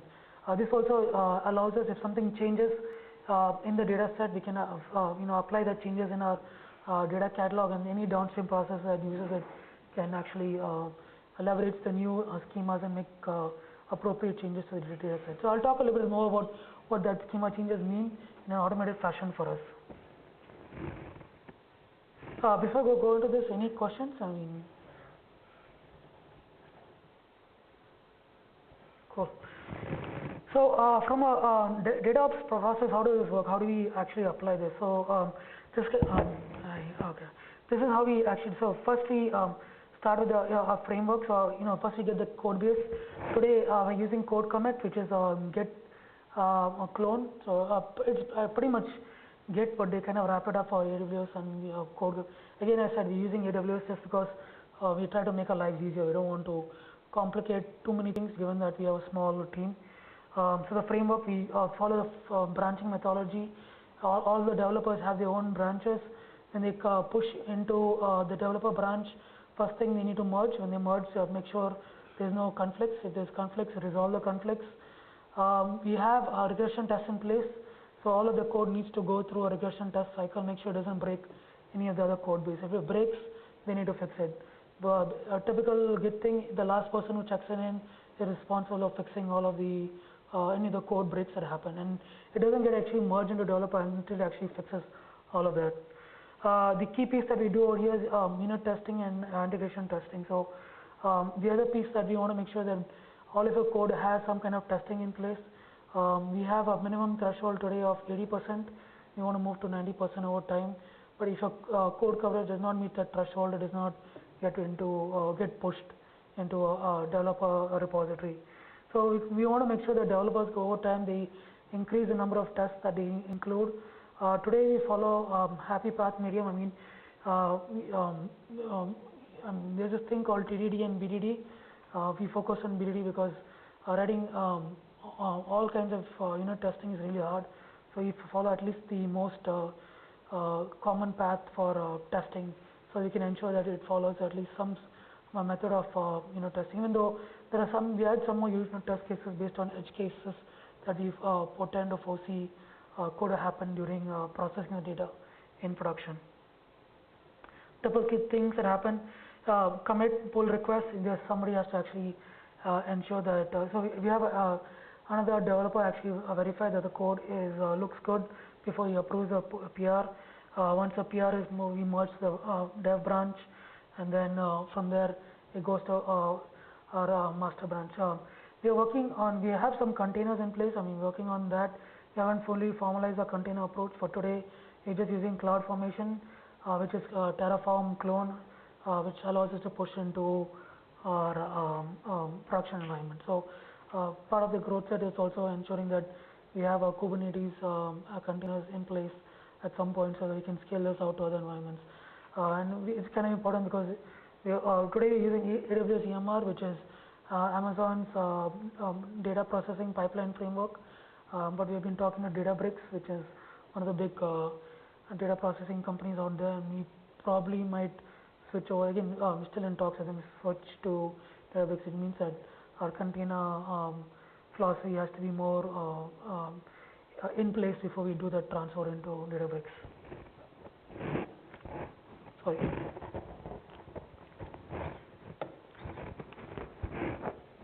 So how does the test automation work? So developer creates a pull request and notifies the approver for the PR, and then it's checked for are you going to approve the pull request or not. You run your unit testing and code coverage, and then if it's not approved, again goes back through a cycle. Developer has to check the code. Oh, sorry.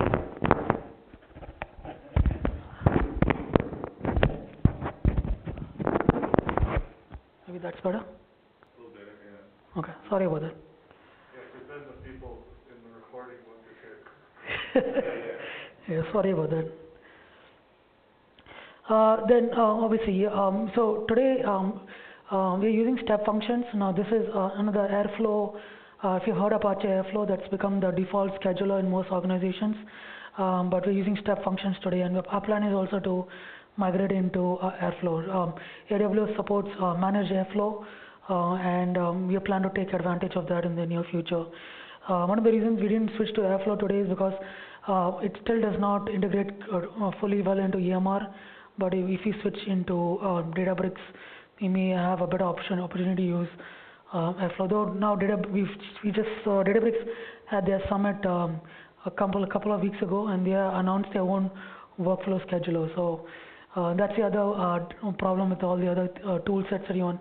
Everyone brings their own tool sets into picture, so you have to think twice. Should I use what's common out there? Should I move to the tool sets offered by some of these other companies? Now, Databricks claims they have workflow schedulers, better it has better integration, but it's a caveat.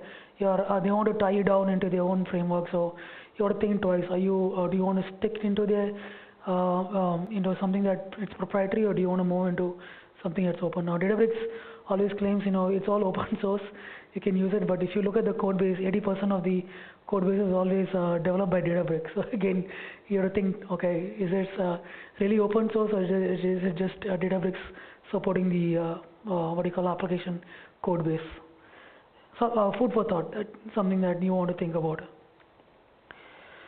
So test automation, so how do we do testing? So today our testing is done with PyTest and Chispa.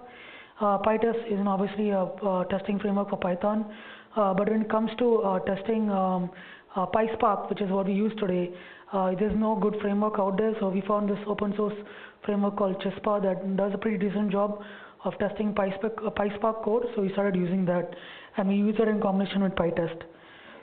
And then the test coverage is automatically collected and calculated, and because we already kept put a threshold, if it doesn't meet that threshold, it doesn't get pushed. On the other side of things is the egress, the workflow. One of the things, question? I have a question. Go ahead. So in your workflow,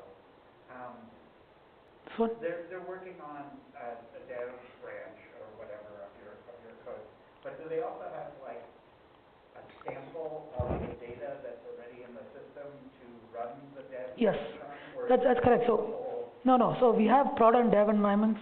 So a dev environment is it's a call of a clean or encrypted or redacted subset of the data in prod. So if any level 1 PI data is there in our data sets, that gets scrubbed and clean, and we put only we have a data retention policy which is smaller than the production. So production data has everything from all time, but dev is basically probably only about within 7 and 90 days depending on the data set that we collect. We put a subset of that, but we also redact and encrypt any PI level 1 data for if you're testing and development. But that basically allows us to create a code base to test against. Good question. Anything else? So the other side of things, then we have egress. How does data get pushed or extracted for a BI tool? Today we support 2 BI tools, which one is called AWS QuickSight, which is a Tableau clone, but very poor Tableau clone, let me put it that way. And we support Tableau too. So again, we went with Quick. So we had Tableau, but one of the reasons that we didn't go Tableau first because the Tableau licensing was a nightmare. Tableau actually took much longer to get back to us to confirm that they wanted to work with us, and then we were getting we had a delivery to meet milestones to be met, and because Tableau was refusing to work with us, we kind of just went with QuickSight.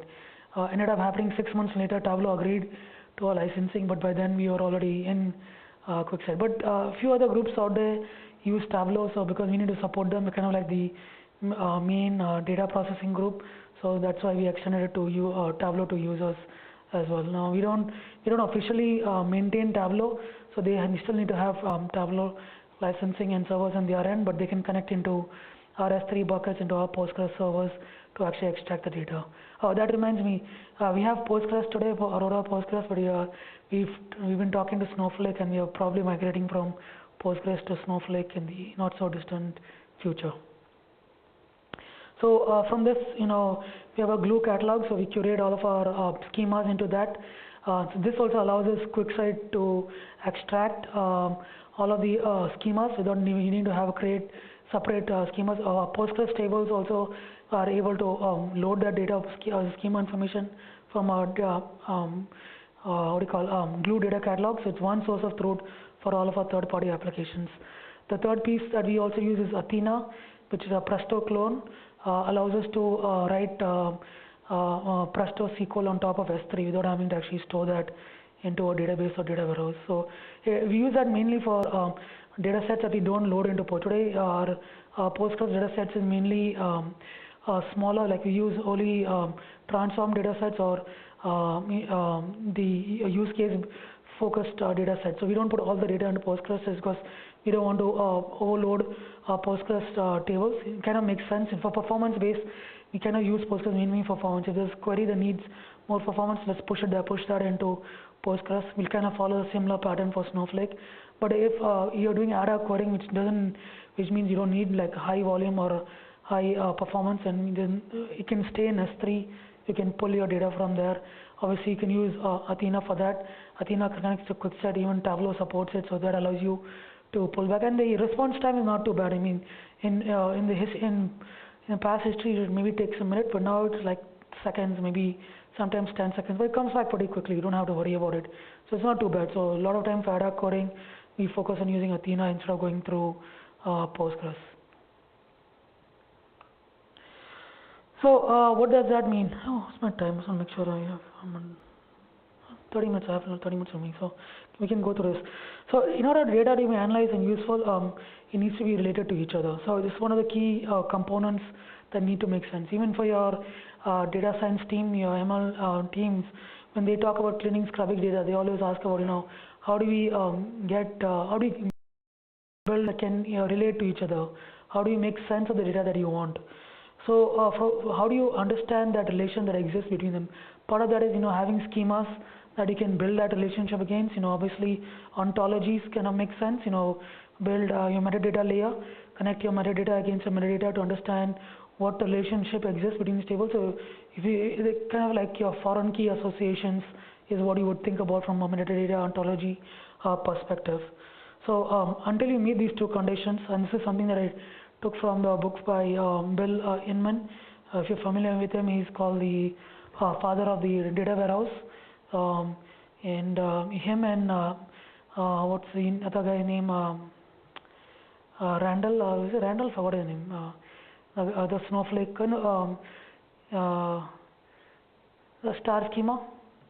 I forgot his name. What is it? Those two are considered of godfathers of data warehouse. So Bill Inman said this, data lake turns into a swarm, and the swarm starts to smell after a while, which is kind of true. If you don't build something that you actually extract value from, then it's just useless. So how do you go from a data lake to a data lakehouse? So for the most part, you have the analytical infrastructure in place with QuickSight or Tableau, sourcing from various data sources, and you need stage and report, as well as the ability to store structured, semi-structured, and structured data. But then you need a key component that would enable a true data lakehouse, and that's when you talk about enterprise data governance.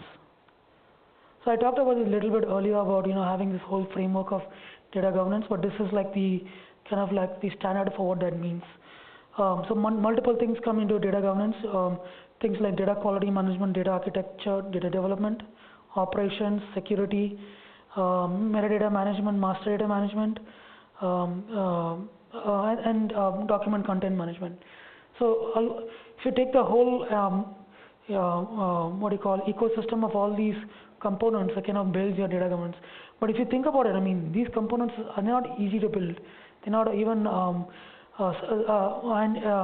it's not even like you put an application there and supposedly will bring all this into a framework that you can actually use. You actually have to spend hours, if not days, and you have to have a team that can work for each of these components and build them out. A lot of times you probably heard of this term data steward, which is supposedly handle direction the people, bring people together to build these components. But even the data steward finds it hard to build each of these components.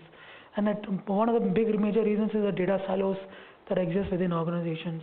Trying to talk to one side of the organization, ask them to share data, like trying to pull your hair out of your head and get them to convince them to actually work with you. So challenges with data governance, poor data quality costs real money, process efficiency, negative impact by poor data governance, and the benefits of new systems are not realized because again your data governance is there. So if you think about this, let's say you build a data catalog, one of the best data catalogs out there. Who uses it will obviously make a lot of use of it. But the problem is your data catalog only stores data about your system. It has no information about systems in the other parts of the organization. So let's say you're starting to come up with a new project or a new use case because you haven't looked into or delved into what the other systems store. You probably may be reinventing the wheel because you probably will start building a schema which already exists in some other part of the system, but because you have no access to that or no insight, you have actually rebuilt that whole schema into your data set. You have not understood some of the nuances of the schema, why some of the changes being applied in the other side of the company, and that makes you go through this whole cycle of understanding and trying to come up with a situation that's similar to what the other team has built. So that's a very key component in understanding why most systems fail, because they have no insight into silos within other part of the organization. So objectives of data governance, inform data management decision making, ensure information is consistently defined, well understood, increase the use and trust of data as an organization or asset. Now this requires a lot of support and tie-in from your higher ups. It's not something that engineers can do themselves. Building trust is something, it has to be a top-down mentality. Yeah, if you try to bottom approach, it will never work, because you are asking other silos in the organization to work with you, and for most part, most silos will refuse to work with you because it's not in their benefit. If you think of it's job security, right? In the end of the day, if that silo is working, just making sure that they are doing their job, they don't share the information, they are more they feel that they're more unlikely to get laid off when something does happen. So unless the management mandates that all of the groups kind of work together, you're not going to see that. So then the flip side of this is management looks at the on the bottom line, does it make money? And most of this is back end stuff. You probably won't see dollars, you won't see any kind of value out of it until you spend time and money and effort, and probably take a few years to see value out of it. So you will also see that pushback from management saying that this is a waste of time, why are you even doing this? And that's another reason that you also see this fail, because the amount of time you need to spend in this, the amount of value that comes out of this is not valuable in the near term, and you need someone in the management that understands the long-term value of this. If you don't have that, it's hard to build use case or support for these kind of use cases. Regulatory compliance and then eliminating data risks. So how about this? So before we get into this, any questions so far? So how this works? So this is a kind of the system. I've been working on this for several years. I kind of formulated this as a application, a framework of how data governance can work. At the lower level, obviously, you have application DBs, object storage as well. You can have service-oriented architecture services on top of that, but then starting from that, your main framework would be your data security. So things like your compliance, anything regulatory, CCPA, GDPR, whatever that may mean, is applied at the base layer component of your organization or your data framework. Things that should work across the board, auditing and workflow. So you make sure that whatever happens, you always keep track of that. So anything, who touches your data, when it was touched, is the people who touch the data, do have the right permissions to data, all of that needs to be audited and stored somewhere. So you can keep track of that in the future to make sure that the right access is being provided to the right person at the right time. On top of that, you have data catalog. I talked about this. Data catalog is kind of like single source of truth for all schema information, allows downstream processes to pull that data, pull the schemas and appropriately analyze and make changes to their data sets as they move in the pipeline process. It also allows you to make changes on the fly and notify your downstream process of those changes. One thing that we have done with our data catalog is that depending on schema changes, a lot of them new systems they do it, but we handle it. Additions, when new columns are added, we typically don't stop the process. We kind of still flow, but we kind of notify our end users that there is a new column in place. If you want to use it, you can use it. None of the downstream process we kind of say you cannot use select star. You have to use name columns. I mean, it's become a typical best practice. If you're doing SQL, you have to do individual SQL columns. Don't do select star because that will break your queries downstream. But if columns are modified or columns are deleted, we actually kill the process. We notify downstream process that there is critical component change. Talk to this typically happens when your upstream providers don't notify you. So because our upstream providers are sometimes third-party providers, even within the company itself, they don't. People in other parts of the organization won't tell you when they change the schema. That's one of the key things we have noted as well. So they don't tell you changes happen and then something breaks, and then after you go back and say, hey, why is this broken? Why are you making changes to notification? Oh, we forgot to tell you. So those are things that you have to deal with. But because the system is built to handle failure in place, that's one of the things. We look at something called graceful degradation. If you fail, you need to fail gracefully. You cannot fail abruptly. We should be able to handle that situation in a way that does not cause too many failure points. So we know we are bound to fail. We just handle it much more better than situations in the past. Then we talk about data lineage. So for us, this is something that we are working on, but the data lineage is basically telling us how the data landed in the final place. So how is it transformed?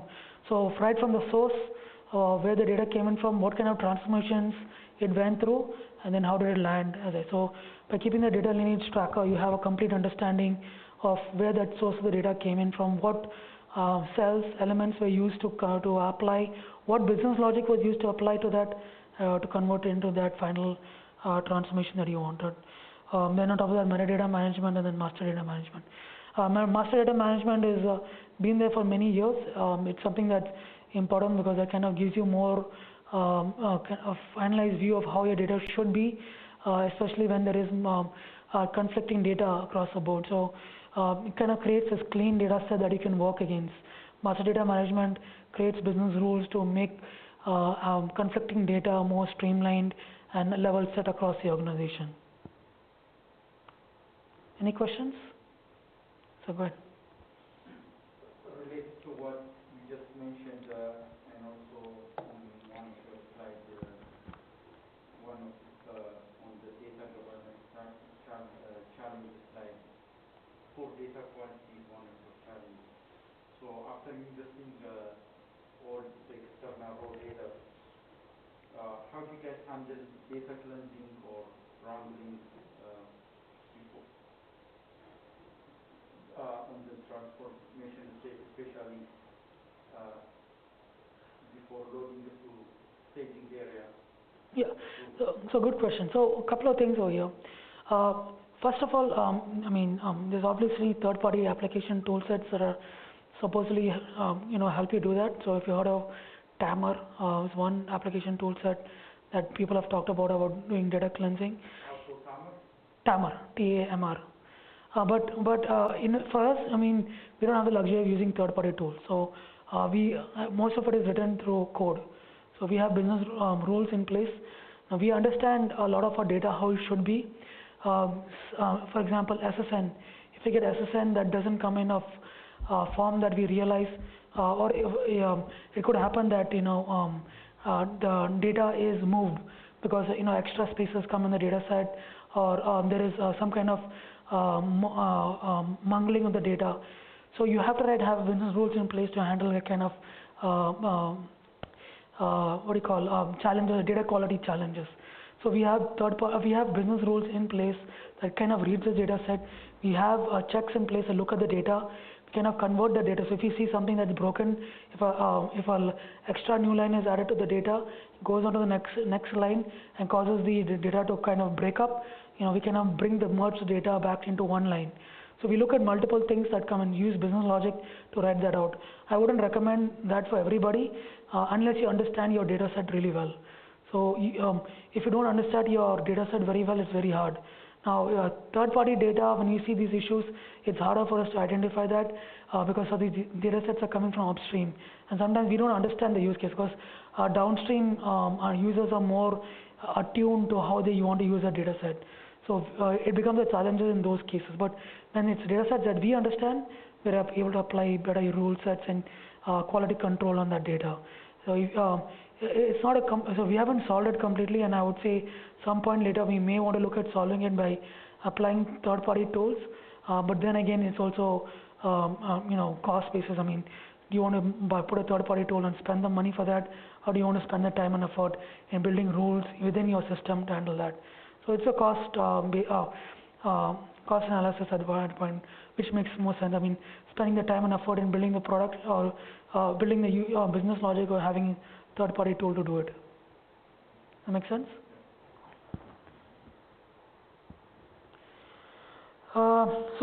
Importance of data catalog.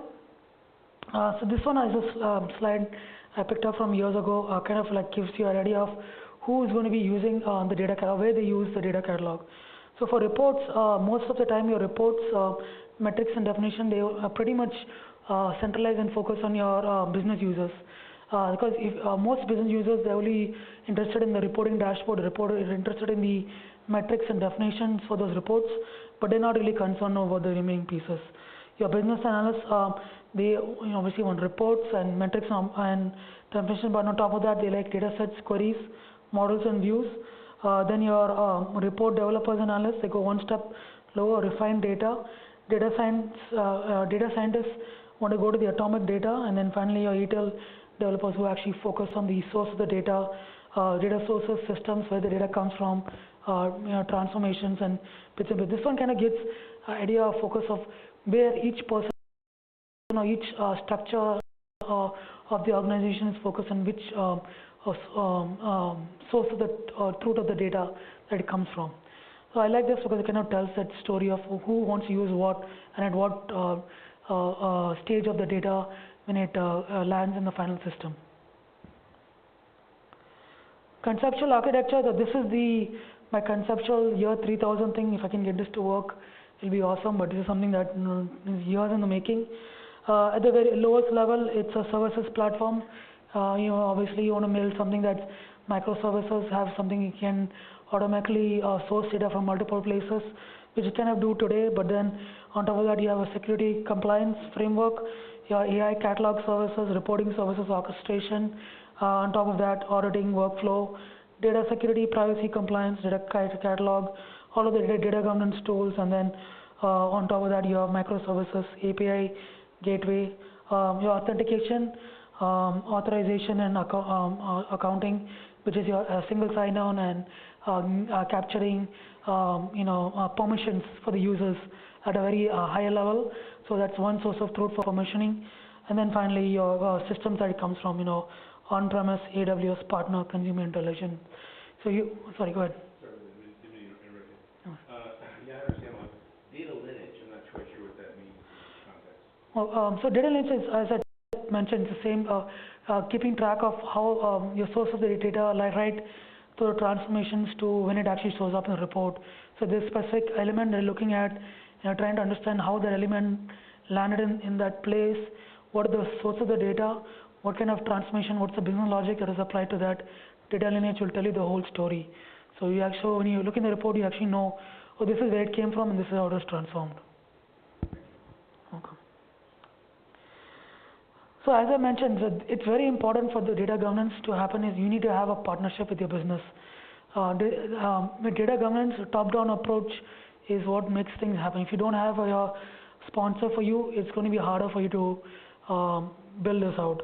So data management is a shared responsibility between data management professionals within IT, business data owners representing the interests of data. Now, you should be able to convince your business stakeholders that if they don't do this, their value for the data is diminished. Some business holders, they're only concerned about specific reports, so maybe they'll say, okay, I don't care about that, but some of them will be like, okay, how can I get more value from the data? So in those cases, you can actually convince them to say, if you sponsor this, you can actually see more value. If you have a data scientist, they'll be more on your side because they will be the ones who will also be supporting your use case to say that, we need to see this value, we need to see this extract the value from the data, and the only way we can do this is applying these logic and business transformations to the source data. So we can make structured value informed decisions from this to supply it to our business stakeholders. So it's accountability for both parts, business and IT. Business data owners are data subject matter experts, and they represent the data interests of both business and take responsibility for quality and use of data. So I'm coming to the end. I'm almost done. So one of the things I want to talk about. I don't know how many guys are familiar with this, but Matt Turk is a venture capitalist. Every year he comes out with this thing called MAD, which is a machine learning, artificial intelligence, and data landscape. He came out with this last October. I think he'll probably do one this October. But it kind of you can search for Matt Turk. It kind of talks about all of the application tools in the data ecosystem. From here, we're just talking machine learning, artificial and data. If you see this, I just took a screenshot of this and see the number of application tools. This is humongous. It's hard to read even what's in here, but if you look at this, you should actually see the entire. If you search on Matt Turk, you can actually see this. It's so humongous. It's probably like 1,000 applications and tools that are used in the environment. You don't even know which ones should be used for your use case. And second thing is a lot of them are overlaps. So sometimes if you look at one tool set, it does bits and pieces of what you want. There's another tool set that will do bits and pieces of what you want. So this is a good way just to understand the complexity and the number of tools that are out there that kind of do everything. So from data processing, data transformation, data hosting, data warehousing, databases, what do we talk about? There's a lot of them out there. Now I just picked up the data piece from this. So the one I showed you previous to this was AI, machine learning, and data. Now from data, I took a screenshot of the data. I wanted to highlight, in the data world, there's just this much. But even in the data piece, it's probably like hundreds of applications. So you can see storage, Hadoop, data lakes, data warehouses, streaming, RDBMS, NoSQL database, new SQL database, real-time database, GraphDB. So you can see just from this amount of applications and tools. So it's kind of mind-boggling the amount of things that you probably now in most of the time your day-to-day job you don't have to worry about this, but it's good to know, at least to know what's out there, so that when you do tools evaluation, when you're trying to see what can make your life easier, you actually just understand, oh, maybe this is something that I need to look at. It also kind of talks to what's the future holding for the data world. Understanding where the data is moving to, how data is being transformed is important. Like to me, I always see that data is evolving. You cannot be stuck with what you are today, because tomorrow things change rapidly, and if you don't understand what's out there, you could be behind the curve. So just keeping an open mind, understanding what's out there will always help you in the future. This is another one that came about a month ago. This is by Lake FS, and this is mainly focused on data engineering. But again, this is also another one that talks about, just from a data engineering landscape, what are the tool sets out there. So for ingest tools, ingest tech, object storage, metastore, open table formats, compute, analytics engine, Git, orchestration, MLOps, data-centric AML, observability. So a lot of things that are out there to just look from data engineering perspective. I talked to you about Databricks, which has kind of become the standard for data processing. Snowflake, people have been talking about it as a replacement data warehouse. I mean, a lot of people talk about Snowflake today. If you know, Redshift is also big in data warehousing, though it kind of lost its luster because of Snowflake. Snowflake actually kind of took all the shine from Redshift. Now Redshift is actually, they're actually trying to compete with Snowflake, and they released a lot of features to make it feature compatible with Snowflake. So they're trying to get back into the game. From a data warehouse perspective, Snowflake, from a data processing framework processing, it's Databricks. And the other thing to note now, Databricks and Snowflake are actually trying to eat into each other's business, because they've become huge mammoth businesses that the only way they can grow is when they can actually compete with each other. So now you will see Databricks actually saying they have a data warehouse, and Snowflake saying they actually have a data processing engine. So it's a very funny that everyone is trying to compete with each other by expanding the thing. And obviously, all the clouds have their own inbuilt, ingrown processing landscapes that they kind of promote. So everyone is trying to eat into each other's piece of the pie. And just put references out here if you want. And then I want to talk about DataCon LA. So I host this conference once a year. We're going to be doing it in 2 weeks. DataCon LA, August 13th at USC. It's a full day of conference talks. If you want more information, go to DataCon LA. I have a complimentary code for you guys out here, so if you looking to attend, it's valid for 20 people and it expires tomorrow. So feel free to attend. It's at USC downtown LA. So I have. Oh, sorry. Go ahead. Oh, that's a code. Yep. Grab it.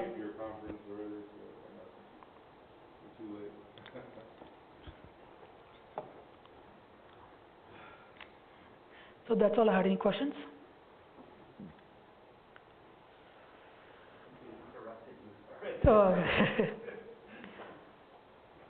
Hopefully this has been informative and help you guys out. One question for you. Go ahead. Are you supporting any streaming analytics use cases? So we just started doing that. So today we are doing managed Kafka. So the plan is to start expanding that use cases. So part of that is what you're doing is using student data. So we're getting student data from the campuses. This is a very small subset use case for the student data. We're trialing this out, but the plan is to expand that to more use cases as we progress. But we want to bring in more student data, use that to leverage for student success. One of the part of that is understanding how we can help our students succeed, graduate their classes better. So we're bringing that use cases in currently. Was that student data previously acquired, but in a sort of more traditional file? It's a traditional object storage that we're getting, but so we still have all of the data coming in traditional once a day loading the reform, but because we are saying we kind of committed that we wanted to build this in a more streaming application architecture.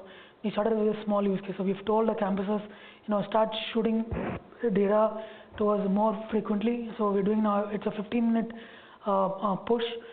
We kept our APIs of Kafka APIs open. So they push into that every 15 minutes, and then we have a Kafka queue that reads off that every 15 minutes and loads it into a Firehose or S3 file system. We have a Lambda application that once it loads in, we do that reads off this data that comes into the S3 buckets and then processes the data on a 15-minute pipeline. So every 15 minutes we process the data and then we load it into our reporting dashboard. Now we rebase every day we do rebasing of the data because we cannot do the cumulative and addition of the data on top of our data. We don't because we try to do more real-time analytics. So we kind of rebase once a day, like we redo the whole processing the data at the end of the day, and then we so when the new 15-minute version of the data comes in, it just applies on top of that.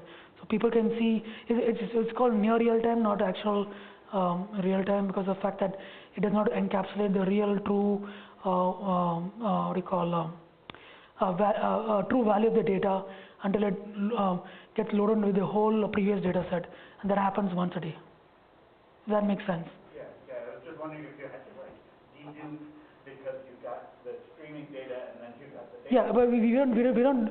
The dedupe happens only at the end of the day. So at the beginning of the day, we just kind of just put it in.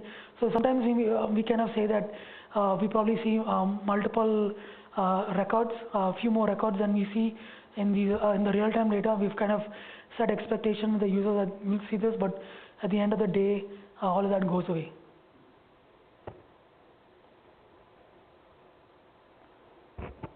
Any other questions? What you guys doing only covers Northern Reach or No, all. We are across. So, yeah, I mean, the use case for streaming is right now just one of the campuses. We are testing a small portion of it. Once we show success that this can work, we'll expand it to all campuses. Now, one of the other things also you need to understand, every campus is independent. So even though we announce it to the group, it's announce it to the campuses, it's up to the campus to say if they want to join us or not. And the other part of that is that all campuses also, they have their own architecture and technology. So some of them are very reluctant to do what we want, to join us, because they say, oh, we have our own way of processing the data. So we kind of enforces for all of our what do you call batch data. So batch data we get it no matter what. But streaming data, because it's a small use case, and we started off with one campus, we don't know if other campuses will join. We still get the batch data on a daily basis, but we don't know about if they will if they'll want to join us for the streaming portion of auditing. I was more asking about not the streaming data, more of like the architecture you were showing us all. Oh yeah, so Uniform across the once the data comes into us, we do it. So we process for all the campuses, but every campus is their own. So they may, even though they give us the data, they may do their own processing on their end. So I know Northridge, they are a big Oracle shop, and they're still focused on using Oracle quite a bit. So they're looking to move to the cloud, but even today, from what I understand, is that they're hosting Oracle on the cloud, and that's what they're doing. They're not following the data engineering practices that we have set in place. We have offered to share our code pipeline, but again, a lot of the legacy mentality is there with most campuses, and they kind of want to stick with that. And plus, they all have their own vendors, so they want to stick with their own vendors. They don't want to like follow best practices or come. What we do is kind of we have pushed the boundaries of what we have done. Not many people do in the education world, like in higher education. What we are doing today, most organizations are not doing. So we have kind of been pushing the boundary on what higher education should be moving towards. So from that perspective, it's harder to convince other campuses to do what, even though we have offered to share our repositories, code base, and so on and so forth. How long have you guys been doing this? Since I joined, 2.5 years.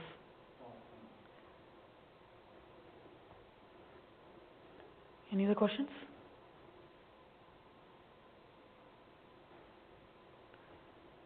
Awesome. Thank you guys, appreciate it.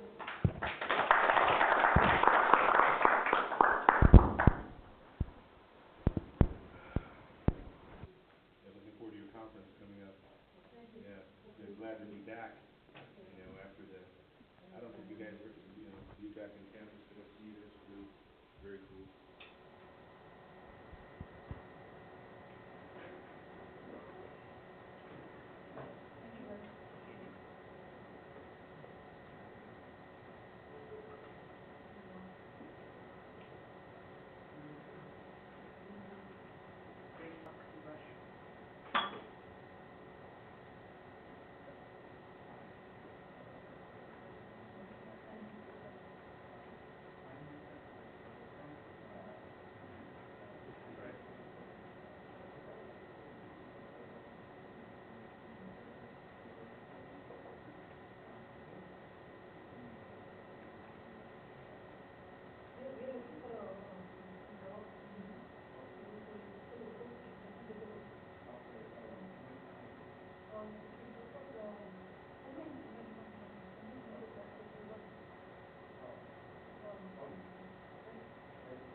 I thought it was you. I saw the name. I thought, oh, yeah, conference. Yeah, that's right.